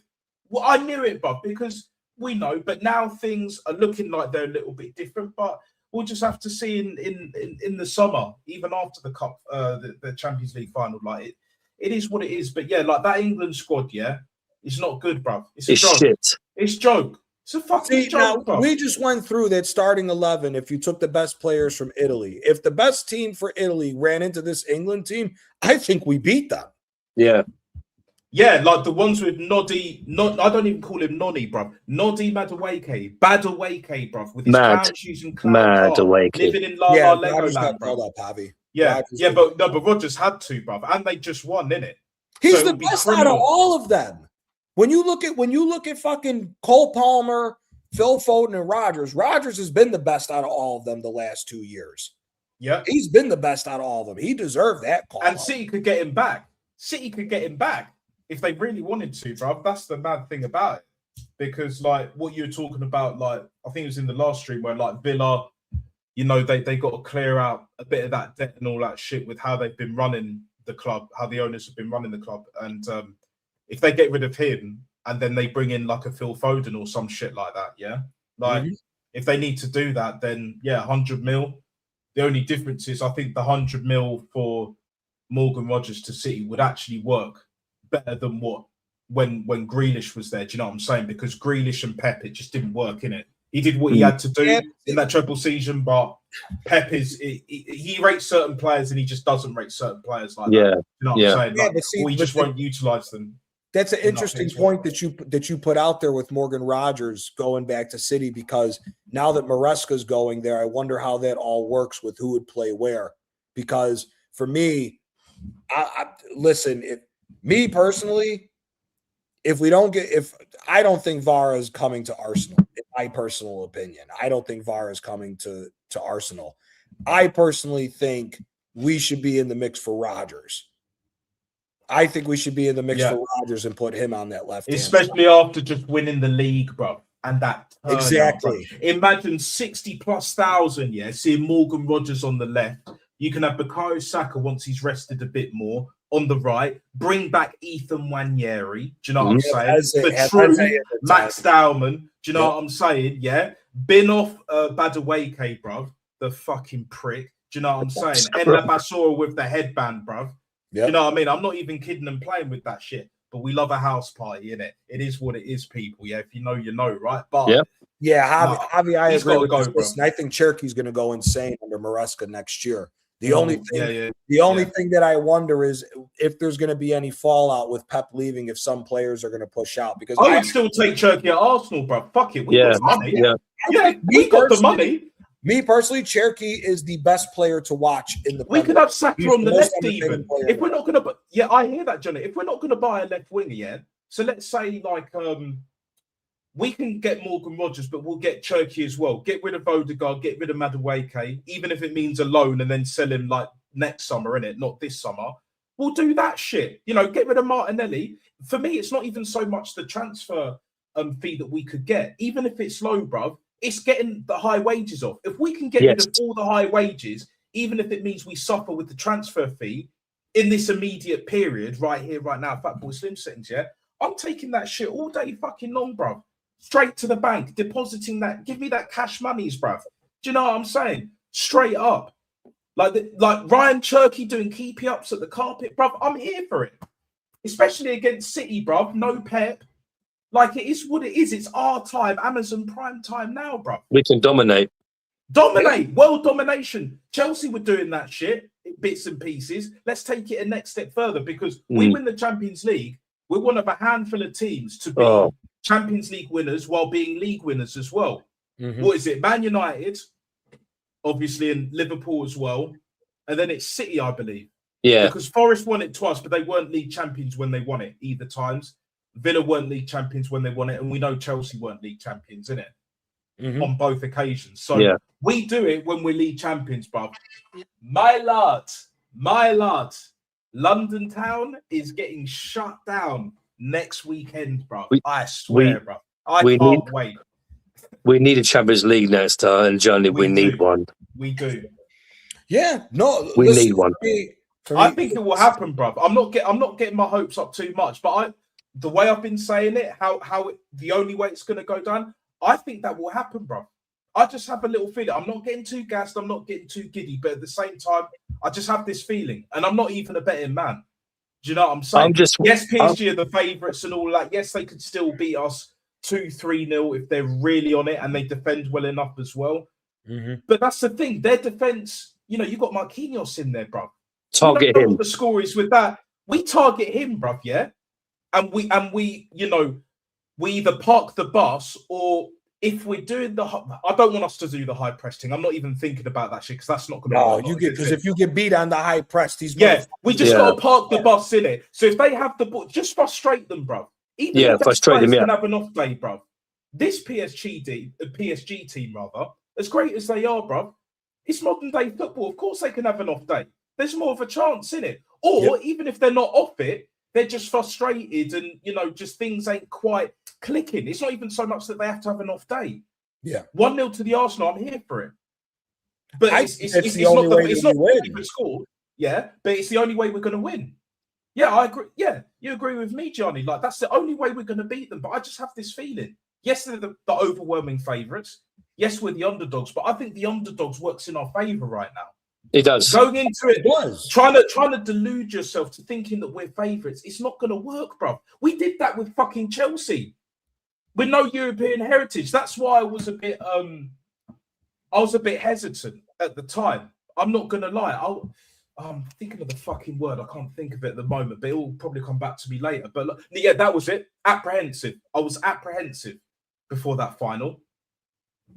And I didn't want to be proven right, but I was because it was Unai Emery at the time. Now we're in a position where if our players are even just 75, 80% fit and we just park the bus to save the energy, do you know what I'm saying? Don't fuck about at the back, yeah?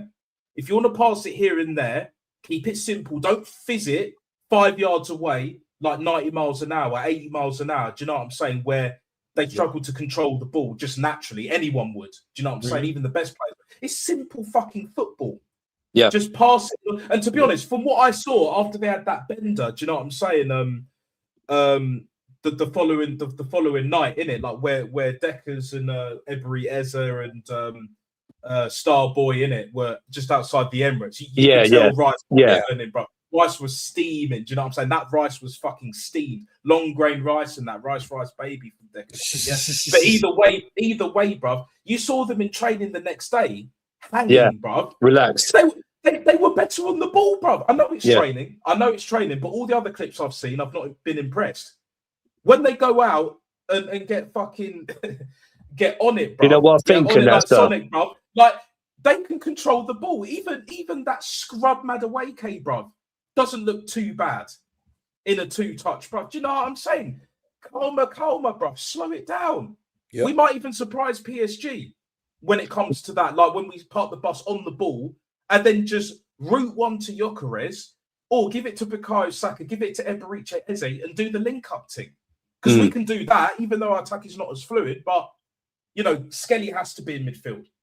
That's non-negotiable. You know, non-negotiable, guys. That's what I'm waiting for. Guys. Do you know what I'm saying? That is a non-negotiable. That's what I'm waiting for. I'm waiting for the team selection. And also, just to feed off what you said, Natster, I believe like the players are more confident and relaxed now because they got it over the line.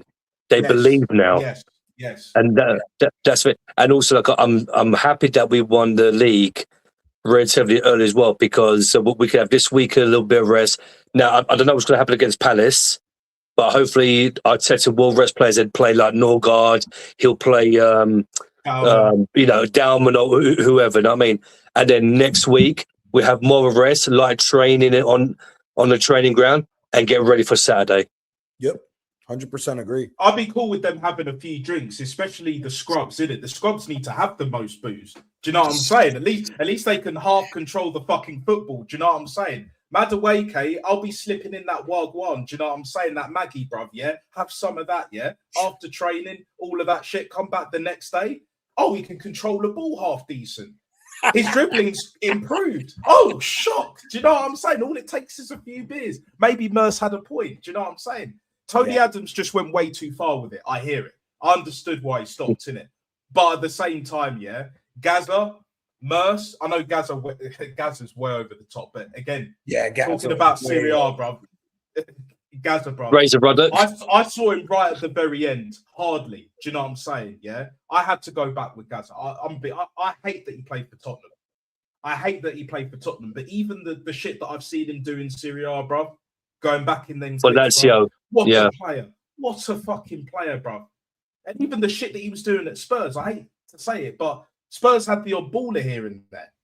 As shit as they are, bro, they had the odd baller here and there. That's why probably they won the odd European trophy and the odd other trophy here and there. Like, it is what it is, but that free kick United won against us at Wembley, innit? That free kick, Gaza. That's the thing. Gaza could have gone to United, bro. If Gaza went to United, yeah, and he stayed there for like 4 or 5 years, maybe even longer than what Eric Cantona did, the king. Do you know what I'm saying, bro? Like, it's like that 98 would have been harder than. Do you know what I'm saying? Like, if he was still, because do you know what I mean? Like, Gaza was just something else, bro. He was, Rangers. People talk about Arteta. Oh, Arteta did well at Rangers. Not compared to Gaza, he did. No, Gaza. You know what I'm saying? Yeah, even with the stories that Ali McCoist fucking tells about the fish. So basically, like, he gets this fish, yeah, and he puts it either in the trunk, in the boot of the car, or in the fucking engine, yeah, or inside the fabric of the car, so it stinks up the joint, but he can't find it. Do you know what I'm saying? One of his teammates, he did a little prank, and this was going on for like a few fucking weeks, yeah. Mm-hmm. So when he came clean, it's just like, I've been driving my car stinking of fucking fish, bruv, yeah, for like 3 weeks, bruv. He's had a fishy car. Fish on wheels, bruv. For this question for Suj, Yildiz has signed, and he's been very vocal, at least at his time in Italy, that his favorite player was Del Piero. So he has very strong ties to staying with Juventus. But again, it may be out of his control, because if they don't make Champions League, they're not going to be able to afford him. If somebody comes in and offers 70, 80 million euros, they're going to have to sell him, because they have to take it.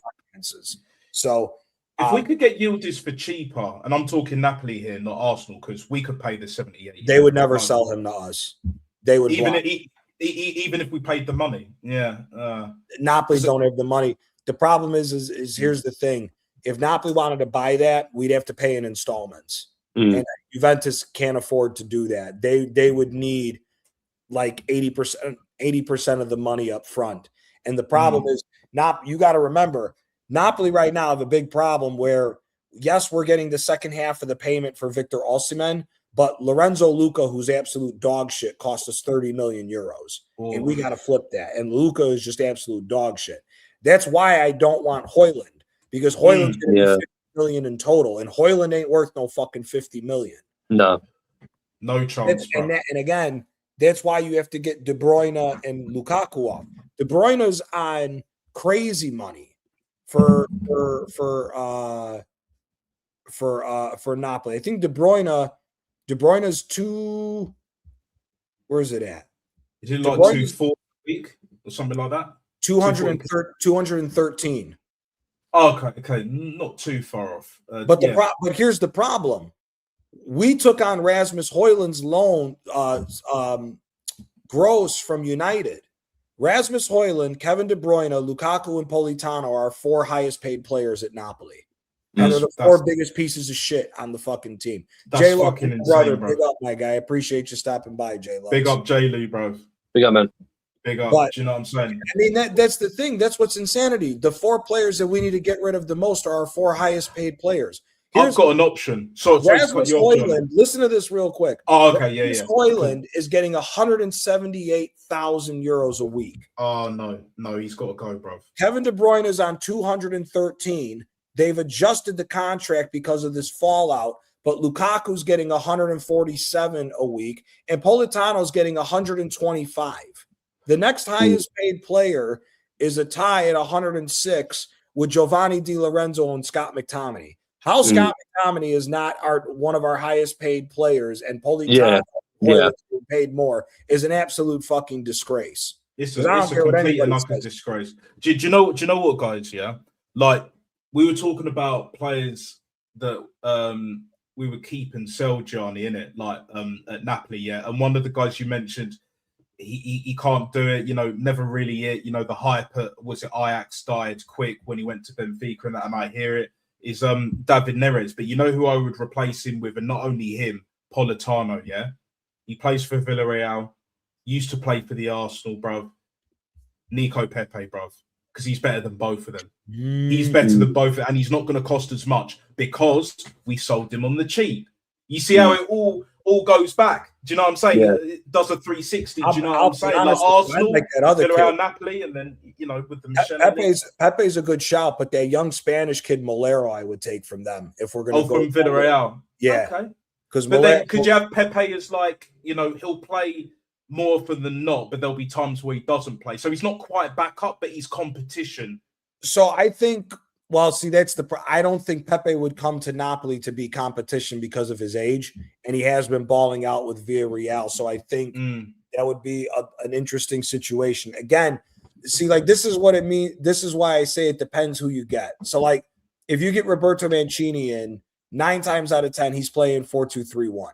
So if you get 4-2-3-1 and Mancini's in, you basically run back the defense. So you'll have Gutierrez, Buongiorno, Rahmani, and Di Lorenzo as the 4. And then you'll have Anguissa and Lobotka together as the 2. Most likely McTominay will go into the 10, which I'm fine for because box crashing, because it's the box crashing. It's not the classic old school baller number 10. He's not that guy. Never has been. So yeah. But then you put Noah Lang on the left, and then the right is where you have questions. Now for me, I like that kid, that Yunus Akgun from Galatasaray. For me, I'm taking him over Pepe, only because of the youth. Because one, you want to have, if you're so, you get him. Now you have to look at what you're going to get for a striker. Me personally, have you seen this kid that plays for Marseille, that Amin Gouiri, the Algerian? Yes, yeah. I've seen him before when he was at Rennes. A little bit Stade Rennais. Yeah. Stade Rennais, because they were in like Europe here and there as well. That kid's a baller. I would go and spend some money on him. Was he like 25? Is he like 24, 25? He's 24, 25. Yeah. See, he's not old as well. He's basically like prime time, innit? Yeah. But the only reason why I said Nico Pepe is because I'm thinking of it as like, as I'm sure you guys are in your own way, like win now, innit?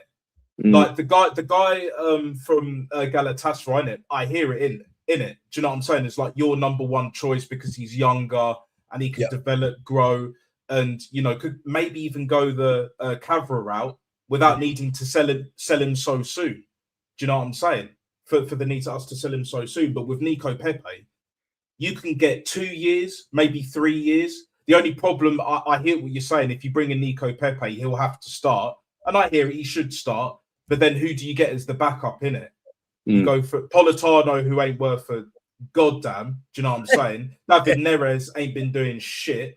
Yeah. And you bring Nico Pepe in. You got either it's someone from the youth, but Alisson's more like he's more on the left but can play up front as well. He's on the left hand. See, that's the thing now. That's the other reason why, because I don't want to hinder the youth. Vergara did a very good job this year coming in on the right. And I want to give him minutes to why I would want Vergara over Pepe because of the youth too. Right. But that's why I think if you go long at gun, McTominay, and then Guiri up top, I think you have a very good young core of the forward players. Now, if you're going to change the two center midfielders, because again, this is what I mean by you have to make a decision if you're Napoli. Do you run it back next year and go one more time with Lobotka and Anguissa? If you do, then fine. If not, you need to look at some proper midfielders that are also young so you can have a refresh cycle to where now you go forward. For me, if that's the route that we're going to take, Rovella at Lazio is the first one I'm calling up, a defensive midfielder, because Rovella, I think, needs to get out of the situation at Lazio, and he can be a very good Pellegrini from Roma as well. He would be one that I would look at too. I would get Pellegrini if we're going to do plug and play. Like if you sell Lobotka, I would get Pellegrini to come in because he's a seasoned vet. He's the former captain of Rome. Him and Anguissa complement each other very well in those two positions. If you're going young, I would look at Rovella. I would also look at the French kid at Como, that Maxence Kekere. He's a very yeah. I've heard of that. He's a good young midfielder too. And then was it like Billy Gilmore is still like a squad player? Billy Gilmore's still there, but then I would also look at what the hell is the other kid's name? Because he just signed for Milan, but they may have to sell him.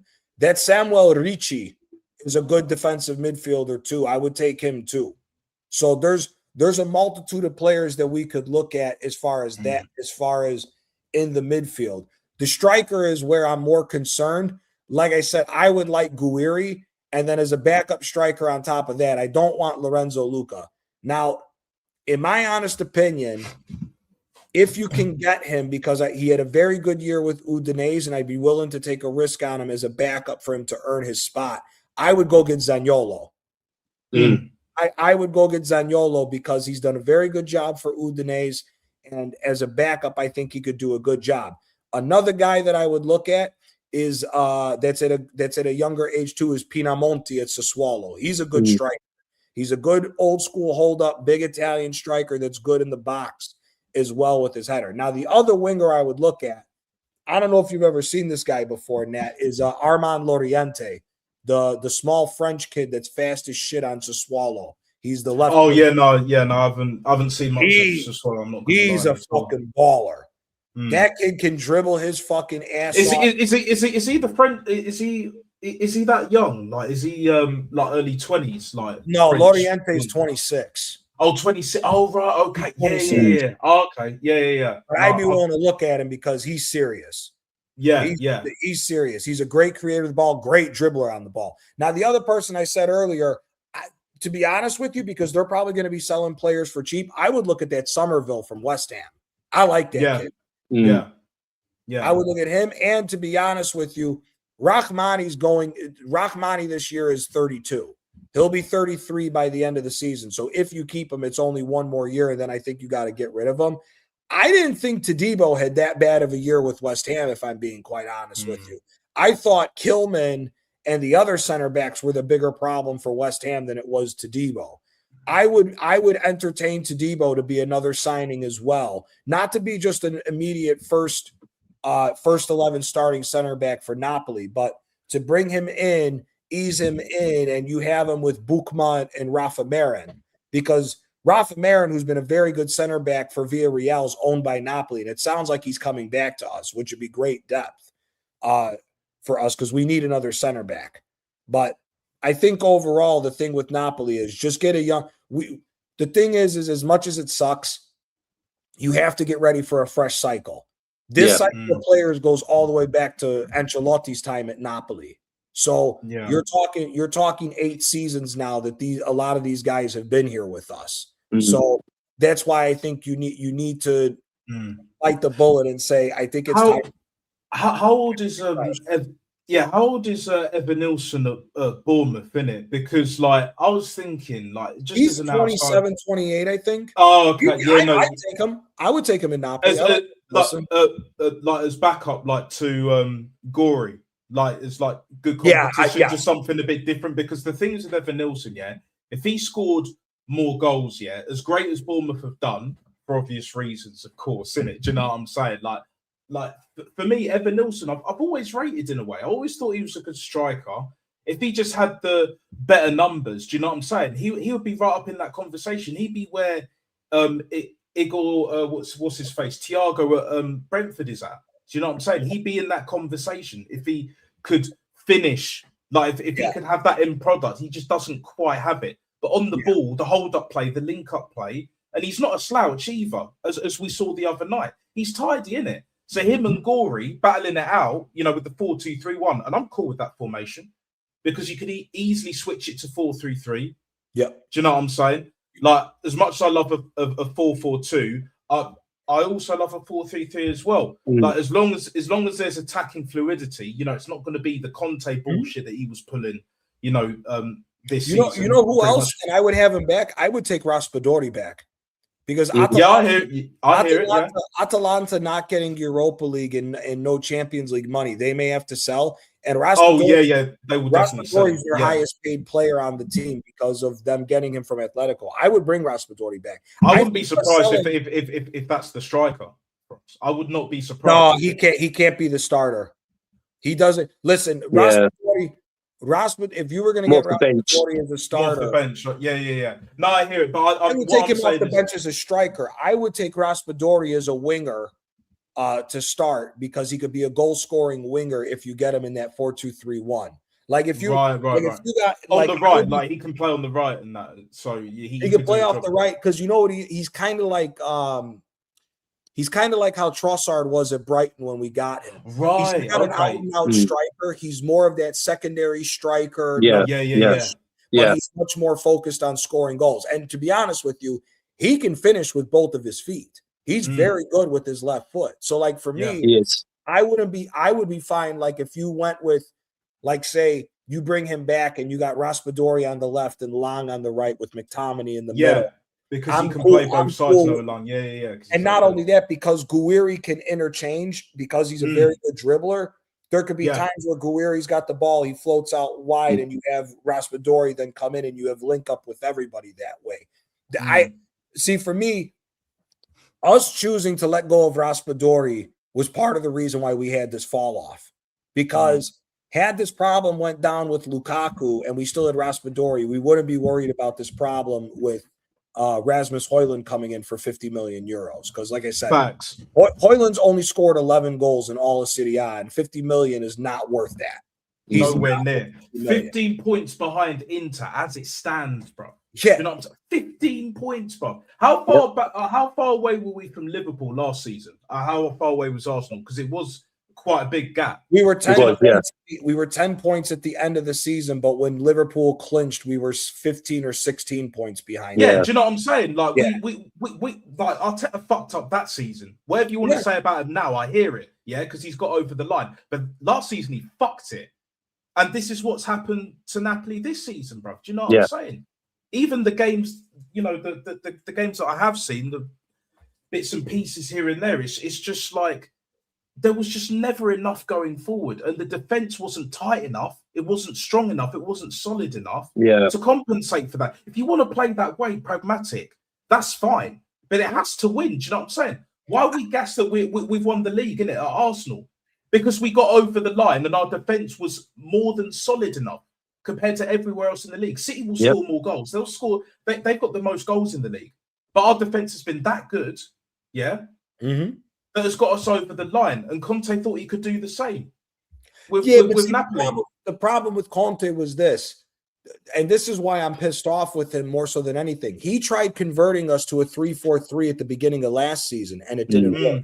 And that's part of the reason why Vara said he wasn't staying, because he wasn't putting up with this bullshit that Conte was trying to pull with that 3-4-3. And it didn't work last year, and you now all of a sudden bring it back to stabilize, but it still didn't work. And again, you made enemies with new signings. Long should have never been pushed out of the team. How Bukma was the vice captain and one of the starting 11 center backs for Bologna when they won the Coppa Italia and got Champions League for Bologna, but yet you choose this fucking bum, Juan Jesus. Juan Jesus should be selling fruit outside the Maradona, not playing. Facts, bro. You know what I'm saying? Like, Juan Jesus is shit, bro. He's dog shit. Javi is Como. Como may be selling because you don't know what the situation is with Como. The problem right now is if Como lets Nico Paz go for big money, then you don't know if they're going to sell or not. There's a lot of players that are linked with moves away from Como. The Greek striker, Duvikas, is linked with the move away. You got Paz, which it sounds like he's going back to Real Madrid. I just recently found this out. You know this motherfucker? They got a buyback clause of like only $9 million for him. Wow. If they get Nico Paz, it's going to be lights out with them. That's some shit that we would do. Especially with our old regime, do you know what I'm saying? Yeah. Like if we had a release clause in it, we put it in like super low. Do you know what I'm saying? So when he has a blinding season, we sell him on the cheap. But that's what Arsenal do. That's what we do. We sell them on the cheap. Whereas Napoli, on the other hand, that's one of the reasons, not only reason, but like why I've always been like I've always had like a soft spot. Do you know what I'm saying? Like I always like the idea of Napoli and, watching Napoli, even when Arsenal were playing them here and there. Do you know what I'm saying? It's just the fans are incredible, but also just the way things are run, selling players for top dollar. So even if it doesn't work out, like for example with Cavra in it, not buying into the Conte bullshit, and I hear it. You see what he's doing at PSG. You saw what he done last season, bro. Like, but we still managed to get like as much as we could at the time. Do you know what I'm saying? Yeah, we could have got more if we kept him for another year, for damn sure. But you got him for 10 million euros. You flipped them for 75 with all the additions and everything else. So and that's the thing. That's why when you look at what the whole setup that we had, when you had Michele as the scout. Again, Michele found him before anybody else did. Arsenal got hit to game. Arsenal was just cheap. Arsenal thought they could finesse Vara for only $7.5 million and not match Napoli for the 10. Otherwise, Arsenal would have had Vara. So it is what it is. We would have had that Alexis Sanchez replacement. Happy birthday, Ozzy. Happy birthday, Oz, man. Another one. Celebrate that we're champions, man. Exactly. From Chelsea as well. Yeah, I hear it because I live in proper Chelsea as well. I live in proper Chelsea area, bro. Hey guys, I'm gonna jump off. Okay. No, I'm gonna wrap right now, man. Because I'm gonna wrap. Okay, cool. Yeah. Big up to you guys, Antonio. Appreciate your time hopping on, my guy. Nat. No, big up to you, Johnny, and Nat. Yeah, big up Johnny and big up Antonio as well. We will be back next week for a Premier League call-in show once the season's over. Yeah, I will get back to doing the call-in shows. I will be back to streaming regularly again.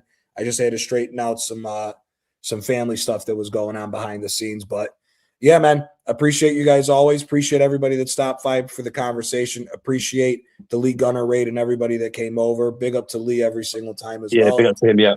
Arsenal are champions. Serie A is coming to an end. Juve and Milan, please fall out.